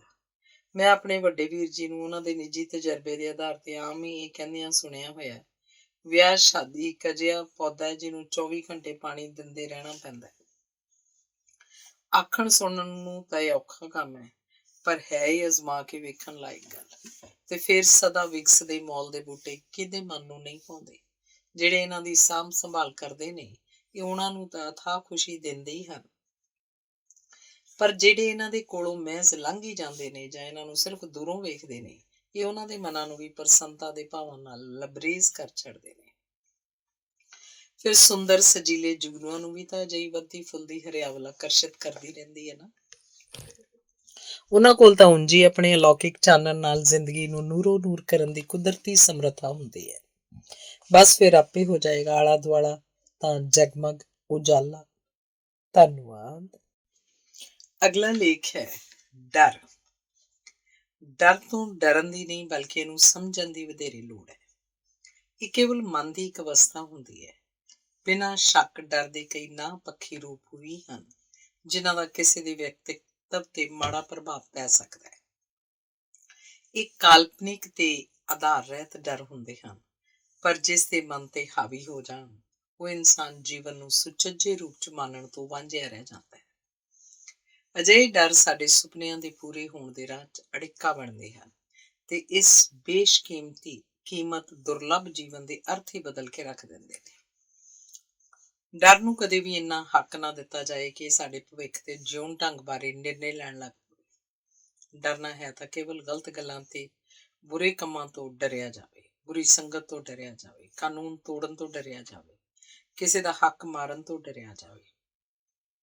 ਉਂਝ ਉਸਾਰੂ ਤੇ ਅਰਥਪੂਰਨ ਰੁਝੇਵਿਆਂ 'ਚ ਆਪਣੇ ਆਪ ਨੂੰ ਲਾਈ ਰੱਖਣਾ ਮਨ ਨੂੰ ਫਜ਼ੂਲ ਦੇ ਵਹਿਮਾਂ ਭਰਮਾਂ 'ਚ ਪੈਣ ਤੋਂ ਰੋਕਦਾ ਹੈ। ਇੱਕ ਵਿਅਸਤ ਮਿਹਨਤੀ ਬੰਦੇ ਕੋਲ ਨਿਰਮੂਲ ਡਰਾਂ ਬਾਰੇ ਸੋਚਣ ਦੀ ਵਿਹਲ ਹੁੰਦੀ ਹੀ ਕਿੱਥੇ ਹੈ। ਆਤਮ ਵਿਸ਼ਵਾਸ ਦੀ ਘਾਟ ਜਾਣ ਹੋਣ ਦੀ ਬੇਬੁਨਿਆਦ ਭੈ ਨੂੰ ਜਨਮ ਦਿੰਦੀ ਹੈ। ਸਾਡੇ ਜੀਵਨ 'ਚ ਅਜਿਹੀਆਂ ਬੇਸ਼ੁਮਾਰ ਗੱਲਾਂ ਹੁੰਦੀਆਂ ਨੇ ਜਿਨ੍ਹਾਂ ਤੋਂ ਡਰਨ ਦੀ ਬਜਾਏ ਉਹਨਾਂ ਨੂੰ ਤਰਕ ਨਾਲ ਸਮਝ ਕੇ ਬੇਫਿਕਰ ਹੋਇਆ ਜਾ ਸਕਦਾ ਹੈ। ਆਪਣੇ ਆਪ ਤੇ ਇੱਕ ਹੱਦ ਤੱਕ ਭਰੋਸਾ ਹੋਣਾ, ਸੂਝ-ਬੂਝ ਦੀ ਵਰਤੋਂ ਕੁਝ ਬੇਲੋੜੇ ਤੌਖਲਿਆਂ ਤੋਂ ਸਹਿਜੇ ਛੁਟਕਾਰਾ ਪਾਉਣ ਦਾ ਕਾਰਗਰ ਤਰੀਕਾ ਹੈ। ਡਰ ਦੇ ਅਣਗਿਣਤ ਸਕਾਰਾਤਮਕ ਪੱਖ ਵੀ ਨਹੀਂ, ਜਿਹੜੇ ਬਹੁਤ ਵਾਰ ਅਣਗੌਲੇ ਕਰ ਦਿੱਤੇ ਜਾਂਦੇ ਨੇ। ਇਹਦੀ ਮੌਜੂਦਗੀ ਸਾਡੇ ਜੀਵਨ ਦੀ ਗੁਣਵੱਤਾ ਵਿੱਚ ਬੇਹਿਸਾਬ ਵਾਧਾ ਕਰਕੇ ਅਲੋਕਾਰੀ ਤਬਦੀਲੀ ਦਾ ਸਬੱਬ ਬਣਦੀ ਹੈ। ਅਸਫਲਤਾ ਦਾ ਡਰ ਕਿਸੇ ਨੂੰ ਮਿਹਨਤ ਕਰਨ ਦੇ ਰਾਹ ਤੇ ਤੋਰ ਦਿੰਦਾ ਹੈ। ਉਸਾਰੂ ਸੋਚ ਪ੍ਰਫੁੱਲਤ ਕਰਨ 'ਚ ਵੀ ਡਰ ਅਹਿਮ ਭੂਮਿਕਾ ਨਿਭਾਉਂਦਾ ਹੈ। ਇਹਨਾਂ ਗੱਲਾਂ ਦਾ ਇਹ ਭਾਵ ਬਿਲਕੁਲ ਨਹੀਂ ਕਿ ਬੰਦਾ ਬਸ ਡਰਪੋਕ ਜਿਹਾ ਬਣ ਕੇ ਰਹੇ। ਸਿਰਫ ਡਰ ਦੇ ਪ੍ਰਤੀ ਨਜ਼ਰੀਆ ਬਦਲਣ ਦੀ ਲੋੜ ਹੈ। ਡਰ ਰਹਿਤ ਜੀਵਨ ਬਿਤਾਉਣ ਲਈ ਭੈ ਦੀ ਹੋਂਦ ਲਾਜ਼ਮੀ ਹੈ। ਡਰ ਹੀ ਬੰਦੇ ਨੂੰ ਨਿਰਭੈਤਾ ਦੇ ਰਾਹ ਤੇ ਤੁਰਨ ਦਾ ਵੱਲ ਸਿਖਾਉਂਦਾ ਹੈ। ਇਨਸਾਨ ਹਰ ਕਦਮ ਸੋਚ ਸਮਝ ਕੇ ਵਿਸ਼ਵਾਸ ਨਾਲ ਪੁੱਟਣ ਦਾ ਆਦੀ ਹੋ ਜਾਂਦਾ ਹੈ। ਡਰ ਦਾ ਸਹਿਜ, ਸੂਝ-ਬੂਝ ਠਹਿਰਾਓ, ਠਰਮੇ, ਚੇਤਨਤਾ ਤੇ ਗੰਭੀਰਤਾ ਨਾਲ ਸਿੱਧਾ ਸੰਬੰਧ ਹੈ। ਸਮਝੋ ਕਿ ਆਜ਼ਾਦੀ ਦੀ ਪਗਡੰਡੀ ਭੈ ਦੇ ਵਿਹੜੇ ਵਿੱਚੋਂ ਦੀ ਲੰਘ ਕੇ ਜਾਂਦੀ ਹੈ। ਡਰ ਕੇ ਕਦਮ ਪੁੱਟਣ ਵਾਲਾ ਵਿਅਕਤੀ ਨਿਡਰ ਹੋ ਕੇ ਵਿਚਰਨ ਦੇ ਕਾਬਿਲ ਬਣ ਜਾਂਦਾ ਹੈ। ਅਸਲ ਦਲੇਰੀ ਹੁੰਦੀ ਇਸ ਗੱਲ 'ਚ ਹੈ ਕਿ ਬੰਦੇ ਨੂੰ ਪਤਾ ਹੋਵੇ ਉਹਨੇ ਕਿਸ ਗੱਲ ਤੋਂ ਡਰਨਾ, ਕਿਹੜੀਆਂ ਬਾਤਾਂ ਜਾਂ ਹਾਲਾਤ ਤੋਂ ਡਰਨਾ ਉੱਕਾ ਬੇਮਾਇਨੇ। ਰੱਬ ਦਾ ਡਰ ਵੀ ਤਾਂ ਇੱਕ ਭਾਵਪੂਰਨ, ਸਦਾਚਾਰਕ ਤੇ ਤਿਲਿਸਮੀ ਜੀਵਨ ਲਈ ਰਾਹ ਪੱਧਰਾ ਕਰਦਾ ਹੈ। ਗੁਰੂ ਨਾਨਕ ਦੇਵ ਜੀ ਦਾ ਫਰਮਾਨ ਹੈ, ਨਾਨਕ ਜਿਨ ਮਨ ਭਾਉ ਤਿਨਾ ਮਨ ਭਾਉ। ਧੰਨਵਾਦ। ਅਗਲਾ ਲੇਖ ਹੈ ਧੁੰਦ ਵਿਚਲੇ ਅਕਸ। ਕੁਝ ਦਿਨ ਪਹਿਲਾਂ ਸਵੇਰੇ ਉੱਠਣ ਸਾਰ ਕਮਰੇ ਦੀ ਖਿੜਕੀ ਚੋਂ ਬਾਹਰ ਵੇਖਿਆ ਤਾਂ ਕਾਫੀ ਧੁੰਦ ਦਿਖਾਈ ਦਿੱਤੀ। ਭਾਵੇਂ ਠੰਡ ਤਾਂ ਵਧੇਰੇ ਸੀ, ਪਰ ਸੋਚਿਆ ਕਿ ਚਲੋ ਅੱਜ ਦਾ ਦਿਨ ਤਾਂ ਸਾਫ਼ ਹੀ ਹੋਏਗਾ, ਥੋੜੇ ਸਮੇਂ ਬਾਅਦ ਧੁੱਪ ਦੇ ਦਰਸ਼ਨ ਹੋ ਜਾਣਗੇ। ਕਿਵੇਂ ਦੀ ਬਾਤ ਹੈ ਨਾ ਇਹ ਵੀ, ਕਿ ਧੁੰਦ ਦੀ ਮੌਜੂਦਗੀ ਇੱਕ ਸਾਫ਼ ਅਸਮਾਨ ਦੀ ਜਾਮਨ ਹੁੰਦੀ ਹੈ ਤੇ ਅਜਿਹੇ ਮਾਹੌਲ 'ਚ ਹਵਾ ਦੇ ਵੀ ਕੁਝ ਨਿਖਰੇ ਹੋਣ ਦਾ ਅਸਰ ਆਪ ਮੁਹਾਰੇ ਮਹਿਸੂਸ ਹੋਣ ਲੱਗਦਾ ਹੈ। ਹਰ ਸਰਦ ਰੁੱਤ ਵਿੱਚ ਧੁੰਦ ਦੇ ਰੂਬਰੂ ਹੁੰਦਿਆਂ ਕਿੰਨਾ ਅਰਸਾ ਲੰਘ ਚੁੱਕੇ ਹੋਣ ਦੇ ਬਾਵਜੂਦ ਪਤਾ ਨਹੀਂ ਕਿਉਂ ਅੱਜ ਵੀ ਇਹਨੇ ਮੈਨੂੰ ਆਪਣੇ ਬਚਪਨ ਦੀ ਯਾਦ ਤਾਜ਼ਾ ਕਰਵਾਉਣ ਦੀ ਫਿਤਰਤ ਨਹੀਂ ਬਦਲੀ। ਅਸਲ 'ਚ ਧੁੰਦ ਦੀ ਉਦਾਰਤਾ ਤੋਂ ਛੁੱਟ ਹੈ ਤਾਂ ਹੋਰ ਕੁਝ ਨਹੀਂ। ਨਿੱਕੇ ਹੁੰਦਿਆਂ ਤੋਂ ਵੀ ਇਹ ਬਹੁਤ ਆਕਰਸ਼ਕ, ਰਹੱਸਮਈ, ਅੰਤਾਂ ਦਾ ਸਕੂਨ ਤੇ ਖੇੜਾ ਪ੍ਰਦਾਨ ਕਰਨ ਵਾਲੀ ਨਫੀਸ ਤੇ ਤਿਲਿਸਮੀ ਸ਼ੈ ਭਾਸਦੀ ਰਹੀ ਹੈ। ਤੇ ਉਦੋਂ ਕੜਾਕੇ ਦੀ ਠੰਡ ਦਾ ਭਾਵ ਵੀ ਬਸ ਇੰਨਾ ਹੀ ਹੁੰਦਾ ਸੀ ਕਿ ਢੁਕਵੇਂ ਕੱਪੜੇ ਪਾ ਕੇ ਇਸ ਤੋਂ ਬਚ ਕੇ ਰਹਿਣਾ ਹੈ। ਉਂਝ ਠੰਡ ਦੀ ਰੁੱਤ ਹੁਨਾਲ ਨਾਲੋਂ ਵਧੇਰੇ ਸੁਖਦਾਈ ਲੱਗਿਆ ਕਰਦੀ ਸੀ।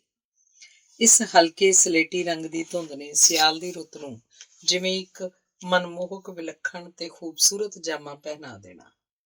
ਡੂੰਘਾ ਸਾਹ ਲੈਣ ਤੇ ਤਾਂ ਇੰਝ ਤਰੋ ਤਾਜ਼ਾ ਜੇ ਹੋ ਜਾਣਾ ਜਿਵੇਂ ਧੁਰ ਅੰਦਰ ਤੱਕ ਇੱਕ ਨਵੇਕਲੀ ਊਰਜਾ ਦਾ ਸੰਚਾਰ ਹੋ ਗਿਆ ਹੋਵੇ। ਉਦੋਂ ਅਜੇ ਵਾਤਾਵਰਨ ਤੇ ਪ੍ਰਦੂਸ਼ਿਤ ਹਵਾ ਨਾਲ ਸੰਬੰਧਿਤ ਮਸਲੇ ਆਮ ਚਰਚਾ ਦਾ ਵਿਸ਼ਾ ਨਹੀਂ ਸਨ ਬਣਦੇ। ਲੋਕਾਂ ਦੀ ਰਹਿਣੀ ਬਹਿਣੀ 'ਚ ਸੀਮਤ ਲੋੜਾਂ, ਸਾਦਗੀ, ਸ਼ਾਂਤੀ ਤੇ ਟਿਕਾ ਦਾ ਬੋਲਬਾਲਾ ਹੁੰਦਾ ਸੀ। ਬਾਹਰ ਧੁੰਦ ਦੇ ਹੁੰਦਿਆਂ ਵੀ ਮਨਾਂ ਵਿਚਲਾ ਚਾਨਣ ਤਾਂ ਡੁੱਲ ਪੈਂਦਾ ਆਮ ਹੀ ਦਿਸਣਾ। ਫੋਟੋਗ੍ਰਾਫੀ ਕਰਨ ਦੇ ਸ਼ੌਕੀਨ ਲੋਕਾਂ ਨੂੰ ਧੁੰਦ ਦੀ ਵਿਲੱਖਣ ਸੁੰਦਰਤਾ ਸਦਾ ਤੋਂ ਹੀ ਬਹੁਤ ਆਕਰਸ਼ਿਤ ਕਰਦੀ ਰਹੀ ਹੈ। ਇਹਦੀ ਮੌਜੂਦਗੀ 'ਚ ਆਲਾ ਦੁਆਲਾ ਇੱਕ ਭੇਦ ਭਰੀ ਤੇ ਕਲਾਤਮਕ ਦਿੱਖ ਅਖਤਿਆਰ ਕਰ ਲੈਂਦਾ ਹੈ। ਇਸੇ ਖਾਸੀਅਤ ਕਰਕੇ ਧੁੰਦ ਦੇ ਹੁੰਦਿਆਂ ਤਸਵੀਰਾਂ ਲੈਣੀਆਂ ਇੱਕ ਅਲੱਗ ਹੀ ਮਹੱਤਵ ਰੱਖਦੀਆਂ ਹਨ। ਫਿਰ ਧੁੰਦ ਦੇ ਕਦੇ ਬਲੌਰੀ ਤੇ ਕਦੇ ਪਾਰਦਰਸ਼ੀ ਪਰਦੇ ਵਿੱਚੋਂ ਦਿਸਦੇ ਵੰਨ ਸੁਵੰਨੇ ਦ੍ਰਿਸ਼ਾਂ ਦੀ ਨਿਸ਼ਾਨਦੇਹੀ ਕਰਨ ਦਾ ਆਨੰਦ ਲੈਣਾ ਕਿਹੜਾ ਕੋਈ ਐਵੇਂ ਕਿਵੇਂ ਦੀ ਬਾਤ ਹੈ। ਬੜੀ ਵਾਰ ਇਹ ਰਮਣੀਕ ਨਜ਼ਾਰੇ ਬੰਦੇ ਦੇ ਮਾਨਸਿਕ ਪਟਲ ਉੱਤੇ ਸਦੀਵੀ ਤੌਰ ਤੇ ਉਕਰੇ ਜਾਂਦੇ ਨੇ। ਫਿਰ ਕਦੇ ਪਿੱਛੋਂ ਚਿਤਾਰਨ ਤੇ ਇਹ ਅਕਸ ਝੱਟ ਹਾਜ਼ਰ ਹੋ ਕੇ ਕਿਸੇ ਤਪਦੇ ਮਾਰੂਥਲ ਚੋਂ ਲੰਘਦੇ ਹੋਏ ਨੂੰ ਵੀ ਸੀਤਲਤਾ ਦਾ ਅਹਿਸਾਸ ਦੇ ਜਾਣਗੇ। ਜੇ ਕਿਸੇ ਘੁਮੱਕੜ ਬੰਦੇ ਲਈ ਧੁੰਦ ਵਾਲੇ ਮੌਸਮ 'ਚ ਵਣਾਂ ਦੀ ਸੈਰ ਕਰਨ ਦਾ ਸਬੱਬ ਬਣ ਜਾਏ ਤਾਂ ਇੱਕ ਅਭੁੱਲ ਤਜਰਬਾ ਹੋ ਨਿਬੜਦਾ ਹੈ। ਸੰਘਣੀ ਧੁੰਦ ਵਿੱਚ ਮੂੰਹ ਖੜੇ ਭਾਂਤ ਦੇ ਬਿਰਖਾਂ ਦਾ ਖੂਬਸੂਰਤ ਦ੍ਰਿਸ਼ ਅੰਤਰ ਮਨ ਨੂੰ ਇੱਕ ਅਜਬ ਹੁਲਾਰਾ ਦੇ ਜਾਂਦਾ ਹੈ। ਭਾਵੇਂ ਚੁੱਪ ਦਾ ਕੁਦਰਤ ਨਾਲ ਨੇੜਲਾ ਸੰਬੰਧ ਹੈ, ਪਰ ਧੁੰਦ ਦੇ ਹੁੰਦਿਆਂ ਇੱਕ ਹੈਰਤ ਅੰਗੇਜ਼ ਗਹਿਰਾਈ ਇਖਤਿਆਰ ਕਰ ਲੈਂਦੀ ਹੈ। ਅਜਿਹੇ ਵਿੱਚ ਤਾਂ ਜਦੋਂ ਕਿਸੇ ਰੁੱਖ 'ਚ ਦੁਬਕ ਕੇ ਬੈਠਾ ਕੋਈ ਪਰਿੰਦਾ ਚਹਿਕਦਾ ਤਾਂ ਚਾਰ ਚੁਫੇਰੀ ਪਸਰੀ ਸ਼ਾਂਤੀ ਨੂੰ ਭੰਗ ਕਰਦੀ ਉਹਦੀ ਆਵਾਜ਼ ਵੀ ਅਲੌਕਿਕ ਸੰਗੀਤ ਦਾ ਭੁਲੇਖਾ ਪਾਉਂਦੀ ਹੈ। ਇਹ ਚਹਿਚਹਾਟ ਮਨੁੱਖੀ ਮਨ ਨੂੰ ਇੱਕ ਵੱਖਰੀ ਸਕੂਨ ਤੇ ਅਮਨ ਚੈਨ ਦਾ ਸੁਨੇਹਾ ਦੇਣ ਦਾ ਜ਼ਰੀਆ ਬਣਦੀ ਹੈ। ਲੇਖਕਾਂ, ਕਵੀਆਂ, ਦਾਰਸ਼ਨਿਕਾਂ, ਕਲਾਕਾਰਾਂ ਤੇ ਚਿੱਤਰਕਾਰਾਂ ਆਦਿ ਦੇ ਲਈ ਧੁੰਦ ਦੀ ਆਪਣੀ ਕਿਸਮ ਦੇ ਵੱਖਰੇ ਮਾਇਨੇ ਹਨ। ਗੁੱਝੀਆਂ ਰਮਜ਼ਾਂ ਵਾਲੀ ਹੋਣ ਕਰਕੇ ਕਲਪਨਾ ਨੂੰ ਖੰਭ ਲਾਉਣ 'ਚ ਮਾਹਰ ਹੈ ਧੁੰਦ। ਇਹਨਾਂ ਸਭਨਾਂ ਦੇ ਲਈ ਤਾਂ ਉੱਚ ਪਾਏ ਦੀਆਂ ਕਲਾਕ੍ਰਿਤਾਂ ਘੜਨ ਦਾ ਵੇਲਾ ਹੁੰਦਾ ਹੈ। ਜਿਵੇਂ ਇਹ ਸੋਚਣ ਸ਼ਕਤੀ ਨੂੰ ਉਕਸਾ ਕੇ ਧੁੰਦ ਚੁੱਪ-ਚੁਪੀਤਿਆਂ ਹੀ ਹਰ ਇੱਕ ਨੂੰ ਆਪਣੇ ਕਲਾਤਮਕ ਜ਼ੋਰ ਵਿਖਾਉਣ ਲਈ ਕਿੰਨੀ ਪ੍ਰੋਤਸਾਹਿਤ ਕਰਦੀ ਹੈ। ਆਪਣੇ ਅੰਤःਕਰਨ 'ਚ ਸਦਾ ਚੱਲਦੀ ਰਹਿਣ ਵਾਲੀ ਖਿਆਲਾਂ ਦੀ ਘੁਸਰ-ਮੁਸਰ ਵੀ ਇਸ ਸਰਦ, ਧੁੰਦਲੇ ਤੇ ਖਾਮੋਸ਼ ਮਾਹੌਲ ਵਿੱਚ ਬੜੀ ਸਪਸ਼ਟ ਤੇ ਉੱਚੀ ਸੁਣਾਈ ਦਿੰਦੀ ਹੈ। ਪਰ ਉਪਰੋਕਤ ਸਭ ਕੁਝ ਦੇ ਵਿਪਰੀਤ ਹੁਣ ਮੌਜੂਦਾ ਦੌਰ ਵਿੱਚ ਧੁੰਦ ਹੋਣ ਦੇ ਅਰਥ ਪੁਰਾਣੇ ਵਕਤਾਂ ਨਾਲੋਂ ਕੁਝ ਕੁ ਵੱਖਰੇ ਵੀ ਹੋ ਗਏ ਹਨ। ਹੁਣ ਤਾਂ ਜਦੋਂ ਧੁੰਦ ਦਾ ਮੌਸਮ ਸ਼ੁਰੂ ਹੁੰਦਾ ਹੈ, ਨਾਲ ਹੀ ਅਖਬਾਰਾਂ ਵਿੱਚ ਸੁਰਖੀਆਂ ਪੜ੍ਹਨ ਨੂੰ ਮਿਲਣ ਲੱਗ ਪੈਂਦੀਆਂ ਹਨ। ਧੁੰਦ ਕਾਰਨ ਜਨ ਜੀਵਨ ਠੱਪ, ਜੀਵਨ ਅਸਤ ਵਿਅਸਤ, ਇੰਨੀਆਂ ਰੇਲ ਗੱਡੀਆਂ ਰੱਦ ਜਾਂ ਲੇਟ ਹੋਈਆਂ, ਹਵਾਈ ਉਡਾਣਾਂ ਰੱਦ, ਧੁੰਦ ਕਾਰਨ ਮੁਸਾਫਰ ਪਰੇਸ਼ਾਨ, ਟ੍ਰੈਫਿਕ ਪ੍ਰਭਾਵਿਤ ਆ। ਅਤੇ ਇਸ ਵਰਤਾਰੇ ਦਾ ਮੁੱਖ ਕਾਰਨ ਪਿਛਲੇ 4 ਕੁ ਦਹਾਕਿਆਂ ਤੋਂ ਮਨੁੱਖੀ ਜੀਵਨ ਪੱਧਤੀ 'ਚ ਆਈਆਂ ਉਘੜਵੀਆਂ ਤਬਦੀਲੀਆਂ ਹੀ ਕਿਹਾ ਜਾ ਸਕਦਾ ਹੈ। ਸੜਕਾਂ ਤੇ ਭੱਜੇ ਫਿਰਦੇ ਅਣਗਿਣਤ ਵਾਹਨ ਤੇ ਸਾਡੀਆਂ ਬਦਲੀਆਂ ਹੋਈਆਂ ਤਰਜੀਹਾਂ ਨੇ ਵਾਤਾਵਰਣਿਕ ਅਸੰਤੁਲਨ ਤੇ ਹੋਰ ਕਈ ਸਮੱਸਿਆਵਾਂ ਪੈਦਾ ਕਰਨ ਦੇ ਨਾਲ ਸਾਡੇ ਮਨਾਂ ਵਿਚਲਾ ਮਾਹੌਲ ਵੀ ਧੁੰਦਲਾ ਬਣਾ ਕੇ ਰੱਖ ਦਿੱਤਾ ਹੈ। ਮਸ਼ੀਨਾਂ 'ਚ ਘਿਰਿਆ ਬੰਦਾ ਆਪ ਵੀ ਮਸ਼ੀਨ ਜਿਹਾ ਬਣ ਕੇ ਰਹਿ ਗਿਆ। ਬਾਹਰਲੀ ਧੁੰਦ ਤਾਂ ਅੱਜ ਕੱਲ੍ਹ ਧੁਆਂਖੀ ਜਿਹੀ ਨਜ਼ਰ ਪੈਂਦੀ ਹੈ, ਪਰ ਨਾਲ ਹੀ ਇੱਕ ਹੋਰ ਅਣਸੁਖਾਵਾਂ ਪੱਖ ਇਹ ਵੀ ਹੈ ਕਿ ਜੀਵਨ ਮੁੱਲਾਂ ਤੇ ਚੰਗੇ ਅਸੂਲਾਂ ਬਾਰੇ ਅਸਪਸ਼ਟਤਾ ਕਿੰਨੀ ਹਾਵੀ ਹੋ ਗਈ ਹੈ ਸਾਡੇ ਤੇ। ਸੋਚਣ ਦੀ ਸਮਰੱਥਾ ਨੂੰ ਜਿਵੇਂ ਖੋਰਾ ਲੱਗ ਗਿਆ ਹੋਵੇ। ਧੁੰਦ ਭਾਵੇਂ ਜਿੰਨੀ ਵੀ ਸੰਘਣੀ ਹੋਵੇ, ਤੇਜ਼ ਹਵਾ ਦੇ ਚੱਲਣ ਨਾਲ ਇੱਕ ਖਿੰਡ ਪੁੰਡ ਕੇ ਖਬਰੇ ਕਿੱਥੇ ਗਾਇਬ ਵੀ ਹੋ ਜਾਂਦੀ ਹੈ।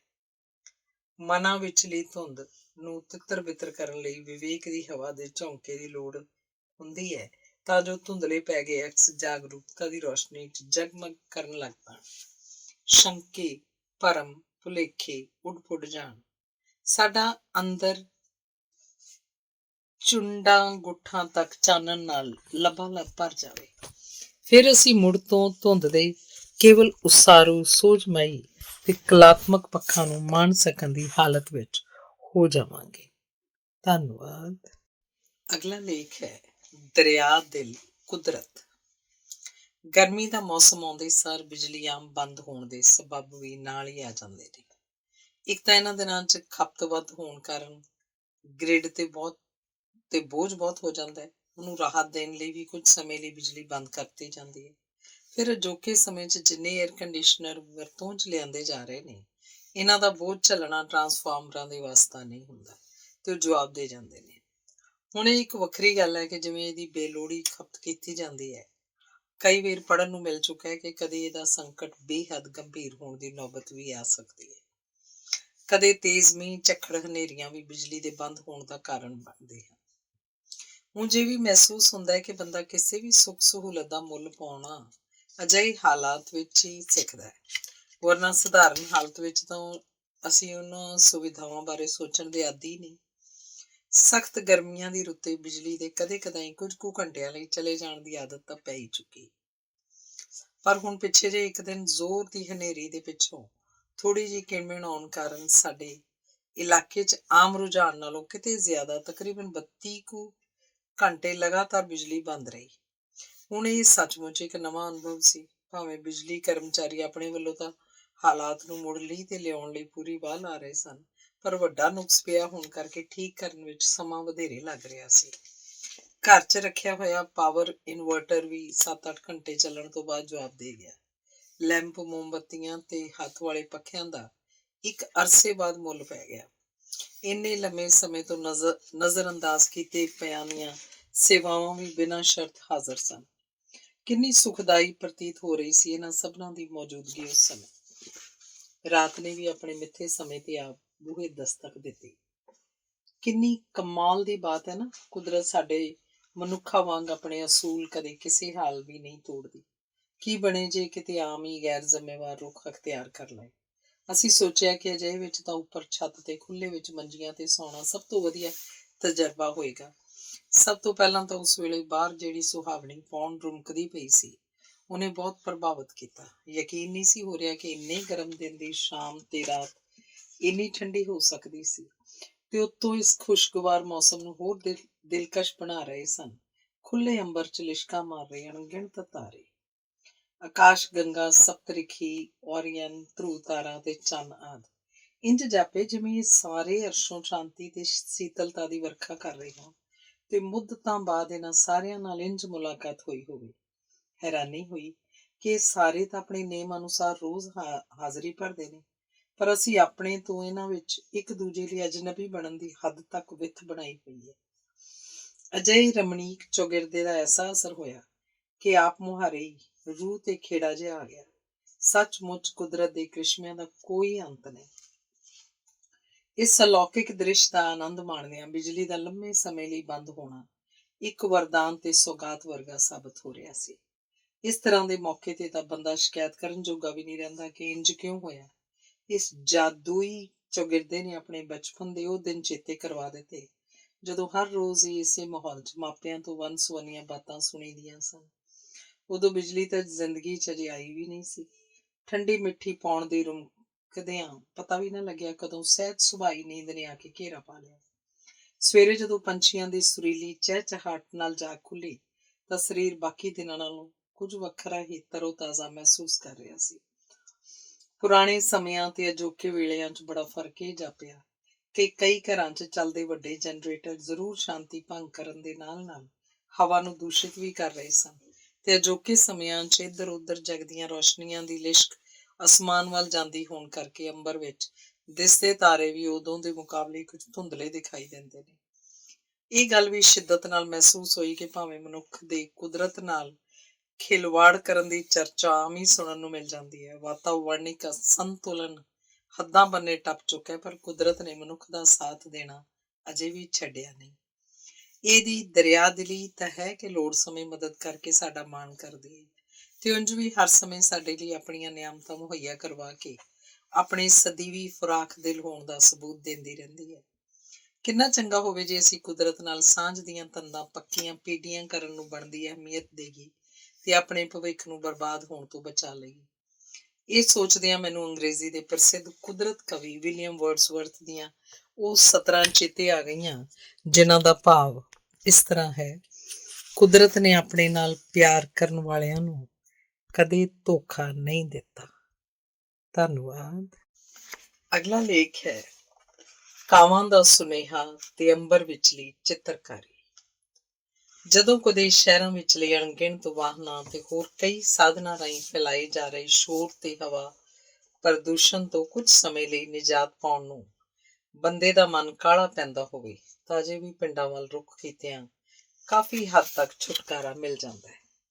ਪਰ ਇਹ ਤੋਂ ਇਲਾਵਾ ਇੱਕ ਹੋਰ ਫੇਰੀ ਜੋ ਖਾਸ ਤੌਰ ਤੇ ਦਿਲ ਤੇ ਦਿਮਾਗ ਨੂੰ ਤਰੋਤਾਜ਼ਾ ਕਰਦੀ ਹੈ ਉਹ ਹੈ ਖੇਤਾਂ ਵੱਲ ਦਾ ਤੋਰਾ ਫੇਰਾ।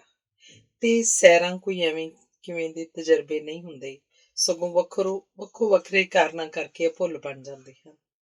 ਮੇਰੇ ਜੀਵਨ ਸਾਥੀ ਤੇ ਮੈਂ ਜਦੋਂ ਵੀ ਇਸ ਤਰ੍ਹਾਂ ਘੁੰਮਣ ਲਈ ਜਾਂਦੇ ਹਾਂ ਤਾਂ ਅਸੀਂ ਚਾਹ ਤੇ ਬਿਸਕਿਟ ਆਦਿ ਘਰੋਂ ਨਾਲ ਲੈ ਕੇ ਜਾਣ ਦਾ ਰੁਝਾਨ ਬਣਾਇਆ ਹੋਇਆ। ਉੱਥੇ ਜਾ ਕੇ ਸੰਘਣੇ ਰੁੱਖਾਂ ਦੀ ਛਾਵੇਂ ਬਹਿ ਕੇ ਚਾਹ ਪੀਣ ਦਾ ਸਵਾਦ ਹੀ ਕੁਝ ਵੱਖਰਾ ਹੈ।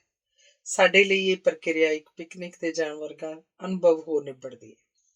ਮੌਜੂਦਾ ਵੇਲਿਆਂ ਵਿੱਚ ਤਾਂ ਬਾਹਰ ਖੁੱਲ੍ਹੇ ਸਾਫ਼ ਤੇ ਸ਼ਾਂਤ ਵਾਤਾਵਰਨ 'ਚ ਕੁਝ ਸਮਾਂ ਗੁਜ਼ਾਰਨ ਦਾ ਮਹੱਤਵ ਹੋਰ ਵੀ ਜ਼ਿਆਦਾ ਹੋ ਗਿਆ। ਆਲੇ ਦੁਆਲੇ ਕਾਫੀ ਖੇਤਾਂ ਵਿੱਚ ਪੋਪੂਲਰ ਦੇ ਰੁੱਖ ਲੱਗੇ ਹੋਣ ਕਰਕੇ ਪੂਰਾ ਚੌਗਿਰਦਾ ਪਹਿਲਾਂ ਨਾਲੋਂ ਵਧੇਰੇ ਰਮਣੀਕ ਤੇ ਸਜੀਵ ਦਿਖਾਈ ਦਿੰਦਾ ਹੈ। ਇਹਨਾਂ ਬਿਰਖਾਂ ਦੇ ਉਚੇਚੇ ਤੌਰ ਤੇ ਪੰਛੀ ਵੀ ਵਧੇਰੇ ਬੈਠੇ ਹੁੰਦੇ ਨੇ। ਉੱਥੇ ਆਮ ਹੀ ਰੁੱਖਾਂ ਤੇ ਬੈਠੇ ਪਰਿੰਦਿਆਂ ਦੇ ਸੁਰੀਲੇ ਗੀਤਾਂ ਤੋਂ ਬਗੈਰ ਹੋਰ ਕੋਈ ਆਵਾਜ਼ ਨਹੀਂ ਹੁੰਦੀ। ਕਦੇ ਕਿਤੇ ਦੂਰੋਂ ਕੋਇਲ ਦੀ ਆਵਾਜ਼ ਵੀ ਸੁਣਾਈ ਦੇ ਜਾਂਦੀ ਹੈ। ਇੰਨੀ ਸੁਖਾਵੀਂ ਚੁੱਪ ਕਿ ਜਾਪਦਾ ਜਿਵੇਂ ਅਰਸ਼ੀ ਗਵਈਏ ਵੀ ਇਸ ਮਾਹੌਲ 'ਚ ਬੇਫਿਕਰ ਹੋ ਕੇ ਵਿਚਰਦੇ ਹੋਣਗੇ, ਕਿਉਂਕਿ ਮਨੁੱਖੀ ਵਸੋਂ ਜੋ ਨਹੀਂ ਹੁੰਦੀ ਨੇੜੇ ਤੇੜੇ ਇਹਨਾਂ ਦੀ ਰਹਿਣੀ 'ਚ ਵਿਘਨ ਪਾਉਣ ਲਈ। ਉੱਥੇ ਘੁੰਮਦਿਆਂ ਕਾਂ ਦੀ ਬੋਲੀ ਵੀ ਕੰਨਾਂ ਨੂੰ ਬਹੁਤ ਭਾਉਂਦੀ ਹੈ। ਬੜੀ ਮਿਠਾਸ ਪ੍ਰਤੀਤ ਹੁੰਦੀ ਹੈ ਉਹਦੀ ਆਵਾਜ਼ ਵਿੱਚ। ਉਂਝ ਉੱਥੇ ਨੀਲਕੰਠ, ਮੈਨਾ, ਲੰਮੀ ਪੂੰਛ ਵਾਲੀ ਕਾਲੀ ਚਿੜੀ ਤੇ ਤੋਤੇ ਰੁੱਖਾਂ ਤੇ ਬੈਠੇ ਦਿਸ ਜਾਂਦੇ ਹਨ। ਕਦੇ ਕੋਈ ਇਕਲੌਤਾ ਬਾਜ ਵੀ ਕਿਸੇ ਰੁੱਖ ਦੀ ਟੀਸੀ ਤੇ ਬੈਠਾ ਹਰ ਪਾਸੇ ਨਜ਼ਰ ਰੱਖ ਰਿਹਾ ਹੁੰਦਾ ਹੈ। ਕਈ ਕਿਸਮ ਦੇ ਬਗਲੇ ਖੇਤਾਂ 'ਚ ਆਪਣੀ ਮੌਜ ਵਿੱਚ ਸ਼ਿਕਾਰ ਲੱਭਦੇ ਘੁੰਮ ਰਹੇ ਹੁੰਦੇ ਨੇ। ਇੱਕ ਦਿਨ ਤਾਂ ਮਹਿਕਦੇ ਫੁੱਲਾਂ ਨਾਲ ਲੱਦੀ ਧਰੇਕ ਦੀ ਇੱਕ ਉੱਚੀ ਟਹਿਣੀ ਤੇ ਦੋ ਨਿੱਕੇ ਉੱਲੂ ਬੈਠੇ ਵੀ ਦਿਸ ਪਏ। ਮੇਰੇ ਭਾਣੇ ਤਾਂ ਸ਼ਾਇਦ ਇਹਨਾਂ ਨੂੰ ਵੀ ਧਰੇਕ ਦੇ ਚਿੱਟੇ ਜਾਮਨੀ ਫੁੱਲਾਂ ਦੀ ਦਿਲਕਸ਼ ਖੁਸ਼ਬੂ ਨੇ ਆਪਣੇ ਕੋਲ ਸੱਦਿਆ ਹੋਵੇਗਾ। ਉੱਲੂਆਂ ਦੀ ਇਸ ਕਿਸਮ ਲਈ ਮੈਂ ਨਿੱਕੇ ਹੁੰਦਿਆਂ ਹਰਿਆਣੇ 'ਚ ਰਹਿੰਦਿਆਂ ਕੋਤਰੀ ਨਾਂ ਸੁਣਿਆ ਹੋਇਆ ਹੈ। ਹੁਣੇ ਕੁਝ ਦਿਨ ਪਹਿਲਾਂ ਦੁਪਹਿਰ ਤੱਕ ਤਾਂ ਥੋੜ੍ਹੀ ਕਿਣਮਿਣ ਹੁੰਦੀ ਰਹੀ, ਪਰ ਬਾਅਦ 'ਚ ਮੀਂਹ ਰੁਕ ਗਿਆ ਤੇ ਮੌਸਮ ਬਹੁਤ ਖੁਸ਼ਗਵਾਰ ਬਣ ਗਿਆ। ਤਾਪਮਾਨ ਵਿੱਚ ਤਾਂ ਮੁਕਾਬਲਤਨ ਪਹਿਲਾਂ ਹੀ ਕਾਫੀ ਗਿਰਾਵਟ ਆ ਚੁੱਕੀ ਸੀ। ਅਸੀਂ ਦੋਹਾਂ ਮੀਆਂ ਬੀਵੀ ਨੇ ਖੇਤਾਂ ਵੱਲ ਘੁੰਮ ਕੇ ਆਉਣ ਦਾ ਵਿਚਾਰ ਬਣਾਇਆ। ਜਦੋਂ ਵੀ ਅਸੀਂ ਇਸ ਤਰ੍ਹਾਂ ਜਾਂਦੇ ਹਾਂ ਤਾਂ ਮੈਂ ਪੰਛੀਆਂ ਦੇ ਲਈ ਵੀ ਬਿਸਕਿਟ ਲੈ ਕੇ ਜਾਂਦੀ ਹਾਂ, ਜਿਹੜੇ ਨਿੱਕੇ ਨਿੱਕੇ ਟੁਕੜਿਆਂ 'ਚ ਤਬਦੀਲ ਕਰਕੇ ਮੈਂ ਉੱਥੇ ਪਈ ਖਾਲੀ ਥਾਂ ਤੇ ਇੱਕ ਪਾਸੇ ਖਿਲਾਰ ਦਿੰਦੀ ਹਾਂ। ਉਸ ਦਿਨ ਵੀ ਮੈਂ ਲੈ ਕੇ ਗਈ ਤਾਂ ਪਰ ਪਿੱਛੋਂ ਸਬੱਬ ਨਾਲ ਇੰਝ ਹੋ ਗਿਆ ਕਿ ਉੱਥੇ ਪਹੁੰਚ ਕੇ ਥੋੜ੍ਹੇ ਸਮੇਂ ਬਾਅਦ ਗੱਲਾਂ ਬਾਤਾਂ ਕਰਦੇ ਹਾਂ ਅਸੀਂ ਚਾਹ ਪੀਣ ਲੱਗ ਪਏ ਤੇ ਮੈਂ ਅਜੇ ਬਿਸਕਿਟ ਨਹੀਂ ਸਨ ਬਖੇਰੇ। ਕੁਝ ਹੀ ਪਲਾਂ 'ਚ ਰੁੱਖਾਂ 'ਚ ਬੈਠੇ ਕਾਵਾਂ ਦੀਆਂ ਆਵਾਜ਼ਾਂ ਆਉਣੀਆਂ ਸ਼ੁਰੂ ਹੋ ਗਈਆਂ ਤੇ ਹੌਲੇ ਹੌਲੇ ਸੁਰ ਉੱਚੀ ਹੁੰਦੀ ਗਈ। ਇੱਕਦਮ ਤਾਂ ਸਾਨੂੰ ਹੈਰਾਨੀ ਹੋਈ, ਪਰ ਫਿਰ ਮੈਨੂੰ ਅਚਾਨਕ ਚੇਤਾ ਆਇਆ ਕਿ ਇਹ ਸਾਰੇ ਮੈਨੂੰ ਮੁਖਾਤਿਬ ਹੋ ਕੇ ਬੋਲ ਰਹੇ ਨੇ, ਕਿਉਂਕਿ ਮੈਂ ਇਹਨਾਂ ਦਾ ਚੋਗਾ ਨਹੀਂ ਸੀ ਖਿਲਾ ਰਿਹਾ। ਮੈਂ ਝੱਟ ਹੀ ਡੱਬੇ ਚੋਂ ਕੁਝ ਬਿਸਕਿਟ ਕੱਢੇ ਤੇ ਤੋੜ ਕੇ ਥੋੜੀ ਵਿੱਥ ਤੇ ਪਾ ਦਿੱਤੇ। ਮੈਨੂੰ ਇਹ ਕੰਮ ਕਰਦਿਆਂ ਵੇਖ ਕੇ ਸਾਰੇ ਇੱਕਦਮ ਚੁੱਪ ਹੋ ਗਏ। 3-4 ਕਾਂ ਹੇਠਾਂ ਉਤਰ ਕੇ ਬਿਲਕੁਲ ਮੇਰੇ ਕੋਲ ਆ ਕੇ ਬਹਿ ਗਏ ਤੇ ਮੇਰੇ ਵੱਲ ਗੌਰ ਨਾਲ ਵੇਖਣ ਲੱਗ ਪਏ। ਫਿਰ ਉਹਨਾਂ ਨੇ ਆਵਾਜ਼ ਮਾਰ ਕੇ ਆਲੇ ਦੁਆਲੇ ਦੇ ਰੁੱਖਾਂ ਤੇ ਬੈਠੇ ਮਿੱਤਰਾਂ ਨੂੰ ਵੀ ਸੱਦ ਲਿਆ, ਤਾਂ ਤਕਰੀਬਨ 20 ਕੁ ਕਾਂ, ਕੁਝ ਮੈਨਾ ਤੇ ਕੋਈ ਹੋਰ ਪੰਛੀ ਵੀ ਬਿਸਕਿਟ ਖਾ ਕੇ ਨੇੜੇ ਲੱਗੀਆਂ ਤਾਰਾਂ ਤੇ ਜਾ ਕੇ ਸ਼ਾਂਤ ਜਿਹੇ ਬੈਠ ਗਏ। ਬਸ ਪਿੱਛੋਂ ਇਹ ਕੋਈ ਟਾਮਿੰਗ ਗੱਲ ਆਪਸ ਵਿੱਚ ਕਰ ਲੈਂਦੇ ਸਨ, ਵਰਨਾ ਮੂਕ ਦਰਸ਼ਕ ਬਣੇ ਬੈਠੇ ਰਹੇ। ਕੋਈ ਤਾਂ ਛੇਤੀ ਆਪੋ ਆਪਣੀਆਂ ਦਿਸ਼ਾਵਾਂ ਵੱਲ ਉੱਡ ਵੀ ਗਏ। ਇਹ ਪਰਿੰਦੇ ਬੜੇ ਸੋਝ ਸਲੀਕੇ ਵਾਲੇ ਤੇ ਸੂਝਵਾਨ ਹੁੰਦੇ ਨੇ, ਇੱਕ ਅਨੁਸ਼ਾਸਨ ਵਿੱਚ ਜੀਵਨ ਬਤੀਤ ਕਰਨ ਦੇ ਆਦੀ। ਅਸਲ 'ਚ ਇਹਨਾਂ ਨੂੰ ਸਾਡੀ ਪਛਾਣ ਸੀ ਤੇ ਇਕੱਠਿਆਂ ਬੋਲ ਕੇ ਇਹਨਾਂ ਨੇ ਮੇਰੇ ਤੋਂ ਹੋਈ ਭੁੱਲ ਵੱਲ ਧਿਆਨ ਦਿਵਾਇਆ ਸੀ। ਮੈਂ ਵੀ ਉਹਨਾਂ ਸਾਰਿਆਂ ਦਾ ਸ਼ੁਕਰੀਆ ਅਦਾ ਕੀਤਾ। ਮੈਨੂੰ ਇਹਨਾਂ ਪੰਖੇਰੂਆਂ ਦੇ ਵਤੀਰੇ ਤੋਂ ਆਮ ਹੀ ਇਹ ਸੁਨੇਹਾ ਮਿਲਦਾ ਰਹਿੰਦਾ ਹੈ, ਸਾਨੂੰ ਸਭਨਾਂ ਨੂੰ ਤੁਹਾਡੀ ਬਹੁਤ ਫਿਕਰ ਹੈ, ਤੁਸੀਂ ਸਾਡੇ ਤੇ ਭਰੋਸਾ ਕਰ ਸਕਦੇ ਹੋ। ਕੋਸ਼ਿਸ਼ ਤਾਂ ਸਦਾ ਹੀ ਹੁੰਦੀ ਹੈ ਕਿ ਮੇਰੇ ਵਿਹਾਰ ਵਿੱਚੋਂ ਵੀ ਇਹ ਕੁਝ ਇਸੇ ਕਿਸਮ ਦਾ ਸੰਦੇਸ਼ ਲੈ ਸਕਣ। ਦੂਰ ਦੂਰ ਤੱਕ ਨਜ਼ਰ ਘੁਮਾਇਆ, ਅੱਖਾਂ ਨੂੰ ਸਕੂਨ ਦਿੰਦੀ ਹਰਿਆਵਲ ਦੀ ਜਿਵੇਂ ਹਕੂਮਤ ਹੀ ਸੀ ਚਾਰ ਚੁਫੇਰੇ। ਅਰਸ਼ੀ ਫੁਹਾਰ ਪੈਂਦੀ ਰਹੀ ਹੋਣ ਕਰਕੇ ਸਾਰੇ ਬਿਰਖ ਬੂਟੇ ਧੋਤੇ ਤੇ ਲਿਸ਼ਕੇ ਖੜੇ ਸਨ।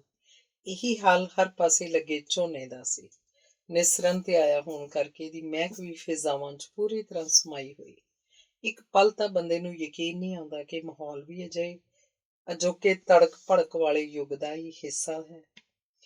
ਹੁਣ ਜਦੋਂ ਵਾਪਸ ਪਰਤਣ ਦਾ ਵੇਲਾ ਸੀ ਤਾਂ ਘਰਾਂ ਨੂੰ ਜਾ ਰਹੀਆਂ ਪੰਛੀਆਂ ਦੀਆਂ ਡਾਰਾਂ ਨੇ ਅੰਬਰ ਵਿੱਚ ਕੁਦਰਤ ਵੱਲੋਂ ਕੀਤੀ ਗਈ ਵਿਲੱਖਣ ਚਿੱਤਰਕਾਰੀ ਵੱਲ ਧਿਆਨ ਦਿਵਾ ਦਿੱਤਾ। ਛਿਪਣ ਤੋਂ ਪਹਿਲਾਂ ਸੂਰਜ ਨੇ ਬੱਦਲਾਂ ਨਾਲ ਅਟਖੇਲੀਆਂ ਕਰਦਿਆਂ ਜਿਹੜੀਆਂ ਕਲਾਕਿਰਤਾਂ ਅੰਬਰ ਤੇ ਬਣਾ ਰੱਖੀਆਂ ਸਨ, ਉਹਨਾਂ ਦੀ ਸੁੰਦਰਤਾ ਦਾ ਪੂਰਾ ਬਿਆਨ ਕਰਨਾ ਕਿਸੇ ਦੁਨਿਆਵੀ ਕਲਮ ਦੇ ਵੱਸ ਦੀ ਗੱਲ ਤਾਂ ਨਹੀਂ ਜਾਪਦੀ। ਸੂਰਜ ਦੇ ਨੇੜੇ ਬੱਦਲਾਂ ਦਾ ਰੰਗ ਸੰਤਰੀ, ਥੋੜਾ ਅੱਗੇ ਫਿਰ ਸੁਨਹਿਰੀ ਦੇ ਨਾਲ ਨਾਲ ਹਲਕਾ ਸਲੇਟੀ, ਬਾਅਦ 'ਚ ਚਾਂਦੀ ਰੰਗੇ ਬੱਦਲ, ਫਿਰ ਹਲਕੇ ਸਲੇਟੀ ਤੇ ਅੱਗੋਂ ਕਿਤੇ ਨੀਲਾ ਅੰਬਰ ਝਾਤ ਮਾਰਦਾ ਤੇ ਕਿਤੇ ਗੂੜੇ ਸਲੇਟੀ ਬੱਦਲ ਟਹਿਲਦੇ ਫਿਰਦੇ ਸਨ। ਕਿਤੇ ਕਿਤੇ ਸਾਰੇ ਰੰਗ ਇੱਕ ਦੂਜੇ 'ਚ ਰਲ ਕੇ ਵੀ ਅਦਭੁਤ ਦ੍ਰਿਸ਼ ਸਿਰਜ ਰਹੇ ਸਨ। ਕੁਦਰਤ ਦੇ ਰਹੱਸਾਂ ਤੇ ਤਲਿਸਮ ਦੀ ਥਾਂ ਪਾਉਣੀ ਅਸਲ 'ਚ ਸੰਭਵ ਹੈ ਹੀ ਨਹੀਂ। ਬਸ ਸ਼ੁਕਰਗੁਜ਼ਾਰ ਹੀ ਹੋਇਆ ਜਾ ਸਕਦਾ ਹੈ ਇਸ ਸਾਰੇ ਅਲੌਕਿਕ ਪਸਾਰੇ ਦੇ ਲਈ। ਇੰਨੇ ਮਨਮੋਹਕ ਨਜ਼ਾਰਿਆਂ ਨੇ ਪ੍ਰਸਿੱਧ ਅੰਗਰੇਜ਼ੀ ਕਵੀ ਰਾਬਰਟ ਫਰੋਸਟ ਦੀ ਕਵਿਤਾ stopping by woods on a snowy evening, ਇੱਕ ਬਰਫੀਲੀ ਸ਼ਾਮ ਨੂੰ ਜੰਗਲ 'ਚ ਠਹਿਰਦਿਆਂ, ਦੀ ਯਾਦ ਤਾਜ਼ਾ ਕਰਵਾ ਦਿੱਤੀ। ਮਨ ਤਾਂ ਸਾਡਾ ਵੀ ਅਜਿਹੇ ਆਕਰਸ਼ਕ ਆਲੇ ਦੁਆਲੇ ਵਿੱਚੋਂ ਨਿਕਲ ਕੇ ਜਾਣ ਨੂੰ ਨਹੀਂ ਸੀ ਕਰ ਰਿਹਾ, ਪਰ ਇਹ ਜ਼ਿੰਮੇਵਾਰੀ ਦੀਆਂ ਬੰਦਿਸ਼ਾਂ ਕਿੱਥੇ ਕਿਸੇ ਨੂੰ ਮਨਮਰਜ਼ੀ ਕਰਨ ਦਿੰਦੀਆਂ ਨੇ। ਧੰਨਵਾਦ। ਅਗਲਾ ਲੇਖ ਹੈ ਕੁਦਰਤ ਨਾਲ ਇੱਕ ਮਿੱਕ। ਜਦੋਂ ਵੀ ਸਿਆਲ ਰੁੱਤੇ ਬੂਹੇ ਦਸਤਕ ਦਿੰਦੀ ਹੈ ਤਾਂ ਮੇਰੇ ਮਨ 'ਚ ਕੁਦਰਤੀ ਤੌਰ ਤੇ ਹੀ ਮੋਟੇ ਖੱਦਰ ਦੇ ਕੱਪੜੇ ਦਾ ਖਿਆਲ ਆ ਜਾਂਦਾ ਹੈ। ਇਹਦਾ ਕਾਰਨ ਇੱਕ ਤਾਂ ਲੰਘ ਚੁੱਕੇ ਵੇਲਿਆਂ 'ਚ ਆਪਣੇ ਮਾਪਿਆਂ ਤੋਂ ਇਸ ਕੱਪੜੇ ਦੀ ਅਹਿਮੀਅਤ ਬਾਰੇ ਕਾਫੀ ਸੁਣਿਆ ਹੋਇਆ ਹੈ, ਤੇ ਦੂਜਾ ਕਾਰਨ ਹੁਣ ਤੇ ਅੱਜ ਨਾਲ ਸੰਬੰਧਿਤ ਹੈ। ਪੁਰਾਣੇ ਸਾਧ ਮੁਰਾਦੇ ਵੇਲਿਆਂ 'ਚ ਅੱਜ ਦੀ ਤਰ੍ਹਾਂ ਵੰਨ ਸੁਵੰਨੇ ਤੇ ਉੱਪਰ ਤੋਂ ਉੱਪਰ ਕਿਸਮਾਂ ਦੇ ਮਿਸ਼ਰਤ ਕੱਪੜੇ ਉਪਲਬਧ ਨਹੀਂ ਸਨ। ਇਸ ਕਰਕੇ ਠੰਡ ਦੇ ਦਿਨਾਂ 'ਚ ਉੱਨੀ ਕੱਪੜਿਆਂ ਦੇ ਨਾਲ ਮੋਟੀ ਖਾਦੀ ਦੀ ਵਰਤੋਂ ਵੀ ਬਹੁਤ ਪ੍ਰਚਲਿਤ ਸੀ। ਖਾਦੀ ਦਾ ਚੇਤਿਆਂ ਵਿੱਚ ਆਉਣ ਦਾ ਦੂਜਾ ਸਬੱਬ ਮੇਰੀ 4 ਦਹਾਕੇ ਪੁਰਾਣੀ ਸਹੇਲੀ ਝਿੱਕੀ ਨਾਲ ਸੰਬੰਧਿਤ ਹੈ। ਅਸਲ 'ਚ ਮੈਨੂੰ ਉਹਦੀਆਂ ਕਈ ਗੱਲਾਂ ਤੇ ਵਿਚਾਰ ਬਹੁਤ ਪ੍ਰਭਾਵਿਤ ਕਰਦੇ ਨੇ। ਝਿੱਕੀ ਦੀ ਸੋਚ ਸਦਾ ਤੋਂ ਬਹੁਤ ਉਸਾਰੂ, ਸਾਦਾ ਤੇ ਵਿਹਾਰਕ ਰਹੀ ਹੈ। ਮੈਂ ਉਹਨੂੰ ਕਦੇ ਵੀ ਭੇਡ ਚਾਲ ਦਾ ਹਿੱਸਾ ਬਣਦਿਆਂ ਨਹੀਂ ਵੇਖਿਆ। ਅਸਲ 'ਚ ਮੈਂ ਝਿੱਕੀ ਤੇ ਮਾਣ ਕਰ ਸਕਦੀ ਹਾਂ ਤੇ ਸ਼ੁਕਰਗੁਜ਼ਾਰ ਵੀ ਹੁੰਦੀ ਹਾਂ। ਅਜਿਹੀ ਸਹੇਲੀ ਮਿਲਣ ਦੇ ਲਈ ਆਲੇ ਦੁਆਲੇ ਤੇ ਵਾਤਾਵਰਨ ਦੀ ਚਿੰਤਾ ਸਦਾ ਝਿੱਕੀ ਦੇ ਖਿਆਲਾਂ ਤੇ ਹਾਵੀ ਹੁੰਦੀ ਹੈ, ਤੇ ਹੋਰ ਵੀ ਇਸੇ ਤਰ੍ਹਾਂ ਦੀਆਂ ਕਈ ਫਿਕਰਾਂ ਹੰਡਾਉਣਾ ਉਹਦੇ ਸੁਭਾਅ ਵਿੱਚ ਹੀ ਹੈ। ਅੱਜ ਕੱਲ੍ਹ ਜਿਵੇਂ ਹੀ ਮੌਸਮ ਨੇ ਠੰਡੇ ਪਾਸੇ ਵੱਲ ਨੂੰ ਕਰਵਟ ਲਈ, ਝਿੱਕੀ ਨੇ ਆਪਣੇ ਸਾਂਭ ਕੇ ਰੱਖੇ ਹੋਏ ਸਾਰੇ ਖੱਦਰ ਦੇ ਕੱਪੜੇ ਮੁੜ ਤੋਂ ਵਰਤਣ ਲਈ ਬਾਹਰ ਕੱਢ ਲਏ ਹਨ, ਤੇ ਹੁਣ ਕਿਤੇ ਇਹ ਨਾ ਸਮਝ ਲਿਆ ਜਾਏ ਕਿ ਇਹ ਕੋਈ ਐਵੇਂ ਹੀ ਪਛੜੀ ਹੋਈ ਤੇ ਸੋਹਣੇ ਸੁਚੱਜੇ ਕੱਪੜੇ ਪਾਉਣ ਦੀ ਬੂਝ ਤੋਂ ਬੇਖਬਰ ਔਰਤ ਹੈ। ਅਜਿਹਾ ਹਰਗਿਜ਼ ਨਹੀਂ। ਉਹ ਤਾਂ ਸਗੋਂ ਆਪਣੇ ਵਾਕਫਾਂ ਵਿੱਚ ਕਾਫੀ ਸੱਭਿਆ ਤੇ ਨਫੀਸ ਪਸੰਦਾਂ ਲਈ ਜਾਣੀ ਜਾਂਦੀ ਹੈ। ਉਹਦੀ ਸਾਦਗੀ ਵਿੱਚ ਵੀ ਇੱਕ ਵਿਲੱਖਣ ਕਿਸਮ ਦਾ ਸਲੀਕਾ ਭਾ ਮਾਰਦਾ ਸਹਿਜੇ ਨਜ਼ਰੀ ਪੈ ਜਾਂਦਾ ਹੈ। ਉਹਨੇ ਖਾਦੀ 'ਚ ਬਹੁਤ ਸੋਹਣੇ ਮਿਆਰੀ ਤੇ ਆਕਰਸ਼ਕ ਨਮੂਨਿਆਂ ਵਾਲੀਆਂ ਪੁਸ਼ਾਕਾਂ ਤਿਆਰ ਕਰਵਾਈਆਂ ਹੋਈਆਂ ਹਨ। ਜਿਵੇਂ ਝਿੱਕੀ ਖਾਦੀ ਦੇ ਗੁਣਾਂ ਦਾ ਖੁਲਾਸਾ ਕਰਦੀ ਹੈ।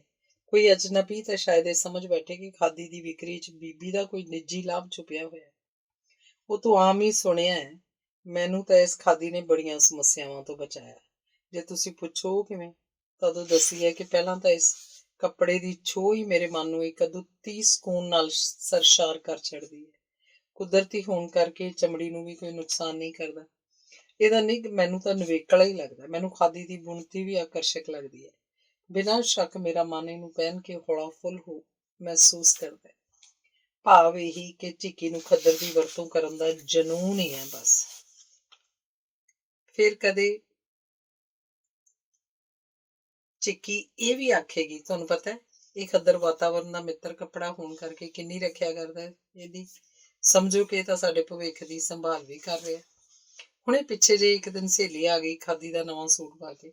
ਸ਼ੌਕ ਤੇ ਹਲਕੇ ਰੰਗ ਦੇ ਵਧੀਆ ਸੁਮੇਲ ਵਾਲੀ ਇਹ ਪੁਸ਼ਾਕ ਬੜੀ ਫੱਬ ਰਹੀ ਸੀ ਉਹਦੀ। ਮੈਨੂੰ ਤਾਂ ਪ੍ਰਤੀਤ ਹੋਇਆ ਜਿਵੇਂ ਉਹਨੂੰ ਹਰ ਵੇਲੇ ਖੁਸ਼ ਮਿਜਾਜ਼ ਰੱਖਣ 'ਚ ਅੰਦਰ ਦੀ ਅਹਿਮ ਭੂਮਿਕਾ ਨਿਭਾਉਂਦੀ ਹੈ।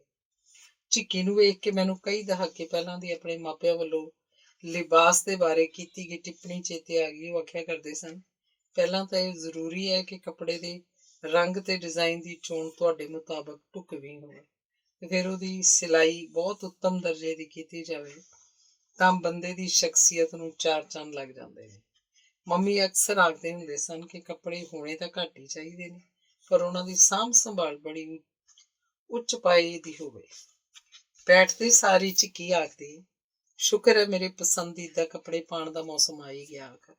ਫਿਰ ਖੂਬ ਹੱਸ ਕੇ ਬੋਲੀ, ਅੱਜ ਪਤਾ ਜਦੋਂ ਮੈਂ ਇਹ ਸੂਟ ਪਾਇਆ ਤਾਂ ਮੇਰੀ 6 ਸਾਲ ਦੀ ਦੋਹਤਰੀ ਆਖਦੀ, ਵਾਹ ਨਾਨੀ ਤੁਸੀਂ ਤਾਂ ਬਿਲਕੁਲ ਰਾਜਕੁਮਾਰੀ ਲੱਗ ਰਹੇ ਹੋ।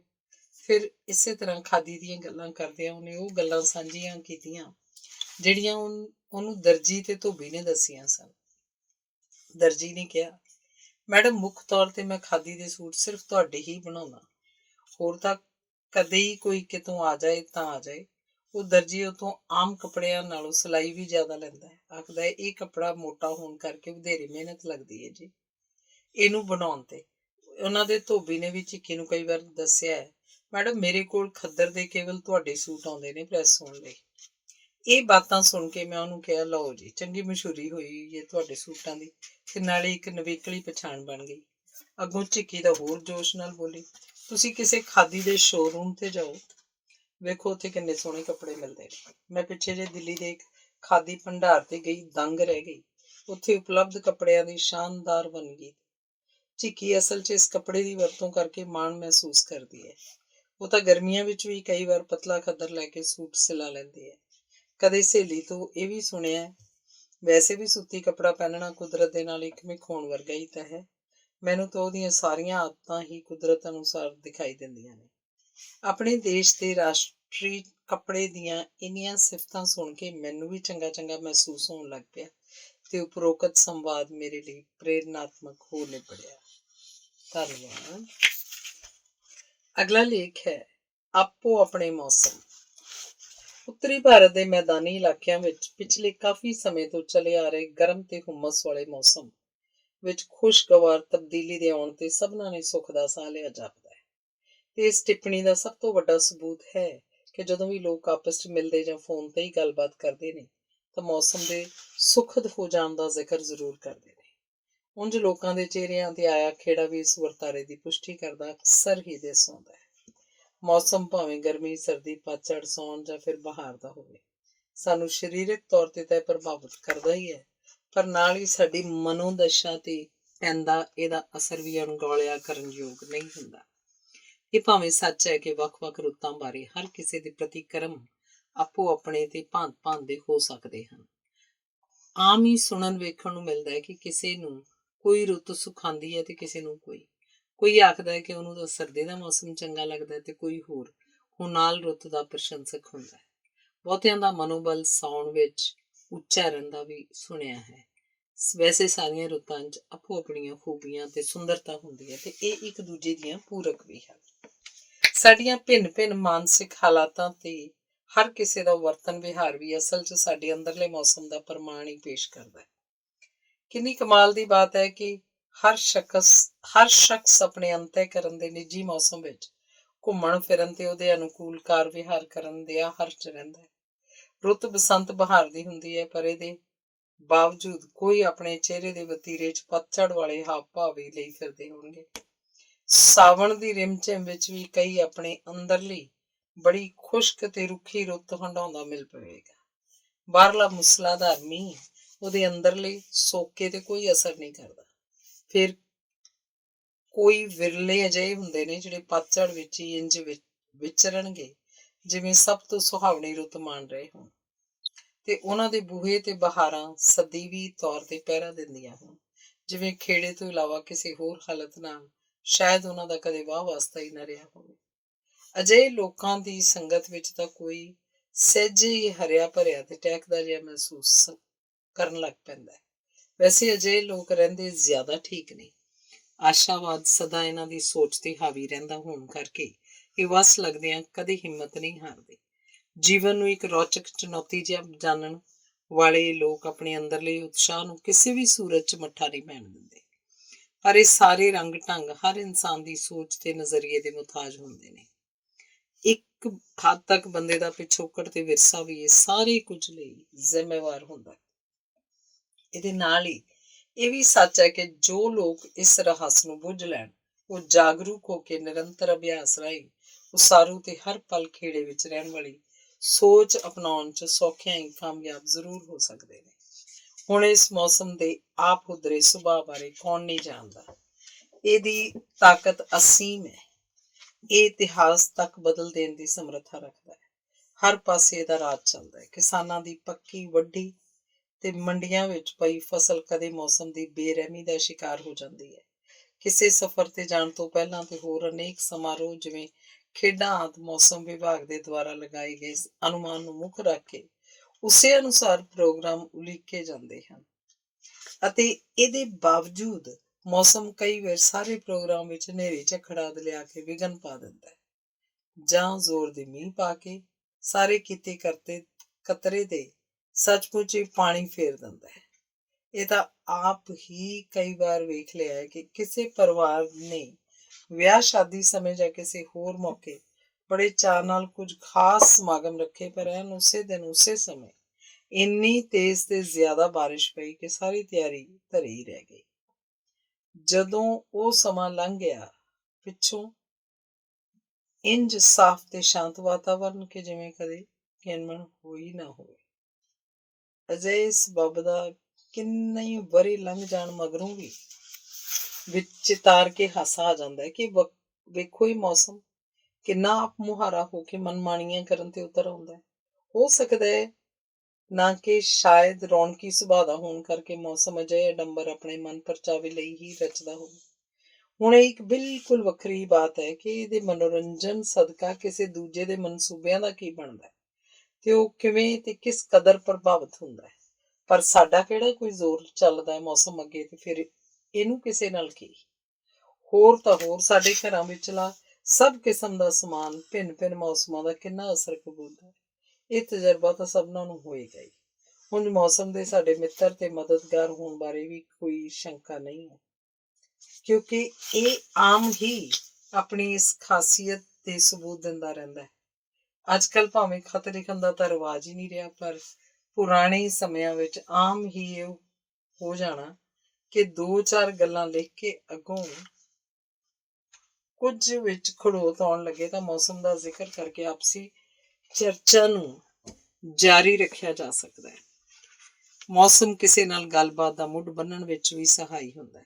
ਬਸ ਫਿਰ ਇਹ ਗੱਲ ਆਪੇ ਅੱਗੇ ਤੋਂ ਅੱਗੇ ਤੁਰਦੀ ਕਿੱਥੇ ਦੀ ਕਿੱਥੇ ਪੁੱਜ ਜਾਂਦੀ ਹੈ। ਭਾਵੇਂ ਕਿ ਆਮ ਹੀ ਮੌਸਮ ਕਦੇ ਗੱਲਬਾਤ ਦੇ ਆਰੰਭ, ਵਿਚਕਾਰ ਤੇ ਕਦੇ ਅੰਤ ਵਿੱਚ ਛਾਇਆ ਹੀ ਹੁੰਦਾ ਹੈ। ਰੇਡੀਓ ਤੇ ਟੀਵੀ ਤੋਂ ਪ੍ਰਸਾਰਿਤ ਹੁੰਦੀਆਂ ਖਬਰਾਂ ਦਾ ਵੀ ਤਾਂ ਮੌਸਮ ਇੱਕ ਅਟੁੱਟ ਹਿੱਸਾ ਹੁੰਦਾ ਹੈ। ਮੁੱਦਤਾਂ ਤੋਂ ਇਸ ਪ੍ਰੋਗਰਾਮ ਦੇ ਅੰਤ ਵਿੱਚ ਮੌਸਮ ਦਾ ਖੁਲਾਸਾ ਕਰਨ ਦੀ ਰਵਾਇਤ ਹੁਣ ਵੀ ਚੱਲੀ ਆ ਰਹੀ ਹੈ। ਇਸੇ ਦੇ ਆਧਾਰ ਉੱਤੇ ਆਮ ਹੀ ਮਛੇਰਿਆਂ ਨੂੰ ਚੇਤਾਵਨੀ ਦਿੱਤੀ ਜਾਂਦੀ ਹੈ। ਹਵਾਈ ਜਹਾਜ਼ਾਂ ਦੀਆਂ ਉਡਾਣਾਂ ਤੇ ਸਮੁੰਦਰੀ ਜਹਾਜ਼ ਦੀ ਆਵਾਜਾਈ ਵੀ ਨਿਯੰਤਰਿਤ ਕਰਦੇ ਹਨ। ਸਾਡੇ ਦੇਸ਼ ਦਾ ਅਰਥਚਾਰਾ ਵੀ ਮੌਸਮ ਦੇ ਮਿਜਾਜ਼ ਤੇ ਬਹੁਤ ਜ਼ਿਆਦਾ ਨਿਰਭਰ ਕਰਦਾ ਹੈ। ਜ਼ਾਹਿਰ ਹੈ ਕਿ ਮਨ ਭਾਉਂਦੀ ਬਾਤ ਤਾਂ ਇਹੋ ਹੈ ਕਿ ਮੌਸਮ ਬਸ ਮਿਹਰਬਾਨ ਹੀ ਰਹੇ, ਪਰ ਅਸੀਂ ਸਾਰੇ ਬਾਖੂਬੀ ਜਾਣਦੇ ਹਾਂ ਕਿ ਸਾਰਾ ਕੁਝ ਸਦਾ ਸਾਡੀ ਮਰਜ਼ੀ ਮੁਤਾਬਕ ਨਹੀਂ ਹੋ ਸਕਦਾ। ਇਸ ਲਈ ਰਸ਼ਕ ਕਰਨ ਯੋਗ ਤੇ ਉੱਤਮ ਅਵਸਥਾ ਇਹੀ ਭਾਸਦੀ ਹੈ ਕਿ ਸਾਡੇ ਕੋਲ ਮੌਸਮ ਦੇ ਹਰ ਰੰਗ ਨੂੰ ਮਾਨਣ ਦੀ ਬਿਰਤੀ ਤੇ ਤੌਫੀਕ ਹੋਵੇ। ਧੰਨਵਾਦ। ਅਗਲਾ ਲੇਖ ਹੈ ਭਵਿੱਖ ਦੇ ਨਿਰਮਾਤਾ। ਅਧਿਆਪਕ ਦਿਵਸ ਦੀ ਪੂਰਵ ਸੰਧਿਆ ਤੇ ਮੇਰੀ ਨੂੰਹ ਜੋ ਅਧਿਆਪਕਾ ਹੈ ਨੇ ਦੱਸਿਆ, ਮੰਮੀ ਕੱਲ ਅਸੀਂ ਖਾਣਾ ਨਹੀਂ ਲੈ ਕੇ ਜਾਣਾ, ਅਧਿਆਪਕ ਦਿਵਸ ਹੋਣ ਕਰਕੇ ਸਾਡੀ ਪਾਰਟੀ ਹੋਏਗੀ ਤੇ ਵਿਦਿਆਰਥੀਆਂ ਵੱਲੋਂ ਸੱਭਿਆਚਾਰਕ ਪ੍ਰੋਗਰਾਮ ਵੀ ਹੋਏਗਾ। ਮੈਂ ਆਖਿਆ ਕੱਲ ਤੇ ਵੀ ਤੁਹਾਡਾ ਦਿਨ ਹੈ, ਕੁਝ ਖਾਸ ਹੀ ਹੋਣਾ ਚਾਹੀਦਾ। ਉਹ ਹੱਸ ਪਈ। ਅਗਲੇ ਦਿਨ ਸਵੇਰੇ ਉੱਠਦੇ ਸਾਰ ਆਪਣੇ ਸਾਥੀ ਨੂੰ ਅਧਿਆਪਕ ਦਿਵਸ ਦੀ ਮੁਬਾਰਕ ਦਿੱਤੀ ਤਾਂ ਉਹ ਆਖਦੇ ਤੁਹਾਨੂੰ ਵੀ ਮੁਬਾਰਕ। ਪੁੱਤਰ ਤੇ ਨੂੰਹ ਨੂੰ ਆਖਿਆ ਬੇਟੇ ਅਧਿਆਪਕ ਦਿਵਸ ਦੀ ਵਧਾਈ ਹੋਵੇ। ਉਹਨਾਂ ਦਾ ਉੱਤਰ ਸੀ ਤੁਹਾਨੂੰ ਵੀ ਮੰਮੀ। ਸ਼ਹਿਰੋਂ ਬਾਹਰ ਰਹਿੰਦੀ ਬੇਟੀ ਨੂੰ ਫੋਨ ਕੀਤਾ, ਪੁੱਤਰ ਅਧਿਆਪਕ ਦਿਵਸ ਦੀਆਂ ਸ਼ੁਭ ਕਾਮਨਾਵਾਂ। ਅੱਗੋਂ ਧੀ ਆਖਦੀ ਮੰਮੀ ਤੁਹਾਨੂੰ ਵੀ। ਇਹਨਾਂ ਸਾਰੀਆਂ ਗੱਲਾਂ ਬਾਤਾਂ ਨੇ ਮੇਰੀ ਰੂਹ ਤੇ ਖੇੜਾ ਲਿਆ ਕੇ ਮੇਰਾ ਦਿਨ ਹੀ ਬਣਾ ਦਿੱਤਾ। ਉਂਝ ਵੀ ਬੱਚੇ ਦੀ ਪਹਿਲੀ ਅਧਿਆਪਕਤਾ ਮੰਨਿਆ ਵੀ ਮਾਂ ਨੂੰ ਜਾਂਦਾ ਹੈ। ਸਾਰੇ ਕਿੱਤਿਆਂ ਵਿੱਚੋਂ ਅਧਿਆਪਨ ਦਾ ਦਰਜਾ ਨਿਵੇਕਲਾ ਹੀ ਪ੍ਰਤੀਤ ਹੁੰਦਾ ਹੈ। ਹੋਰ ਸਾਰੇ ਪੇਸ਼ਿਆਂ ਦੇ ਯੋਗ ਬਣਨ ਤੇ ਮੁਹਾਰਤ ਹਾਸਲ ਕਰਨ ਲਈ ਅਧਿਆਪਕਾਂ ਦੀ ਰਹਿਨੁਮਾਈ ਜ਼ਰੂਰੀ ਹੈ। ਇਸ ਤੋਂ ਬਗੈਰ ਬੰਦਾ ਕਿਤੇ ਨਹੀਂ ਪਹੁੰਚ ਸਕਦਾ। ਮਾਤਾ ਪਿਤਾ ਤੋਂ ਬਾਅਦ ਅਧਿਆਪਕ ਹੀ ਹੁੰਦੇ ਹਨ ਜਿਹੜੇ ਬੱਚੇ ਨੂੰ ਸੁਚੱਜੀ ਜਿਉਣ ਜਾਚ ਸਿਖਾਉਂਦੇ ਹਨ। ਆਪਣੇ ਕਿੱਤੇ ਨੂੰ ਸਮਰਪਿਤ ਅਧਿਆਪਕ ਕਿਸੇ ਵੀ ਸਮਾਜ ਤੇ ਸੰਸਥਾ ਦੀ ਸ਼ਾਨ ਹੁੰਦੇ ਨੇ। ਇਹ ਆਪਣੇ ਵਿਦਿਆਰਥੀਆਂ ਦੇ ਲਈ ਆਦਰਸ਼ ਬਣਨ ਦਾ ਮਾਣ ਪ੍ਰਾਪਤ ਕਰ ਲੈਂਦੇ ਨੇ। ਉਹਨਾਂ ਨੂੰ ਜਿਗਿਆਸਾ ਦੇ ਰਾਹ ਤੇ ਤੋਰ ਕੇ ਇੱਕ ਅਰਥਪੂਰਨ ਜੀਵਨ ਦੀ ਨੀਂਹ ਰੱਖ ਦਿੰਦੇ ਹਨ। ਇਹਨਾਂ ਨੂੰ ਸਹਿਜੇ ਹੀ ਭਵਿੱਖ ਦੇ ਉਸਰਈਏ ਕਿਹਾ ਜਾ ਸਕਦਾ ਹੈ, ਭਾਵੇਂ ਕਿ ਇੱਕ ਰੋਜ਼ਗਾਰ ਦਾ ਵਸੀਲਾ ਹੈ, ਪਰ ਅਸਲ ਵਿੱਚ ਅਧਿਆਪਨ ਇੱਕ ਮਿਸ਼ਨ ਵੀ ਹੈ, ਸਮਾਜ ਸੇਵਾ ਕਰਨ ਦਾ ਇੱਕ ਉੱਤਮ ਜ਼ਰੀਆ। ਮੈਨੂੰ ਇਹ ਆਪਣੀ ਖੁਸ਼ਕਿਸਮਤੀ ਭਾਸਦੀ ਹੈ ਕਿ ਮੇਰੇ ਪੇਕੇ ਪਰਿਵਾਰ ਵਿੱਚ ਮੇਰੇ ਪਿਤਾ ਜੀ ਅੰਗਰੇਜ਼ੀ ਦੇ ਮਾਹਰ ਤੇ ਬਹੁਤ ਸਤਿਕਾਰਤ ਅਧਿਆਪਕ ਸਨ। ਮੇਰੇ ਵੱਡੇ ਵੀਰ ਜੀ ਵੀ ਇਸੇ ਕਿੱਤੇ ਨੂੰ ਸਮਰਪਿਤ ਹਨ। ਦੂਜੇ ਵੀਰ ਜੀ ਦੀ ਪਤਨੀ ਭਾਵ ਮੇਰੀ ਭਾਬੀ ਵੀ ਆਪਣੀ ਜ਼ਿੰਦਗੀ ਦੇ ਬਿਹਤਰੀਨ ਵਰੇ ਇਸ ਪੇਸ਼ੇ ਦੀ ਨਜ਼ਰ ਕਰਕੇ ਪਿੱਛੇ ਜਿਹੇ ਸੇਵਾ ਮੁਕਤ ਹੋਏ ਹਨ।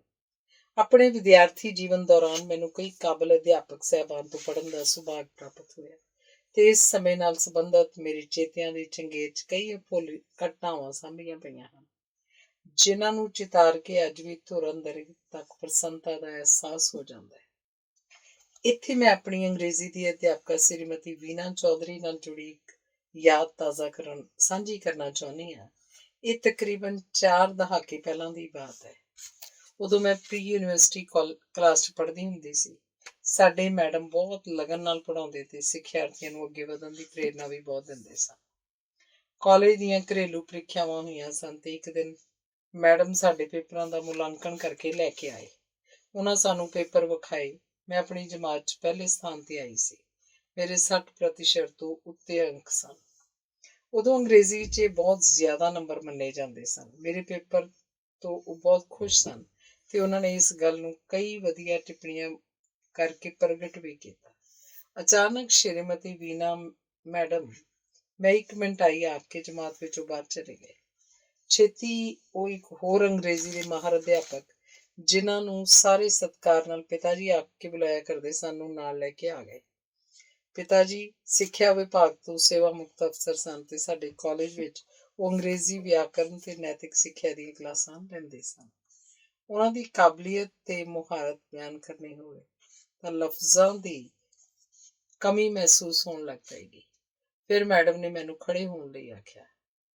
ਪਿਤਾ ਜੀ ਇਸ ਲੜਕੀ ਦੇ ਅੰਗਰੇਜ਼ੀ 60% ਤੋਂ ਉੱਪਰ ਅੰਕ ਆਏ ਹਨ। ਇਹ ਸੁਣ ਕੇ ਉਹ ਖਿੜ ਗਏ। ਬੱਚੀਏ ਤੂੰ ਤਾਂ ਕਮਾਲ ਕਰਦੀ ਹੈ। ਉਹਨਾਂ ਨੇ ਮੇਰੇ ਪੇਪਰ ਵੀ ਵੇਖਣ ਲਈ ਲਏ। ਉਹਨਾਂ ਦੋਹਾਂ ਅਧਿਆਪਕ ਸਾਹਿਬਾਨ ਦੇ ਉਸ ਵੇਲੇ ਦੇ ਪ੍ਰਤੀਕਰਮ ਨੇ ਮੈਨੂੰ ਜਿਵੇਂ ਅੱਗੇ ਹੋਰ ਵੱਧ ਮਿਹਨਤ ਕਰਨ ਲਈ ਬੇਮਿਸਾਲ ਹੱਲਾਸ਼ੇਰੀ ਦੇ ਦਿੱਤੀ ਤੇ ਉਹਨਾਂ ਨੂੰ ਇੰਝ ਜਾਪ ਰਿਹਾ ਸੀ ਜਿਵੇਂ ਇਹ ਉਹਨਾਂ ਦੀ ਨਿੱਜੀ ਪ੍ਰਾਪਤੀ ਹੋਵੇ। ਉਹ ਦਿਨ ਮੇਰੇ ਲਈ ਵਿਸ਼ੇਸ਼ ਸੰਪਤੀ ਬਣ ਕੇ ਮਾਨਸਿਕ ਪਟਲ ਤੇ ਸਦਾ ਲਈ ਉਕਰਿਆ ਗਿਆ। ਵੈਸੇ ਘਰ 'ਚ ਮੇਰੇ ਪਿਤਾ ਜੀ ਤੇ ਵੀਰ ਜੀ ਨੇ ਵੀ ਮੇਰੀ ਅੰਗਰੇਜ਼ੀ ਵਿਸ਼ੇ 'ਚ ਮਿਹਨਤ ਕਰਵਾ ਕੇ ਨੀਂਹ ਪੱਕੀ ਕਰਨ 'ਚ ਭਰਪੂਰ ਭੂਮਿਕਾ ਨਿਭਾਈ। ਸ੍ਰੀਮਤੀ ਵੀਨਾ ਚੌਧਰੀ ਉਂਝ ਤਾਂ ਦੁਰਾਡੇ ਸ਼ਹਿਰ 'ਚ ਰਹਿੰਦੇ ਨੇ, ਪਰ ਫਿਰ ਵੀ ਉਹਨਾਂ ਨਾਲ ਕਦੇ-ਕਦਾਈ ਗੱਲਬਾਤ ਹੋ ਜਾਂਦੀ ਹੈ। 2 ਸਾਲ ਪਹਿਲਾਂ ਜਦੋਂ ਮੇਰੀ ਵਾਰਤਕ ਦੀ ਪਹਿਲੀ ਪੁਸਤਕ ਜ਼ਿੰਦਗੀ ਦੀ ਸਜਤਾ ਪ੍ਰਕਾਸ਼ਿਤ ਹੋਈ, ਤਾਂ ਉਹਦੀ ਇੱਕ ਕਾਪੀ ਮੈਂ ਉਹਨਾਂ ਨੂੰ ਅਧਿਆਪਕ ਦਿਵਸ ਵਾਲੇ ਦਿਨ ਕੋਰੀਅਰ ਰਾਹੀਂ ਭੇਜ ਦਿੱਤੀ। ਉਹਨਾਂ ਦੀ ਖੁਸ਼ੀ ਦੀ ਕੋਈ ਹੱਦ ਨਹੀਂ ਸੀ। ਉਹਨਾਂ ਨੇ ਮੇਰੀ ਪੁਸਤਕ ਦੇ ਬਾਰੇ ਵੀ ਕਈ ਉਤਸ਼ਾਹਜਨਕ ਟਿੱਪਣੀਆਂ ਕੀਤੀਆਂ। ਮੈਨੂੰ ਇਹ ਵੀ ਦੱਸਿਆ, ਮੈਂ ਕਿੰਨਿਆਂ ਨੂੰ ਮਾਣ ਨਾਲ ਇਹ ਕਿਤਾਬ ਵਿਖਾਈ ਤੇ ਦੱਸਿਆ, ਇਹ ਮੇਰੀ ਵਿਦਿਆਰਥਣ ਦੀ ਲਿਖੀ ਹੋਈ ਪੁਸਤਕ ਹੈ। ਪਰ ਪਿਛਲੇ ਵਾਰੀ ਤਾਂ ਕਮਾਲ ਹੀ ਹੋ ਗਈ। ਸ਼੍ਰੀਮਤੀ ਵੀਨਾ ਮੈਡਮ ਨੇ ਅਧਿਆਪਕ ਦਿਵਸ ਵਾਲੇ ਦਿਨ ਮੈਨੂੰ ਫੋਨ ਕੀਤਾ ਤੇ ਆਖਦੇ, ਸੋਚਿਆ ਅੱਜ ਦੇ ਦਿਨ ਤੁਹਾਡੇ ਨਾਲ ਗੱਲ ਕਰ ਲਵਾਂ। ਮੇਰੀਆਂ ਬੇਸ਼ਕੀਮਤ ਯਾਦਾਂ ਵਿੱਚ ਇੱਕ ਹੋਰ ਅਹਿਮ ਕੜੀ ਜੁੜ ਗਈ। ਅਜਿਹੇ ਅਧਿਆਪਕ ਸਾਹਿਬਾਨ ਨੂੰ ਚੇਤੇ ਕਰਨ ਤੇ ਸ਼ੁਕਰਗੁਜ਼ਾਰ ਹੋਣ ਲਈ ਸਿਰਫ ਇੱਕ ਦਿਨ ਤੱਕ ਕੁਝ ਵੀ ਨਹੀਂ ਜਾਪਦਾ। ਧੰਨਵਾਦ।